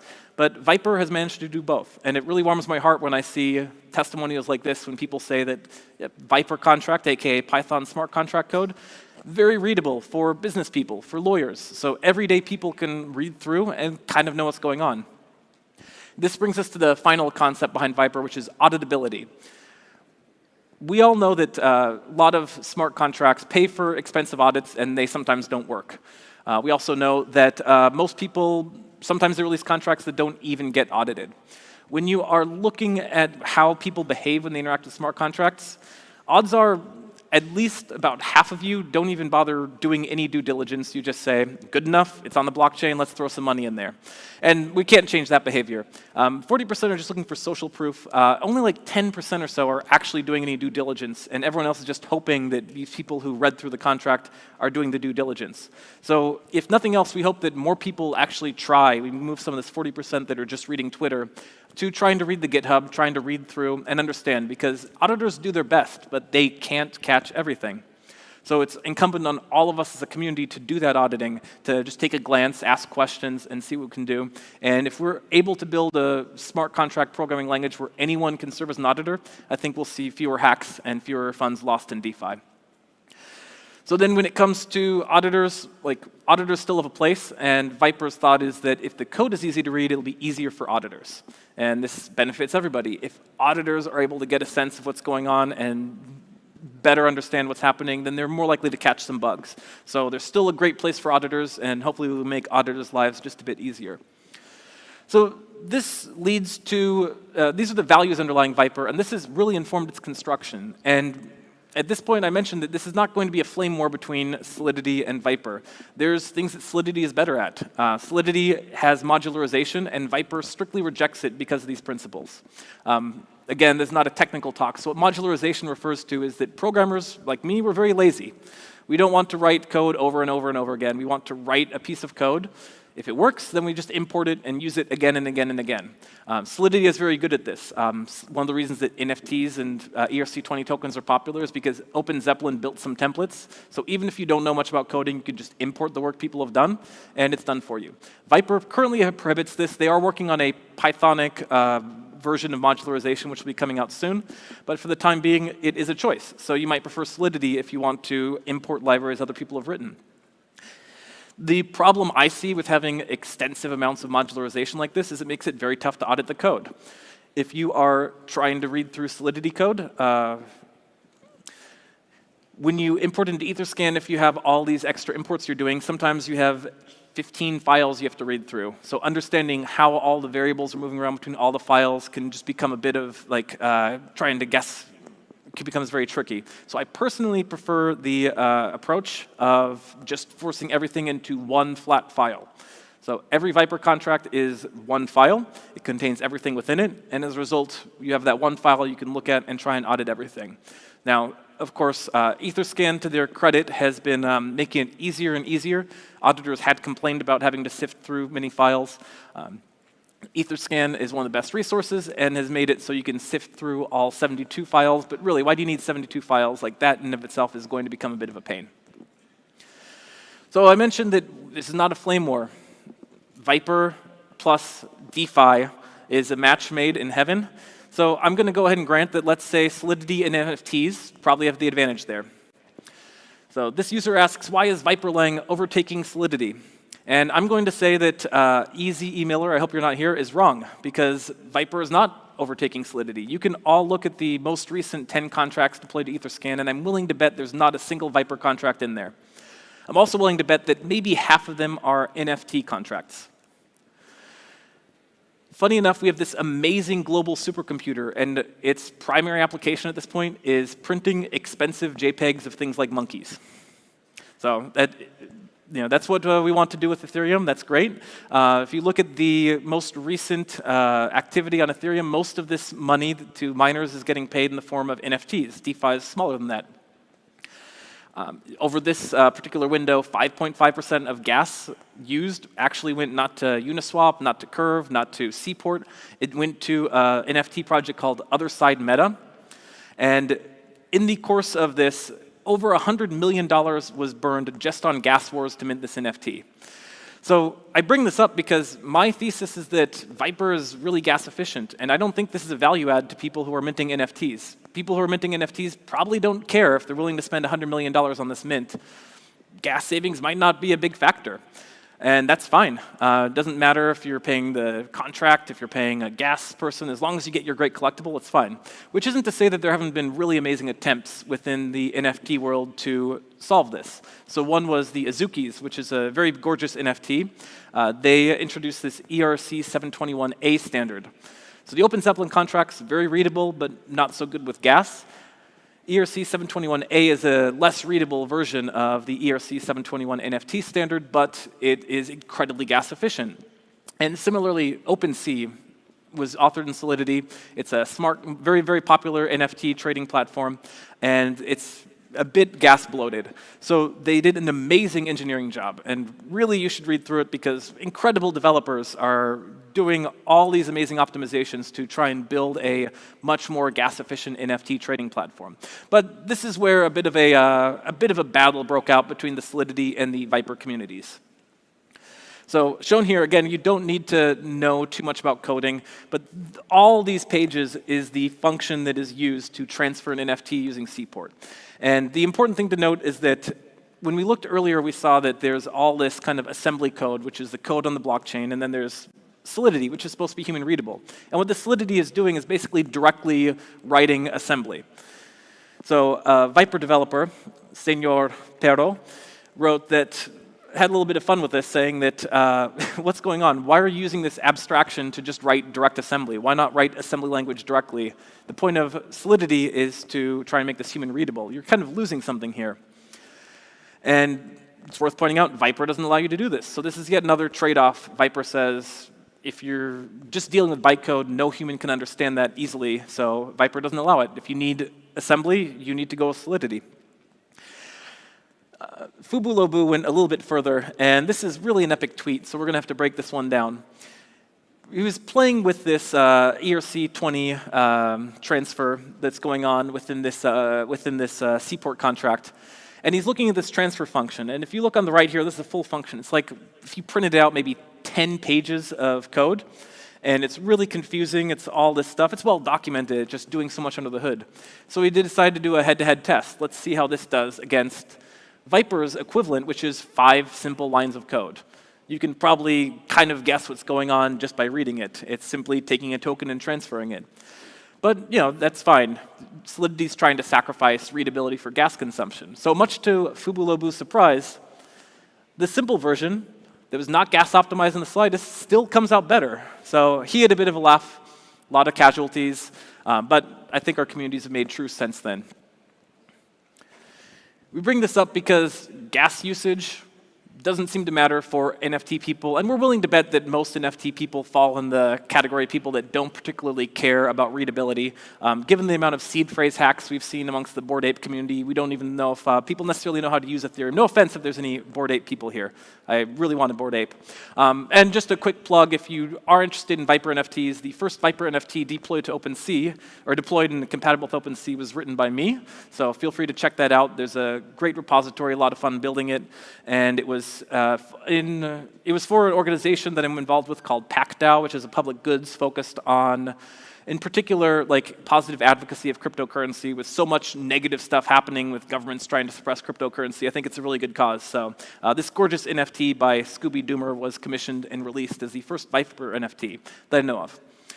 So I'm conceding that Solidity is probably a good match for NFTs. You can just import the NFT ERC 721 standard from Open Zeppelin, and you don't need to change much because most NFTs have the exact same functionality.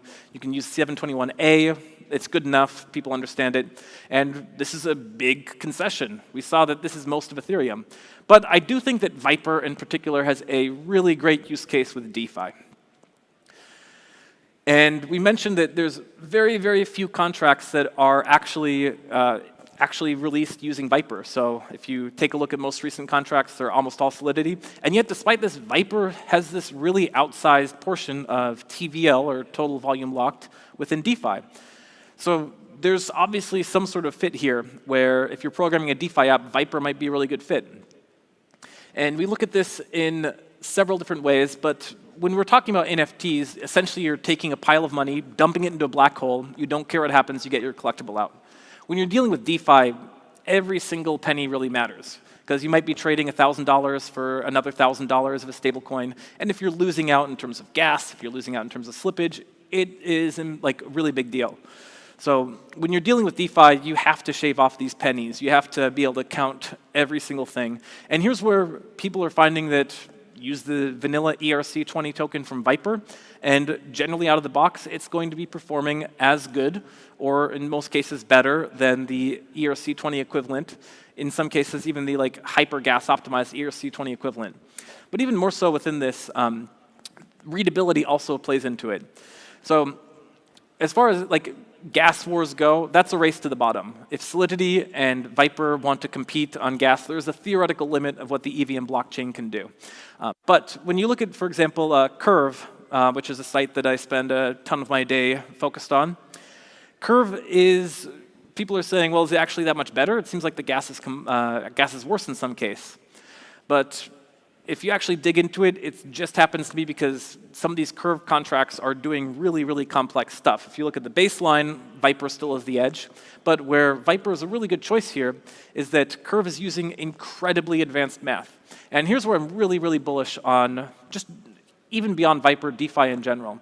I really think that we're in this sort of first generation of DeFi, where most of the apps that we are seeing in DeFi are not that complicated. It's usually like give a token, get a token back. And that's great. It can also just be done using a standard 4-function pocket calculator. Addition, subtraction, maybe there's some multiplication and division if you want to get fancy. But we haven't really seen that many DeFi apps that are utilizing some of the complex mathematical capabilities. And I think that in particular, Curve is one that's really using DeFi to its full potential. And at this point, we're not talking about what both languages can do on the blockchain. We're talking about what the compiler is choosing to do, which makes it better to code some of these applications. So if you're building a complex DeFi app like Curve has done and Uran has also done, one of the issues that you come with Solidity for some time was this stack too deep. There's a limited number of variables you can get before the compiler chokes. But Vyper has planned for this and allocated its memory efficiently, and there's no such thing as stack too deep. So you can build the most complex DeFi app using Vyper without having to cut corners. It just makes it a more natural, easier way to program. And then on top of this, the DeFi applications that can be built that are going to be more complex, if you think about it, it was like 2008 when we started seeing the really fancy TradFi products, like all these complex derivatives, and those destroyed the market, so don't build those. But there is room for more complicated math to be done using DeFi. And if you're trying to do that, Vyper has a number of complex mathematical functions built in at the compiler level. So it's right there. If you need to do things like shape rotation, if you need to do things like elliptic curve math, there's functions that exist for that. Again, these are compiler choices, so Solidity could build these if they like, but because Vyper has had these principles of let's build this from scratch, and most importantly, when you're trying to deal with advanced math, it's already going to be tough enough, so make it as easy as possible for the auditors to understand what's going on under the hood. Because the math that's being done by some of these Curve contracts is mind-boggling. If you're not super familiar with TryCrypto, it's a pool that contains Bitcoin, Ethereum, and dollars, and it's able to self-rebalance itself. So in other words, if the price of Bitcoin fluctuates, the pool picks this up without any external oracle. It just does the math on the trade volume and figures out what the price should be, rebalances liquidity itself using some complex exponential smoothing functions. And as a result, it's been up for over a year with no issues. So some incredible stuff being built. We're going to see much more incredible stuff being built. And this ties back to this point we had at the beginning, which is the community. Because all these, and the tooling, because all the tooling is being built by a community of people who are finding Vyper very easy to work with. So recently, since Vyper launched, it hasn't slowed down any. It's launching this new feature called Titanoboa. You can think of it as a natural execution layer, which makes it easy to plug into, for example, a Jupyter notebook. Python has a number of great data science libraries, so it wouldn't surprise me if we start to see people integrating much more complex features. Like we haven't seen the many machine learning algorithms or even neural networks applied too much to cryptocurrency yet, but we can build some very amazing things when it happens. And I think that the kind of natural level of tooling that's being built is going to really assist in this. And of course, all these great tools, here's another one that's being built, is coming just because of Hot Vyper Summer, because all these people are finding the Vyper community and finding it's a great place to make a big impact in cryptocurrency.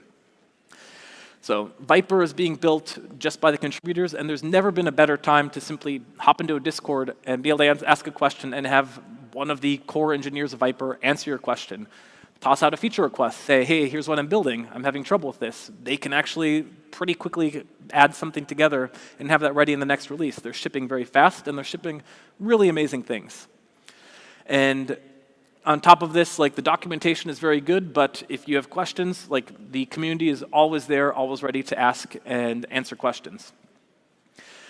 Vyper, just in case you're curious, it's not funded by VCs. It gets a lot of its funding from a project I had the privilege of working on called VE Funder, which takes curve gauge emissions, and instead of directing this to curve pools, it sends this directly to good causes. Vyper is one of these. So Vyper was the first project that received just a stream of incoming curve pools, so if there's things you need funding for, you might be able to ask Vyper and they might be able to help out. And if that's not enough, amazing ASCII art. So I really believe that together we're all going to be building some amazing stuff, and at Vyper 3.3 we've essentially caught up with Solidity, so we can just imagine what kind of amazing things are going to get released when Vyper 4 gets released inevitably. Finally, a plug, if you're interested in learning Vyper, I've been working on a series of YouTube tutorials in which you can build a ERC20 backed stablecoin, in my case a curve backed stablecoin, not the curve backed stablecoin, and unfortunately I'm not allowed to release any alpha about that, but if you want to build a generic curve backed stablecoin with much simpler likely math, then you can follow this tutorial I've been working on. But other than that, if you'd like to join the Discord, this here link will join you. We'll be happy to chat there, or if anyone has any questions, I don't know if we do Q&A here. No Q&A, so questions are all in the Discord. Thank you everybody, really appreciate this. Adios.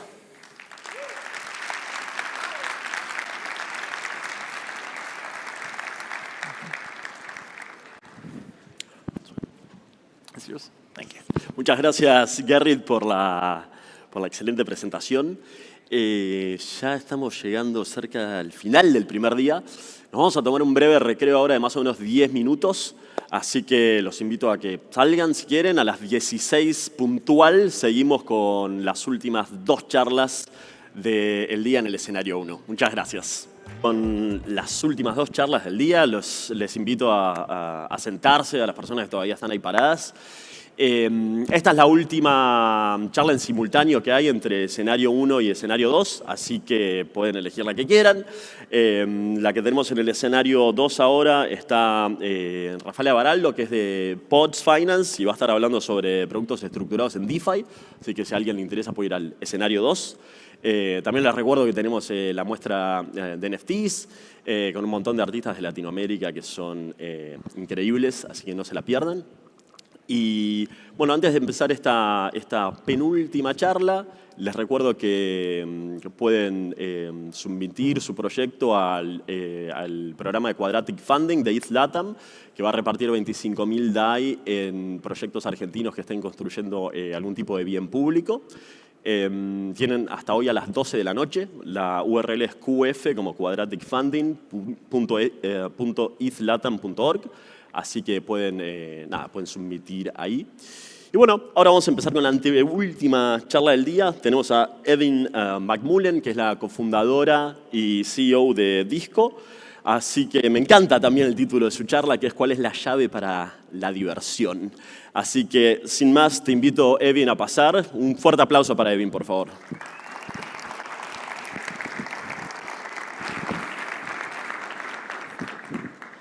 GM, buenos días, Buenos Aires. GM, say it back.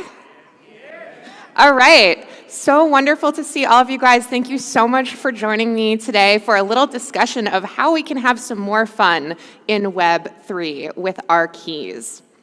My name is Evan McMullen. Let's see.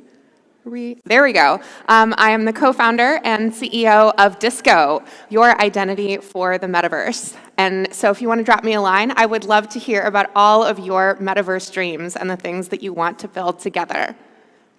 So first, before we talk about fun in our modern era, I want to provide us with a little bit of a history lesson.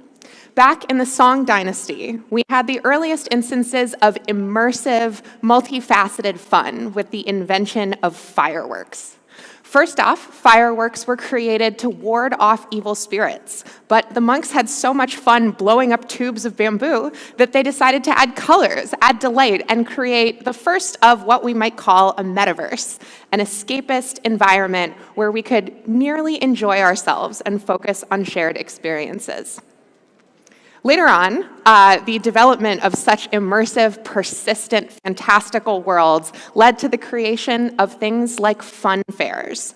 Similar to fireworks shows, fun fairs utilize technology to create an otherworldly experience focused on shared delight. However, unlike the metaverses that we enjoy today, these experiences were not especially personalized. It was a single, persistent environment in which everybody could share, but nothing was responsive to any given individual. Escapism was at the root. You know, this importance of thinking about our value and our shared experiences beyond our own mortality. And so the birth of modern fun was born, out of hardship and innovation.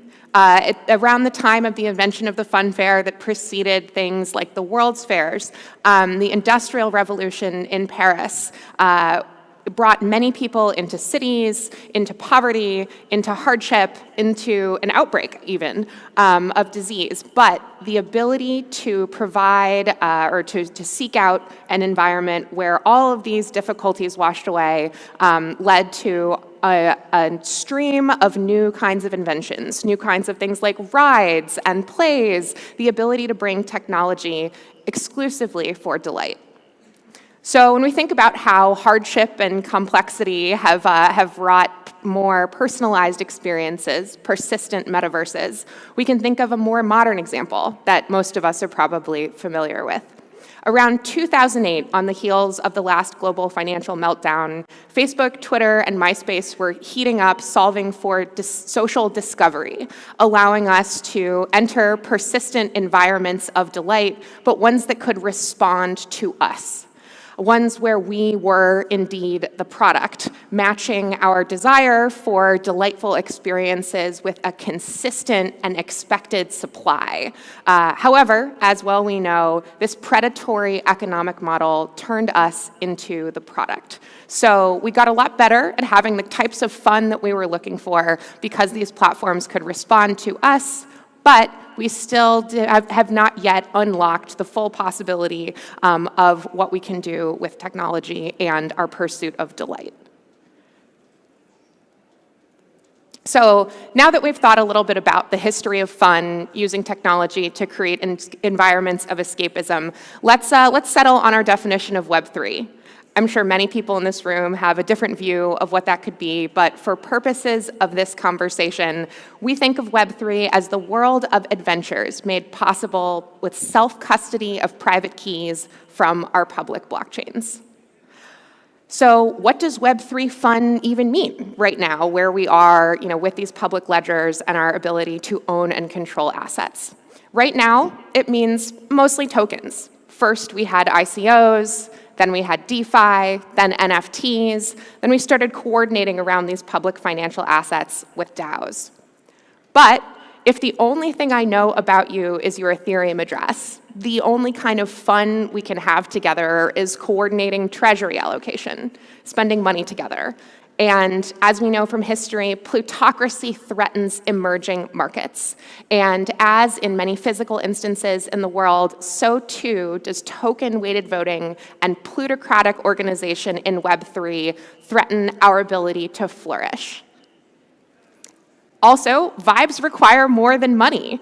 If we're at a party full of other degens and the only thing that we know about one another is our public addresses, then the only thing we can coordinate around are financial assets.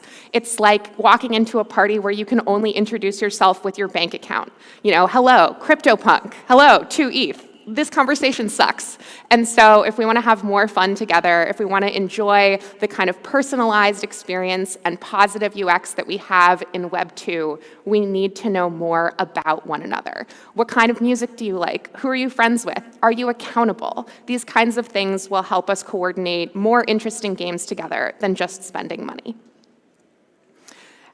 Your crypto wallet represents a collection of token IDs mapped to it publicly, which, as we know, are financial assets for everyone on Earth and in space with an internet connection to see for all time. But in the inimitable words of Tyler Durden in the movie Fight Club, you are not your job. You're not how much money you have in the bank. You are not the car you drive. You are not the contents of your wallet. Your traits and preferences are not public, they're not permanent, because we are human beings who change and evolve. And so your private experiences cannot be made available for sale to the highest bidder like your NFTs can. Sorry to Fred Ursum, who thinks that your crypto wallet is your future digital you, but as a billionaire, maybe his wallet opens up the world of fun to him in a way that the rest of ours might not. Fun can be for everyone and should be for everyone, regardless of location, socioeconomic status, or technical ability. We all spend an insane amount of time online, especially as we note down here in Argentina. The average person is spending a little over around 7 hours a day online. Now, despite our Web3 enthusiasm for, venture capital funded experiences, for enterprises that consume our data, and for think boy Twitter threads alike, we in Web3 have not yet reached the apex of what we can coordinate together because we are relying so hard on traditional social platforms to coordinate our amusement. From Instagram and TikTok, YouTube, and Pinterest, we are leaning even harder on Web 2 tooling to allow us to gather and engage with one another in this Web 3 ecosystem. If we think about DAOs, we think about token-based communities, we rely on a pretty centralized stack between Twitter, Discord, Snapchat, Google Drive, etc. So are we repeating this cycle of surveillance capitalism in Web3 when we lean too hard on tools that consume our data and turn us into products? Are we repeating these cycles between ICOs and DeFi and NFTs where we are amusing the dopamine requirements of speculators but not building a truly fun experience? So if we start off with the shared enjoyment that we might want to pursue instead of the financial assets that drew us to the table, what can that look like? I think it is the responsibility of everyone in this room to build tools for fun so that we do not return to the tools of our surveillance state to get our vibes. Enter social summer, where we are right now. So in Web3 social, we're seeing all kinds of alternatives to the centralized platforms that we're used to pop up, with immutable social graphs and mountains of Discord channels filled up with spam. But in Web3, we have the opportunity to reclaim our identities, to enable them with true ownership by our public blockchain key pairs, and to logically centralize and physically decentralize where the data that describes us lives. So if we want to rely upon our existing Web3 public infrastructure to make good on this promise and mimic the amazing experiences that we can enjoy in Web 2 without all of the creepy Mark Zuckerberg overlording, then we have the opportunity to leverage our tools for more than public data. We have the opportunity to avoid strengthening the surveillance state by freely creating a social graph available to all in accordance with our ownership and our consent as individuals.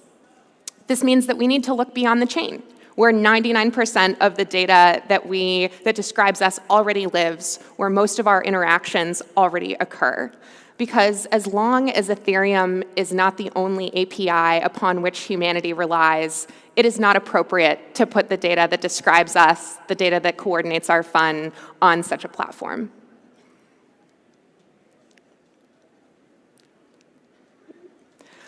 So a little bit of an alpha alert, a reminder that our keys can do more than sign public financial transactions. We are not yet leveraging the full self-custody capabilities of Web3 because, as we discussed earlier, we are leaning pretty hard on Web 2 tooling to enable our token-based experiences. But now we can use our existing private keys to sign private data written about ourselves that can be owned and controlled by us in the same way that we own and control our financial tokens. Just because I get my keys from a blockchain doesn't mean I have to use that blockchain to communicate with other parties, to communicate with the signed messages that I want to share. And fortunately, because of updates to the Ethereum protocol like EIP 712 that governs signed type data last fall, Now I, an Ethereum address, can write a statement about you, a Bitcoin address, and you can share it with a PGP key, a DNS record, a Solana address, and we can all be on the same page without the need for gas fees, for waiting for block time, for the complexity of bridges. So what does this mean, practically speaking? Right now, if I'm relying on my key pair to express myself, let's say I'm using a wallet like MetaMask, really all I can do is show you what I'm up to on-chain. You can see the tokens that I own, the NFTs that I have, the public financial transactions that I've participated in. But I am more than my wallet. I am more than my financial assets. I am a whole person with affinities and experiences, accountability, friends, and preferences. And the public chain does not allow me to meaningfully share that information with the world, to coordinate with all of you, to do more fun things like design products or throw parties. But if I think about the rest of the data that makes me, me, that makes you, you, it's not going to be persistent and public and permanent in the way that financial assets need to be. Without public immutability and transferability, we can focus on the true meaning of individualism, our ability to curate, private traits, to change and evolve, and to share these under our consent and control. From your coffee order to your gym membership, your credit score to your KYC credentials, even things like your genomic data and your gaming habits. The whole world doesn't necessarily need to know this information, and indeed it can be a lot more fun if they don't.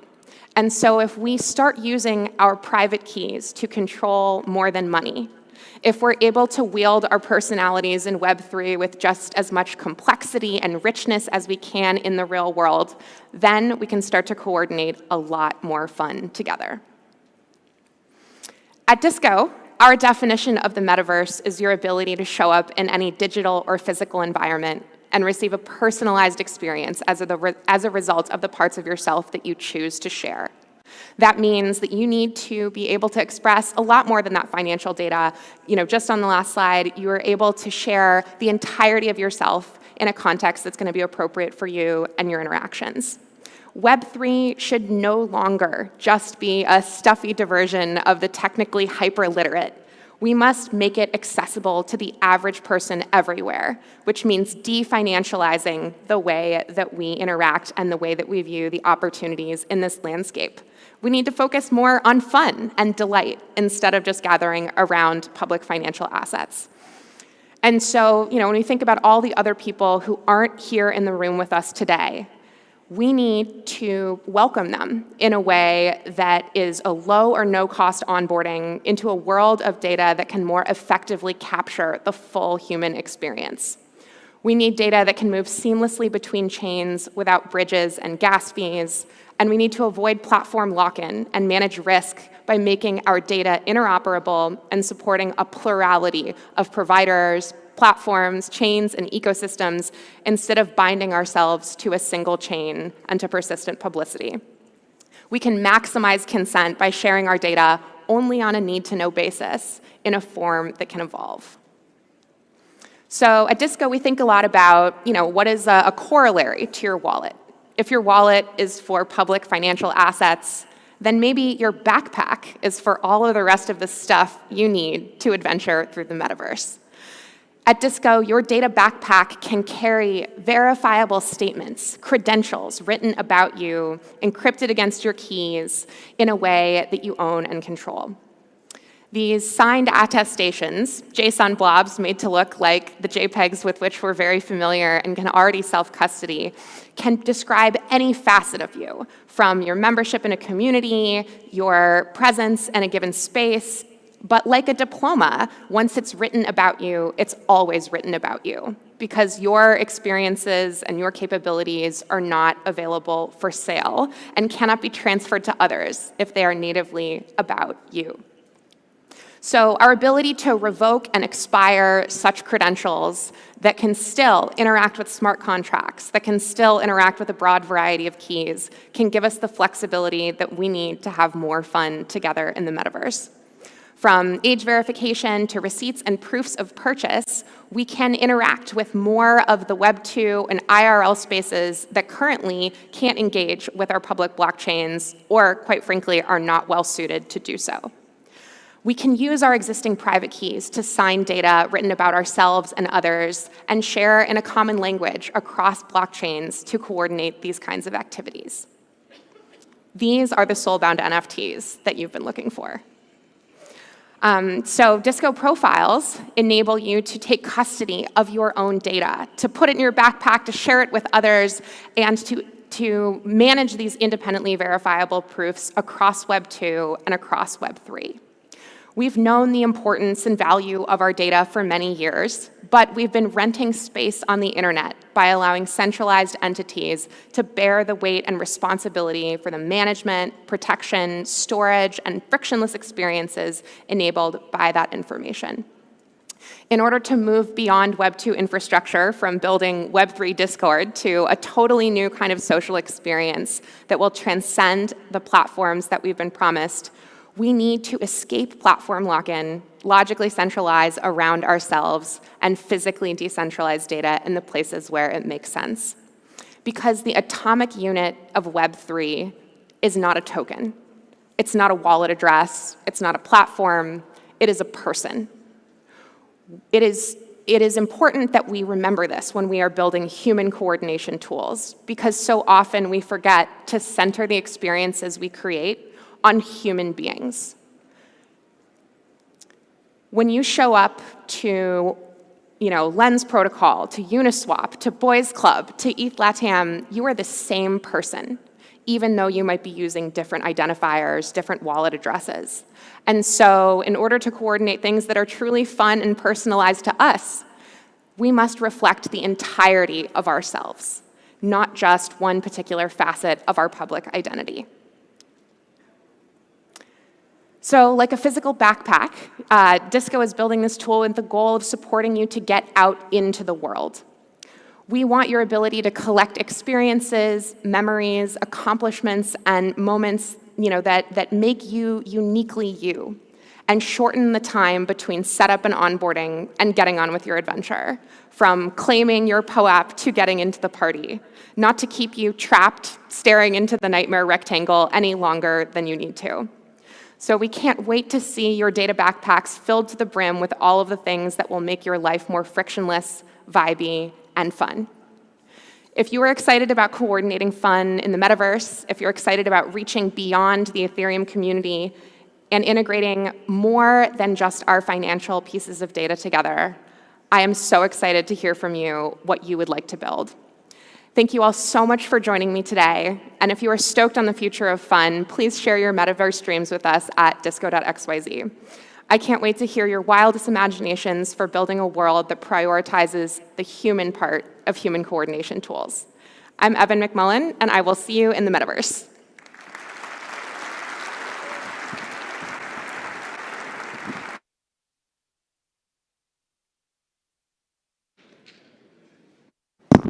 Muchas gracias, Evin, por tu presentación de recién. Y bueno, ahora estamos llegando al final, ¿no? Ahora tenemos la última charla del día, que va a ser únicamente acá. Tenemos una persona muy especial, diría que no necesita presentación, pero lo quiero presentar a Mariano Conti. Mariano no es solo un crack global de Ethereum, que fue el Lead Smart Contract Engineer de MakerDAO y entre otras cosas, sino que Mariano es como encarna un poco este sentimiento de crear en comunidad, lo que hablábamos hoy. Encarna realmente esa parte sensible que caracteriza a una gran parte de la comunidad de Ethereum a la hora de construir en comunidad, como hablábamos hoy a la mañana. Así que, nada, es un lujo y es emocionante para mí personalmente que ahora él vaya a hacer el evento de hoy. Mañana los esperamos a las 10 de la mañana, no se olviden, también hay charlas en los dos escenarios y tenemos la muestra NFTs, así que bueno, invito a subir al señor Mariano Conti al escenario. Fuerte aplauso para él, por favor.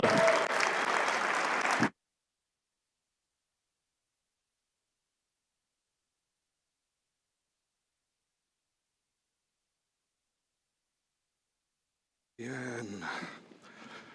Buenas tardes a todos. Qué gusto estar acá en Buenos Aires, hablando en castellano, o lo que pasa por castellano cuando hablo, que tengo que decir que me crié entre México y Argentina, entonces todos siempre me preguntan, pero sí soy 100% argentino, también soy 100% mexicano en partes, y me da un orgullo estar acá con todos ustedes. A ver si esto logra funcionar. Quiero agradecer mucho a toda la gente, por supuesto, de ETH Latam por haber hecho esto posible. Sebas por la intro. A ver, primero vamos a ver si esto se ve. ¿Qué tengo que hacer?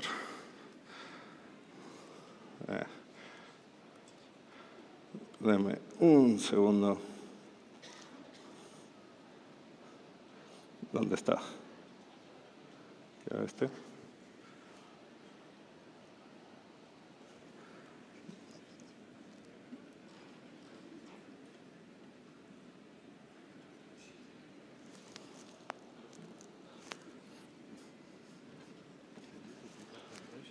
Creo que sí, pero ahí está. Muy bien. Ok. Tengo que decirles, bueno, muchas gracias por tenerme y bienvenidos. Cambié todos los slides hace 2 días y hasta 5 minutos por todas las cosas que están pasando últimamente en el ecosistema. Algunas son preocupantes, otras son alentadoras. Vamos a tratar de hablar de muchas de esas y ver a qué llegamos. Y me disculpo si esto termina siendo un rant de media hora, pero creo que sentí que era lo que tenía que hacer en este día con todo lo que está pasando. Y bueno, comencemos, a ver si esto funciona. Todos bien descentralizados, TBD, que durante varios días fue el título de la charla. Y la voy a dar 100% en castellano. Sé que hay gente de afuera, pero no tengo muchas oportunidades de dar una charla en mi idioma y sé que hay mucha gente de toda Argentina, de Latinoamérica.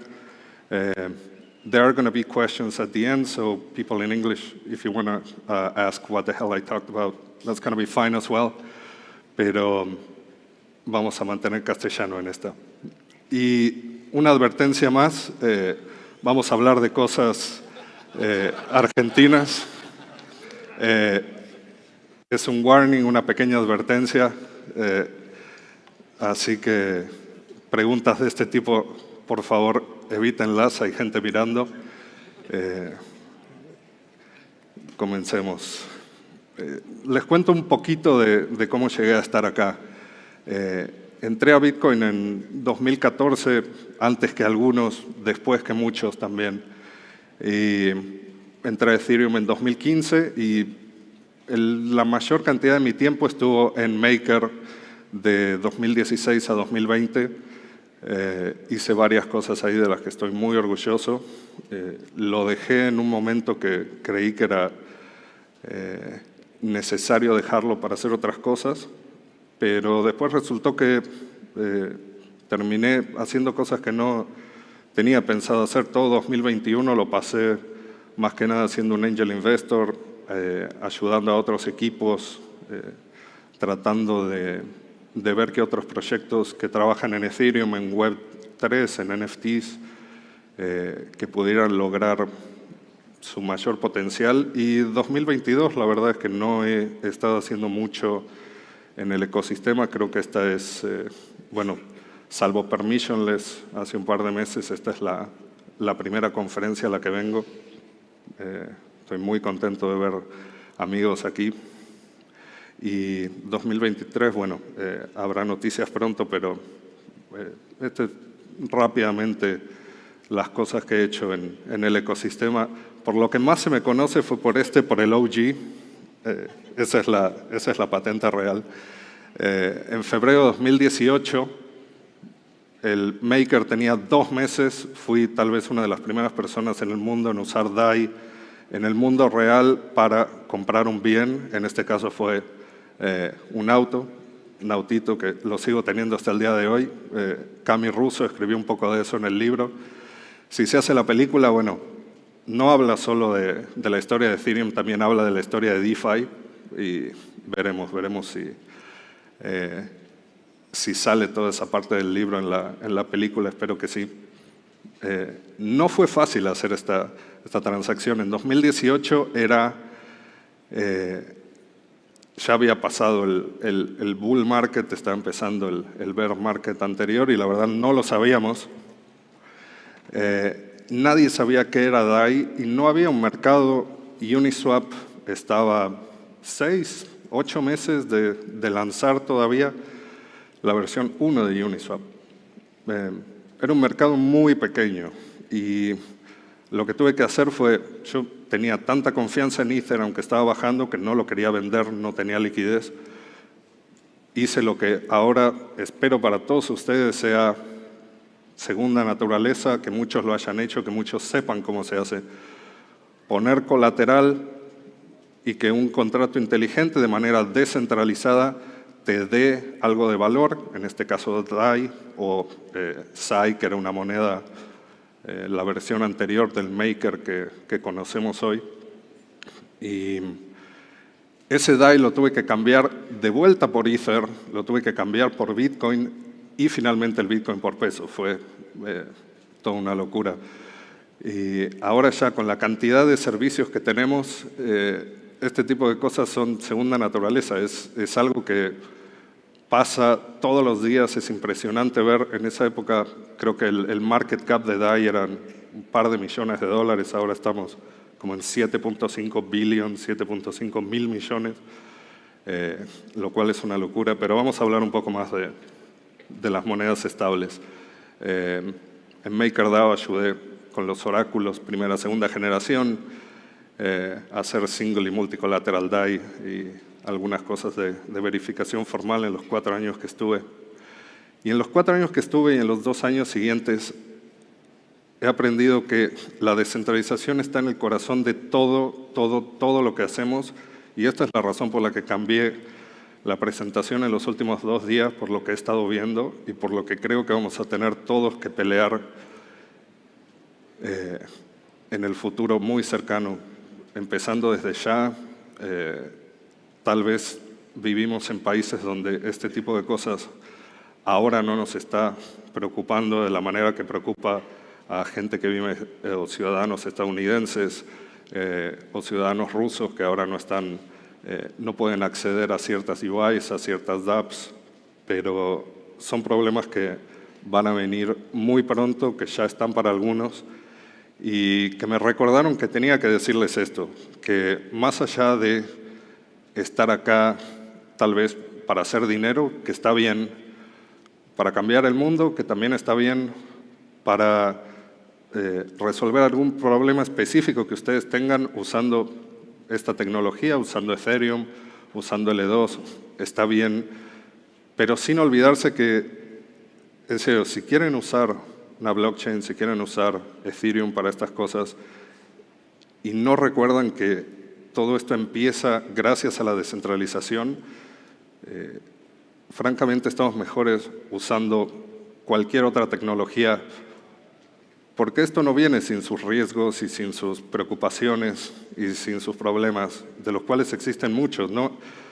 Por eso estas cosas toman tiempo. No es fácil decir, si voy a hacer un proyecto descentralizado, una app descentralizada, solo porque estamos corriendo sobre una blockchain descentralizada. Quiero, por favor, que se les grabe en la cabeza que lo más importante y por lo que estamos acá, número 1, es la descentralización. Y gracias.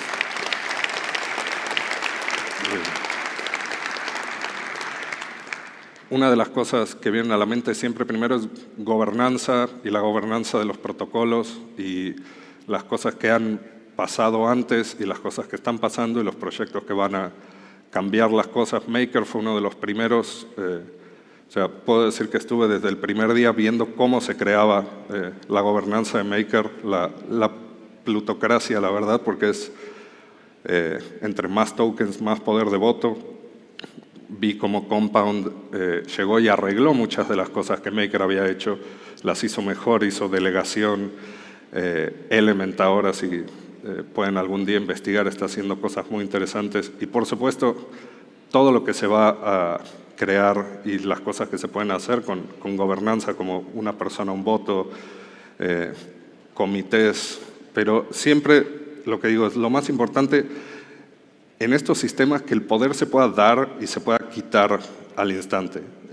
No voy a hacer una analogía con política o gobiernos porque es fácil hacerla, pero eso es fácil decir cómo sería el mundo así, pero es difícil imaginarlo.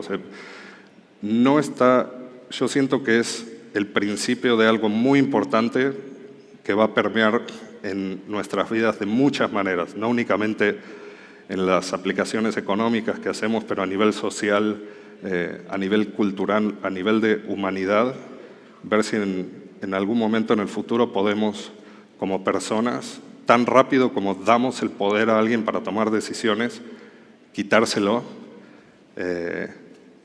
Es interesante, asusta un poco pensar qué va a pasar, pero yo creo que es el tipo de cosas de las que estos protocolos y mínimo todo lo que se hizo en DeFi 1.0, lo que se está haciendo ahora, nos van a dar mucho de qué hablar en el futuro. Y hay un documental que va a salir pronto de esto. Creo que tengo un slide después. A lo que estoy diciendo, todo tiene riesgo, y de esto quería hablar también porque la descentralización también da lugar a mucho riesgo, y me imagino que acá muchas personas, entre más tiempo está uno en el ecosistema, más le tiende a tal vez pasar cosas, y todos tenemos una historia que contar, ¿no? La cosa es cuántos riesgos están dispuestos a tomar, y este número es un número, es una sensación, es lo que sea, siempre varía de persona a persona, de situación a situación, distintos países, distintas realidades, todos tienen respuestas. Y lo quiero hablar un poco con el tema de monedas estables, por ejemplo, porque es algo que casi todos conocen, es generalmente la puerta de entrada a este ecosistema. Ha sido una de las aplicaciones más exitosas de esta tecnología. Y sé que hay monedas estables y monedas ancladas al dólar. Uso el término, intercambio el término sin problemas, pero sé que hay una diferencia y vamos a hablar un poquito de esto. Quiero hablar de lo que está pasando con todas estas monedas ahora porque, como dije, se vienen ataques de todos lados y tal vez no estemos seguros de una u otra manera con ninguna. USDC, que es una de las monedas estables más grandes, es una moneda centralizada, tiene un issuer que es Circle, es una entidad de Estados Unidos y vimos lo que pasó hace 2 o 3 días con Tornado Cash, que de un día para el otro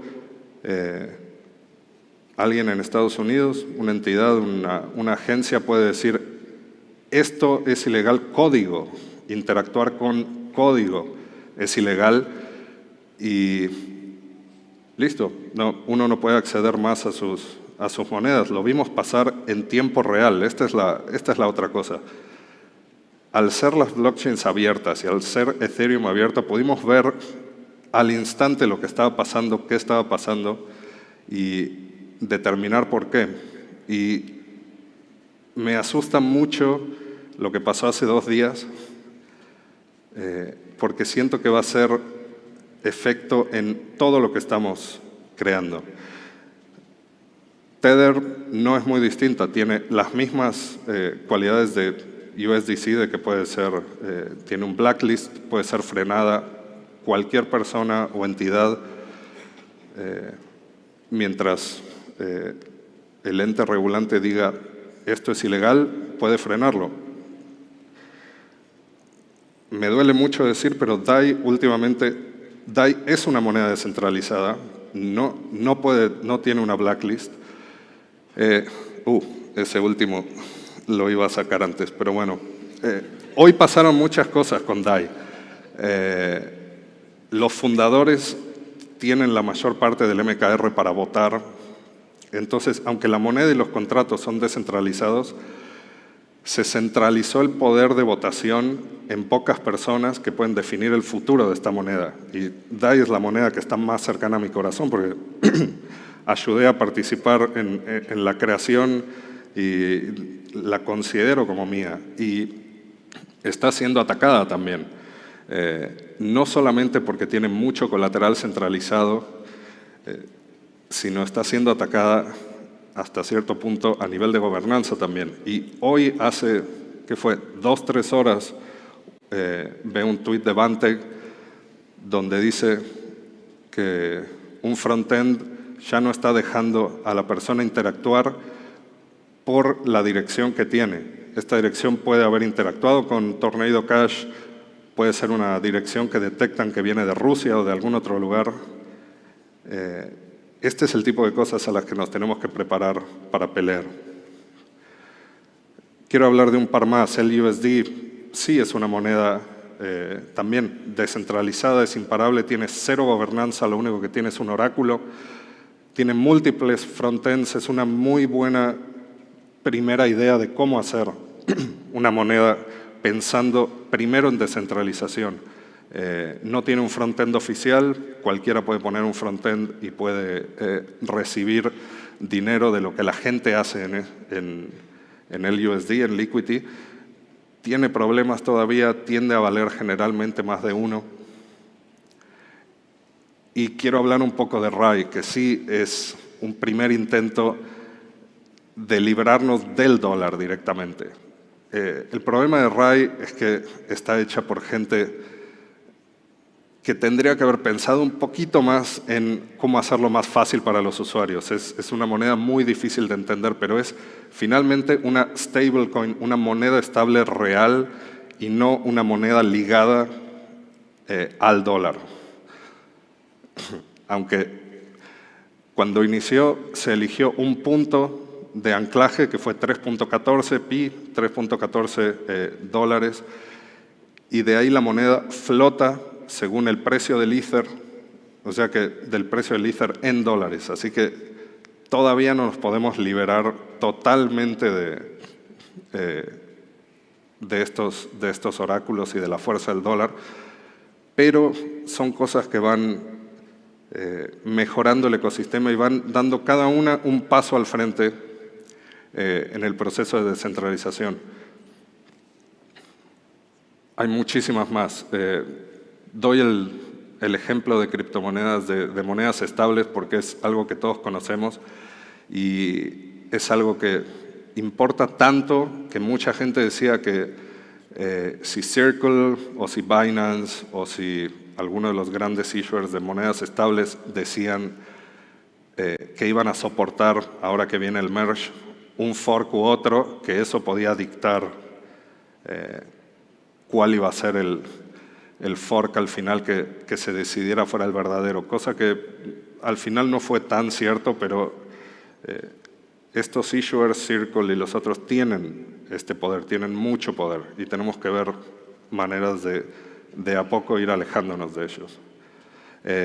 Mañana hay un panel de criptomonedas, incluyendo, creo que va a estar mi amigo Marian Di Pietra, así que con todo lo que ha pasado este último par de días, creo que va a estar bastante picante, así que no se lo pierdan, creo que es a las 10 de la mañana. Voy a hablar rápidamente de algunos otros riesgos, y esto no es para... siempre trato de terminar con algo positivo, pero permítame decirles algunas cosas negativas que han pasado. Y cuando investigué el número de dólares que se había perdido por hacks a puentes este año, era tanto que no lo quise ni poner, estaba ahí. Es mucho, es muchísimo. Y una de las razones, hay tantas razones. Los bridges han sido hackeados por múltiples cosas. Por tener multisigs que no eran en realidad multisigs o que mucha gente tenía acceso a varias de las llaves, por supuesto por problemas en contratos inteligentes, en la lógica, por centralización, por supuesto.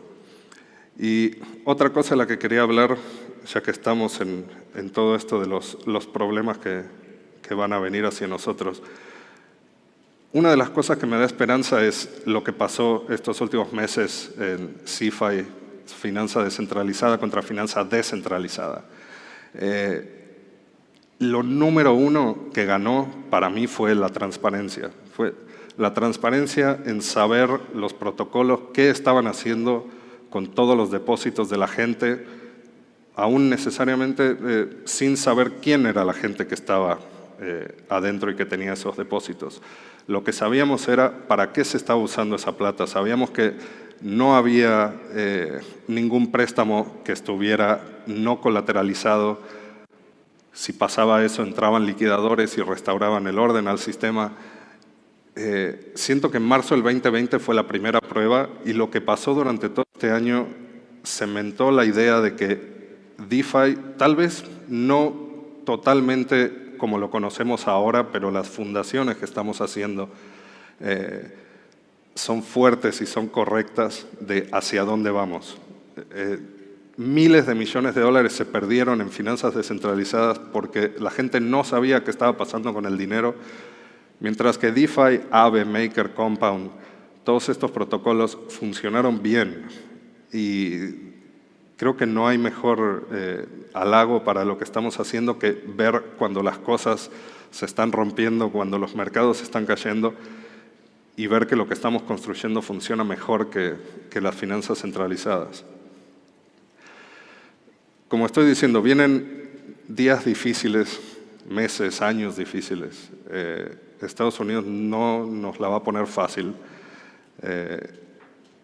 pero nosotros tenemos ventajas, me parece, como sudamericanos, como latinoamericanos, como argentinos, como europeos, gente que está afuera. Bueno, Europa es otra cosa, pero dejemos, digamos, latinoamericanos.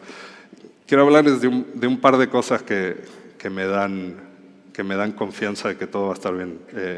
Ethereum en el futuro inmediato, principalmente dos cosas. Una que pasó ayer, el merge en Gurley, que es la última testnet antes del merge actual, que se acaba hoy hace unas horas, por eso también tuve que cambiar tantos slides. Entre el 15 y el 16 de septiembre viene el merge.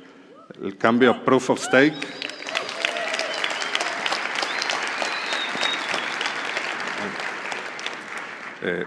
Creo que esto es el evento más importante en la historia actual de Ethereum. Es algo que ha llevado años de trabajo de miles de personas y no solo la reducción del trabajo que se va a necesitar y de la energía que se va a necesitar, pero en mi opinión, y esto sí es un poco más tal vez controversial, pero en mi opinión esto va a generar mayor descentralización. Tenía por ahí, creo que no lo puse, un tweet de Eric Wall, un bitcoiner pero que tiene la mente bastante abierta, diciendo qué tan difícil es crear un bloque en Proof of Work contra proponer un bloque en Proof of Stake. Y su conclusión era que es mucho más barato la infraestructura y al menos ahora con el precio del Ether, no sé qué pase si se va mucho más alto, pero proponer bloques en Proof of Stake como un individuo que proponer bloques en Proof of Work. Y eso, si abrimos más a todas las personas a poder volverse validadores, ya sé que 32 Ether es mucho dinero, pero hay opciones como Rocket Pool, hay opciones como Lido, está Staked, y ahí tengo que dejar porque ahí es otra conversación sobre descentralización que no me quiero meter. Y la otra muy importante de Ethereum es escalabilidad. Desde el DeFi Summer, sé que muchas personas, y especialmente acá en Argentina, muchas personas usaban Ethereum y se vieron forzadas a dejarlo por el precio del gas ridículo que fue durante el final de 2020, 2021, y francamente ahora sigue siendo muy alto. No podemos esperar usar Ethereum Mainnet como está para el tipo de casos de uso que a veces veo que la gente en Latinoamérica y en Argentina quiere enfocarse, cosas como inclusión financiera. Aunque las transacciones valgan $0.50, sigue siendo mucho para ese tipo de cosas. Y eso es algo que siento que en el futuro inmediato, próximos meses, años, ya está pasando un poco. Quiero que Ethereum vuelva a aceptar a todas estas personas que tal vez conocieron DeFi gracias a Ethereum y se tuvieron que mudar a otras redes, con los beneficios o no que eso conlleve. Ustedes saben lo que yo pienso de Ethereum. Creo que es la red más descentralizada y la que tiene la mayor posibilidad de triunfar en el corto o mediano plazo. Después veremos si es real o no, pero creo que se lo debemos a todos y a mucha de la gente que hizo Ethereum posible poder escalar y reducir los costos. Y finalmente quiero hablar muy rápido de Ethereum en Argentina y Latinoamérica, porque nosotros siento que tenemos cosas que son muy valiosas para el resto del mundo y para el ecosistema. Nos van a encontrar como argentinos, como latinoamericanos, nos van a encontrar en todos lados, en prácticamente todos los proyectos. Si no es creándolos, es estando ahí en posiciones importantes, liderando los barcos, yendo para adelante. Tenemos muchas cosas, siempre digo, jugamos en hard. Eso es una ventaja muchas veces. Es lo que nos hace ver cosas de manera distinta y proponer soluciones que a veces no están en la cabeza de otros, no por maldad, no por nada, simplemente porque hemos vivido cosas que muchos otros no han vivido. Y lo mismo podría ser decir de muchos países y de muchas culturas. Yo les hablo a ustedes por lo que conozco, que es esto. Y viendo a toda esta gente acá, eso sí es lo que me da esperanza. Me da esperanza de que van a trabajar en Ethereum, van a tratar de resolver los problemas que tengan. Y ahí vuelvo a repetir, todo problema es un problema, sea tal vez para uno va a ser más grande, para uno va a ser más chico, pero tratemos de no juzgar qué es lo que uno está haciendo con base en lo que nosotros estamos haciendo. Es tal vez un proyecto de 10.000 NFTs puede no sonar como algo que va a resolver cosas del mundo, y tal vez no, pero son todos proyectos, a menos que sean scams, son todos proyectos válidos, y siempre le digo a la gente, trabajen en lo que a ustedes los motive. Si los quiero, la verdad no tengo idea cuánto tiempo pasó, pero quiero dejar un poco para preguntas y respuestas, así que si los puedo dejar con una sola cosa, pero ustedes ya la conocen, muchos de ustedes ya la conocen, la descentralización no importa hasta que importa. Y tal vez en los últimos años no fue tan importante, pero lo que estuve viendo hace muy poco y en los últimos días es que ahora es cuando importa la descentralización. Ténganla, por favor, en cuenta. Tenía un montón de cosas y me quedan 3 minutos y quiero hacer como 10 o 15 para preguntas. Quería hablar de muchísimas cosas, sé que no me dio tiempo, después me pasan por favor la factura por esta sesión de terapia, les agradezco mucho.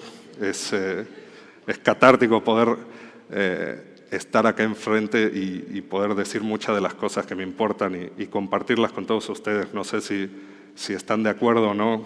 Ahora vamos a tener un poco para preguntas y respuestas, pero les dejo por supuesto con una positiva. No conozco un mejor lugar para estar trabajando hoy que en Ethereum. Yo estuve...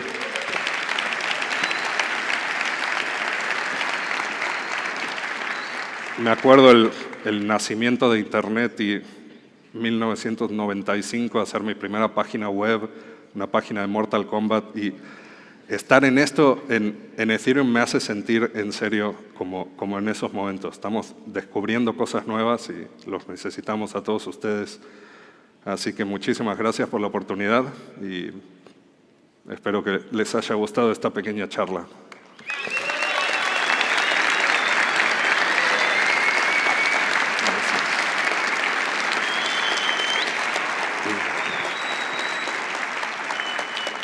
Y creo que va a haber micrófonos. Ah, perfecto. Sí.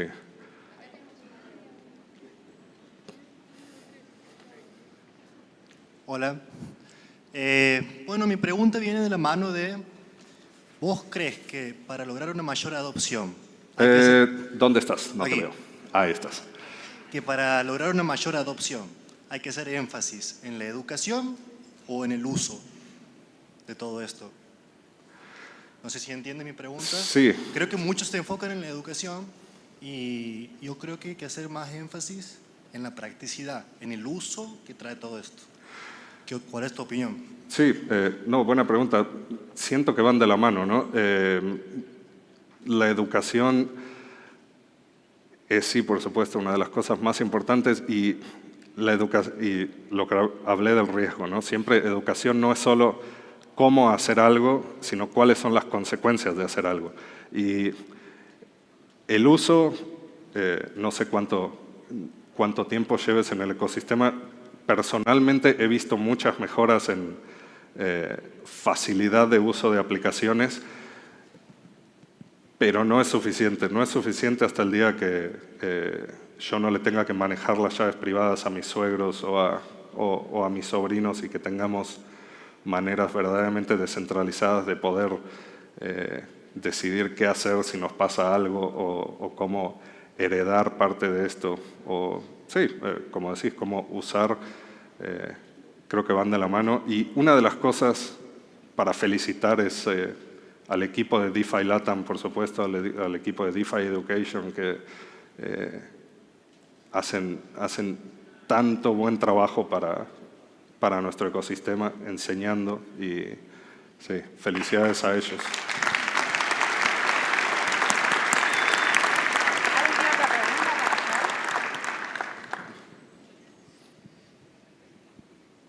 A ver, ¿tenemos alguna otra? Si no, nos vamos directamente ya. ¿Preguntas? Al Fernet. Ahí hay una. Acá tenemos uno también. Sí, pongo los anteojos porque si no, no los veo. Hola, hola. Buenas. ¿Cuál es la principal idea que dejaste de creer? O sea, que sostenías hace mucho tiempo y que la has soltado, en cripto obviamente. ¿Qué dejaste de creer? Ay, mierda, qué buena pregunta. Sí.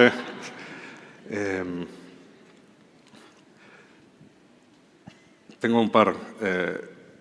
Una que dejé de creer y que retomé, por suerte, es todo lo que estoy hablando, de la descentralización. Tuve un momento que dije, tal vez no es tan importante y tenemos que sacrificar un poco de eso para poder meter a los próximos 1.000 millones de personas. Y después estuve mucho tiempo con esa idea y después retomé que no, que la descentralización es lo más importante. Y una que sí es que creí que la gobernanza iba a ser la parte más interesante en los proyectos DeFi, y es algo que, aunque de repente me gusta hablar y lo menciono como un caso interesante a seguir, es algo que creo que no voy a hacer nunca más en mi vida después de los 4 años y medio que estuve trabajando. Es exhaustiva, es irritante en momentos, es frustrante, pero hay gente que le encanta y eso es bueno. Hay gente que vive para ser delegado de Uni, de Maker, de otras monedas, y es algo que me dolió decir que simplemente no es para mí y que me gustaría ver una evolución de eso.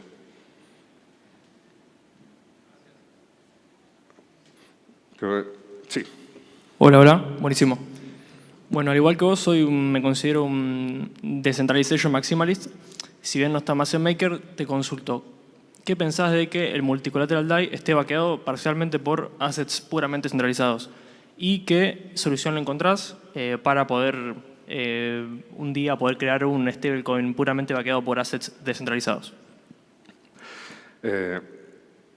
Sí, últimamente no me gusta lo que estoy viendo en DAI. Algunas de las respuestas de gobernanza a todo lo que pasó. Creo que el agregar USDC como colateral en su momento fue la respuesta correcta, porque si no, tal vez el sistema hubiera tenido que ser cerrado. Pero creo que esa es otra. Toda la fe que le tenía a multicollateral DAI, no sé si... siento que el proyecto va a seguir y va a menos que haya algún problema existencial con USDC de que bloqueen los 3.5 mil millones de dólares o más que hay como colateral. Pero ver a MCD funcionar y verle agregar, que por cierto todo estaba en el white paper, siempre fue la idea hacer un DAI multicolateral con assets del mundo real, con bonos de países o de bancos o real estate, bienes raíces, lo que fuera. Pero una vez que estoy viendo cómo se está dando, creo que me gustaría ver más otras soluciones. ¿Y cuáles serían las otras soluciones? No sé, mencioné algunas como el USD, RAI, que me gustan mucho, pero en una blockchain como Ethereum, ¿qué otro colateral es más descentralizado que Ether, ¿no? Creo que no existe ningún otro que nos pueda dar la seguridad que nos da Ether. Entonces, si tuviera que hacer una stablecoin ahora de cero, probablemente solo usaría Ether de colateral y tomaría las cosas que me gustan del USD, de SAI, que era la versión anterior, y tal vez de RAI. Muchas gracias. Gracias. ¿Cómo vamos? Voy 5 minutos más de tiempo. Tenemos un poco más si queremos, o hasta que se aburran 10 minutitos. ¿Sí? Bien. Tenemos un poquito más. Mientras haya más preguntas, nos quedamos acá. Adelante.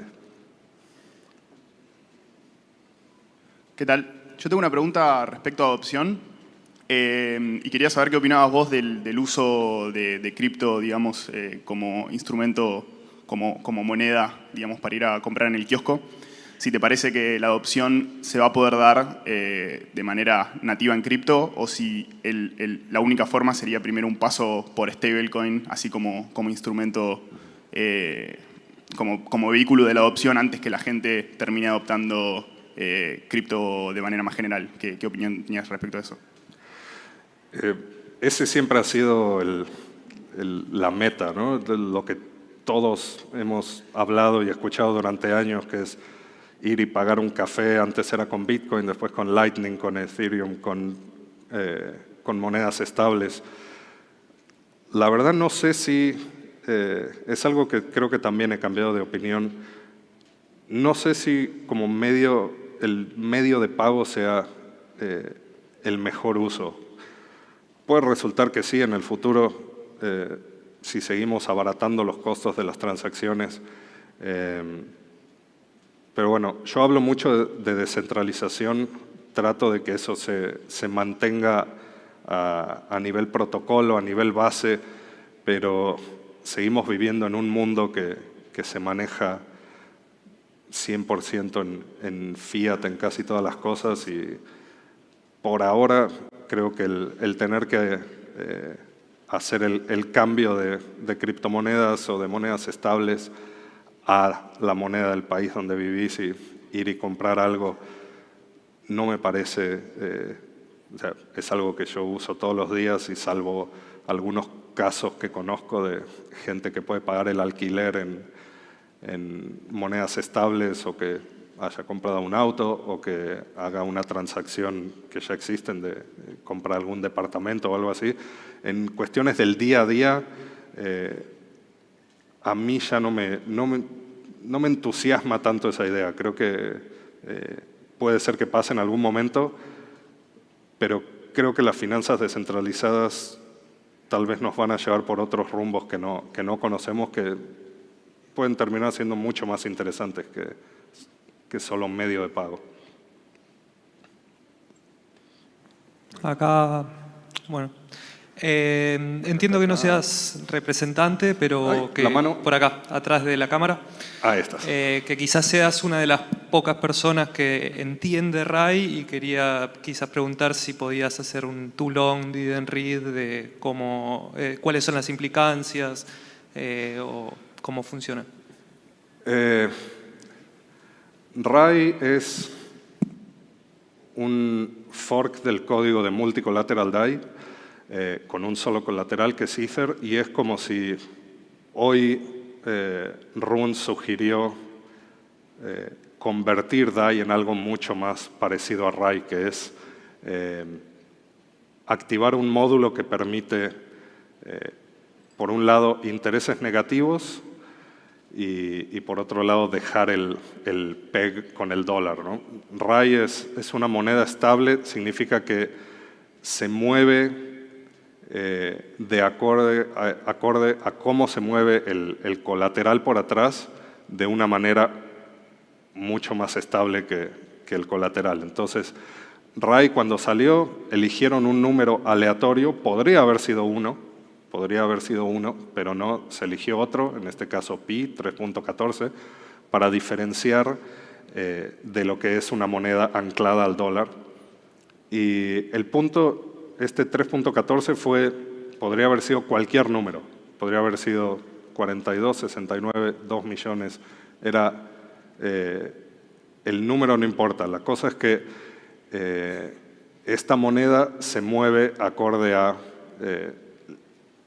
más lentamente, y yo también soy malísimo para explicar RAI, de acuerdo al colateral atrás. Y lo que tiene es un controller, un PID, un controller que lo que va cambiando es la tasa de redención de tu RAI contra el colateral. Y en muy pocas palabras es, si la tasa de redención va para cierto lado, te conviene generar RAI, y si está para el otro lado, te conviene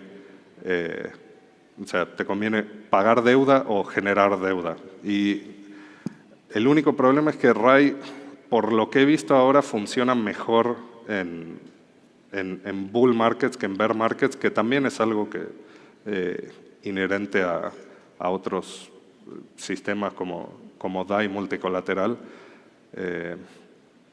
Entonces quiero ver en el futuro qué pasa con eso.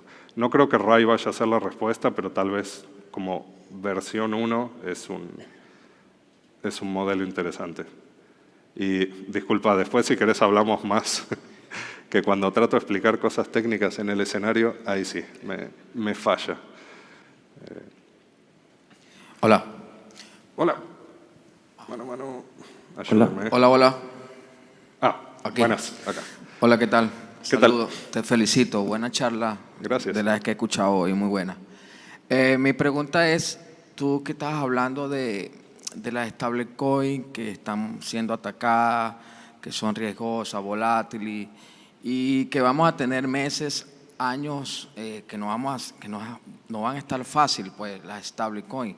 Y ya ha pasado mucho con la que pasó con Terra, con la que pasó con todo ese tipo de cosas que están haciendo bulla. ¿Qué nos aconsejas tú? ¿Qué hacemos con las stablecoins? ¿En qué nos refugiamos? Porque habemos muchas personas que estamos refugiados en stablecoin, aparte de los otros proyectos, ¿no?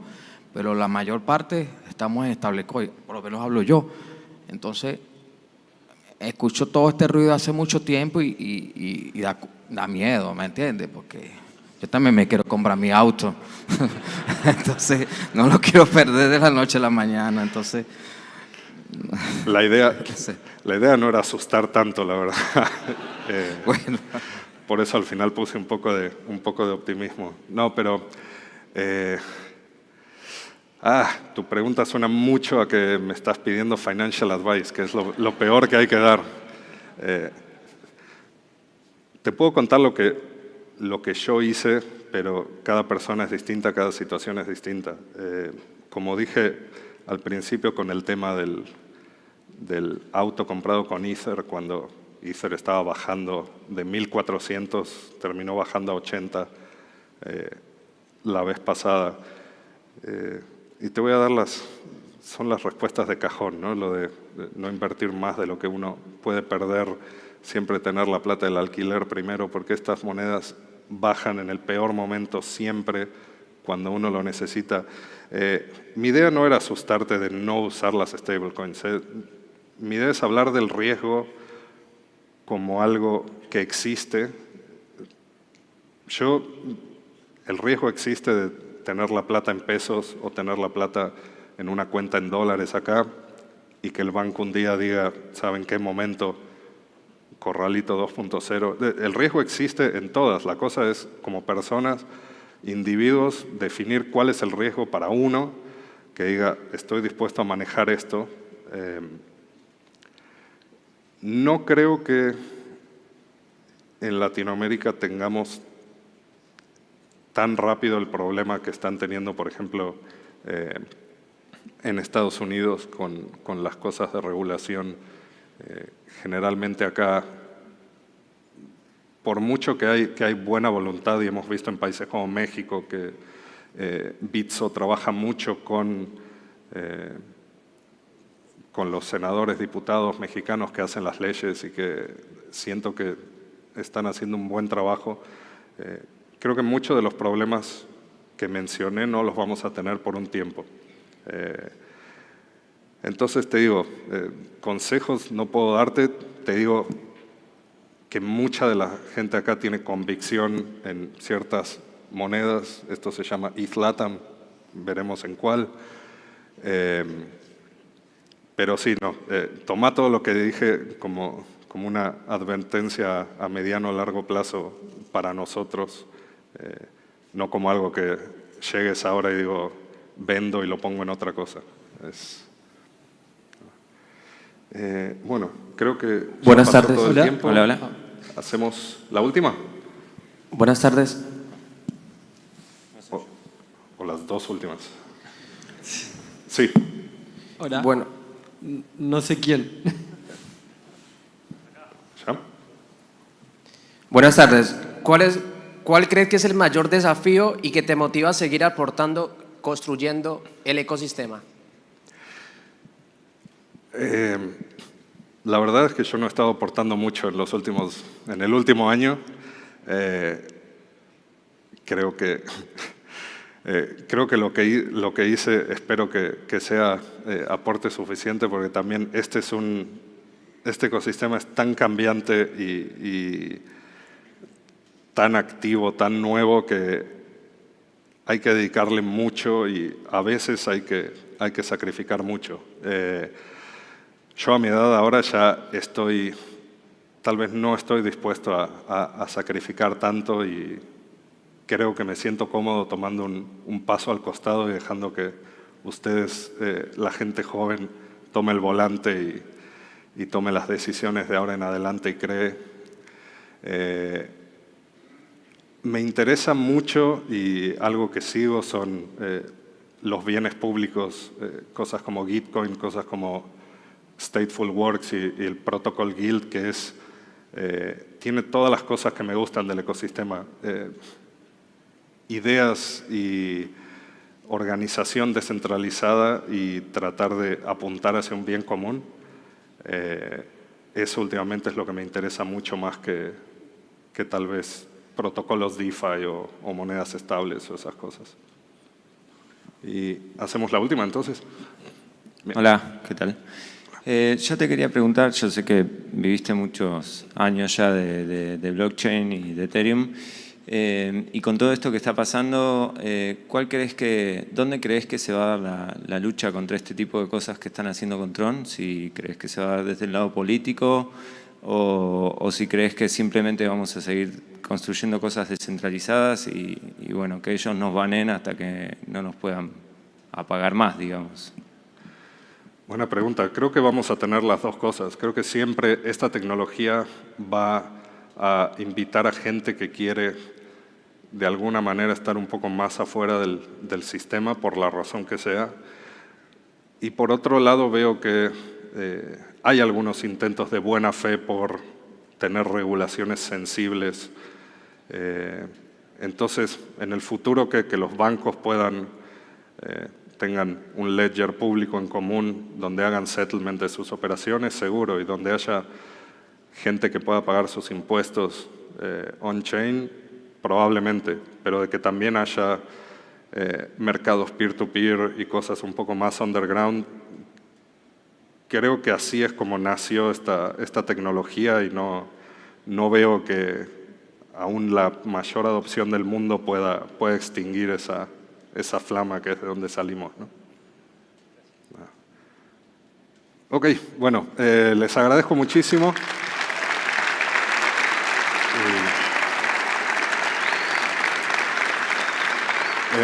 Hoy llegué tarde, mañana voy a tratar de estar más y el sábado también, así que si me ven, por favor, salúdenme sin vergüenza, me encanta hablar con todos. Y bueno, a disfrutar, gracias.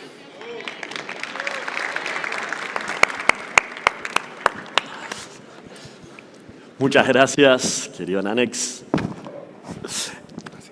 Bueno, llegamos al final del primer día de ETH Latam, la primera edición acá en Buenos Aires, en Argentina. Muchísimas gracias a todas las personas que asistieron, que están acá yéndose ahora. Todas las personas que están online, viéndonos también, muchísimas gracias. Les recuerdo que tienen hasta hoy a las 12 de la noche para presentar su proyecto, para poder recibir premios por 25.000 DAI. A través de un modelo Quadratic Funding. La página es QF como Quadratic Funding, Q de queso, F de Francisco, .ethlatam.org. Y mañana vamos a empezar puntual a las 10 de la mañana, así que les esperamos y hasta mañana. Muchas gracias.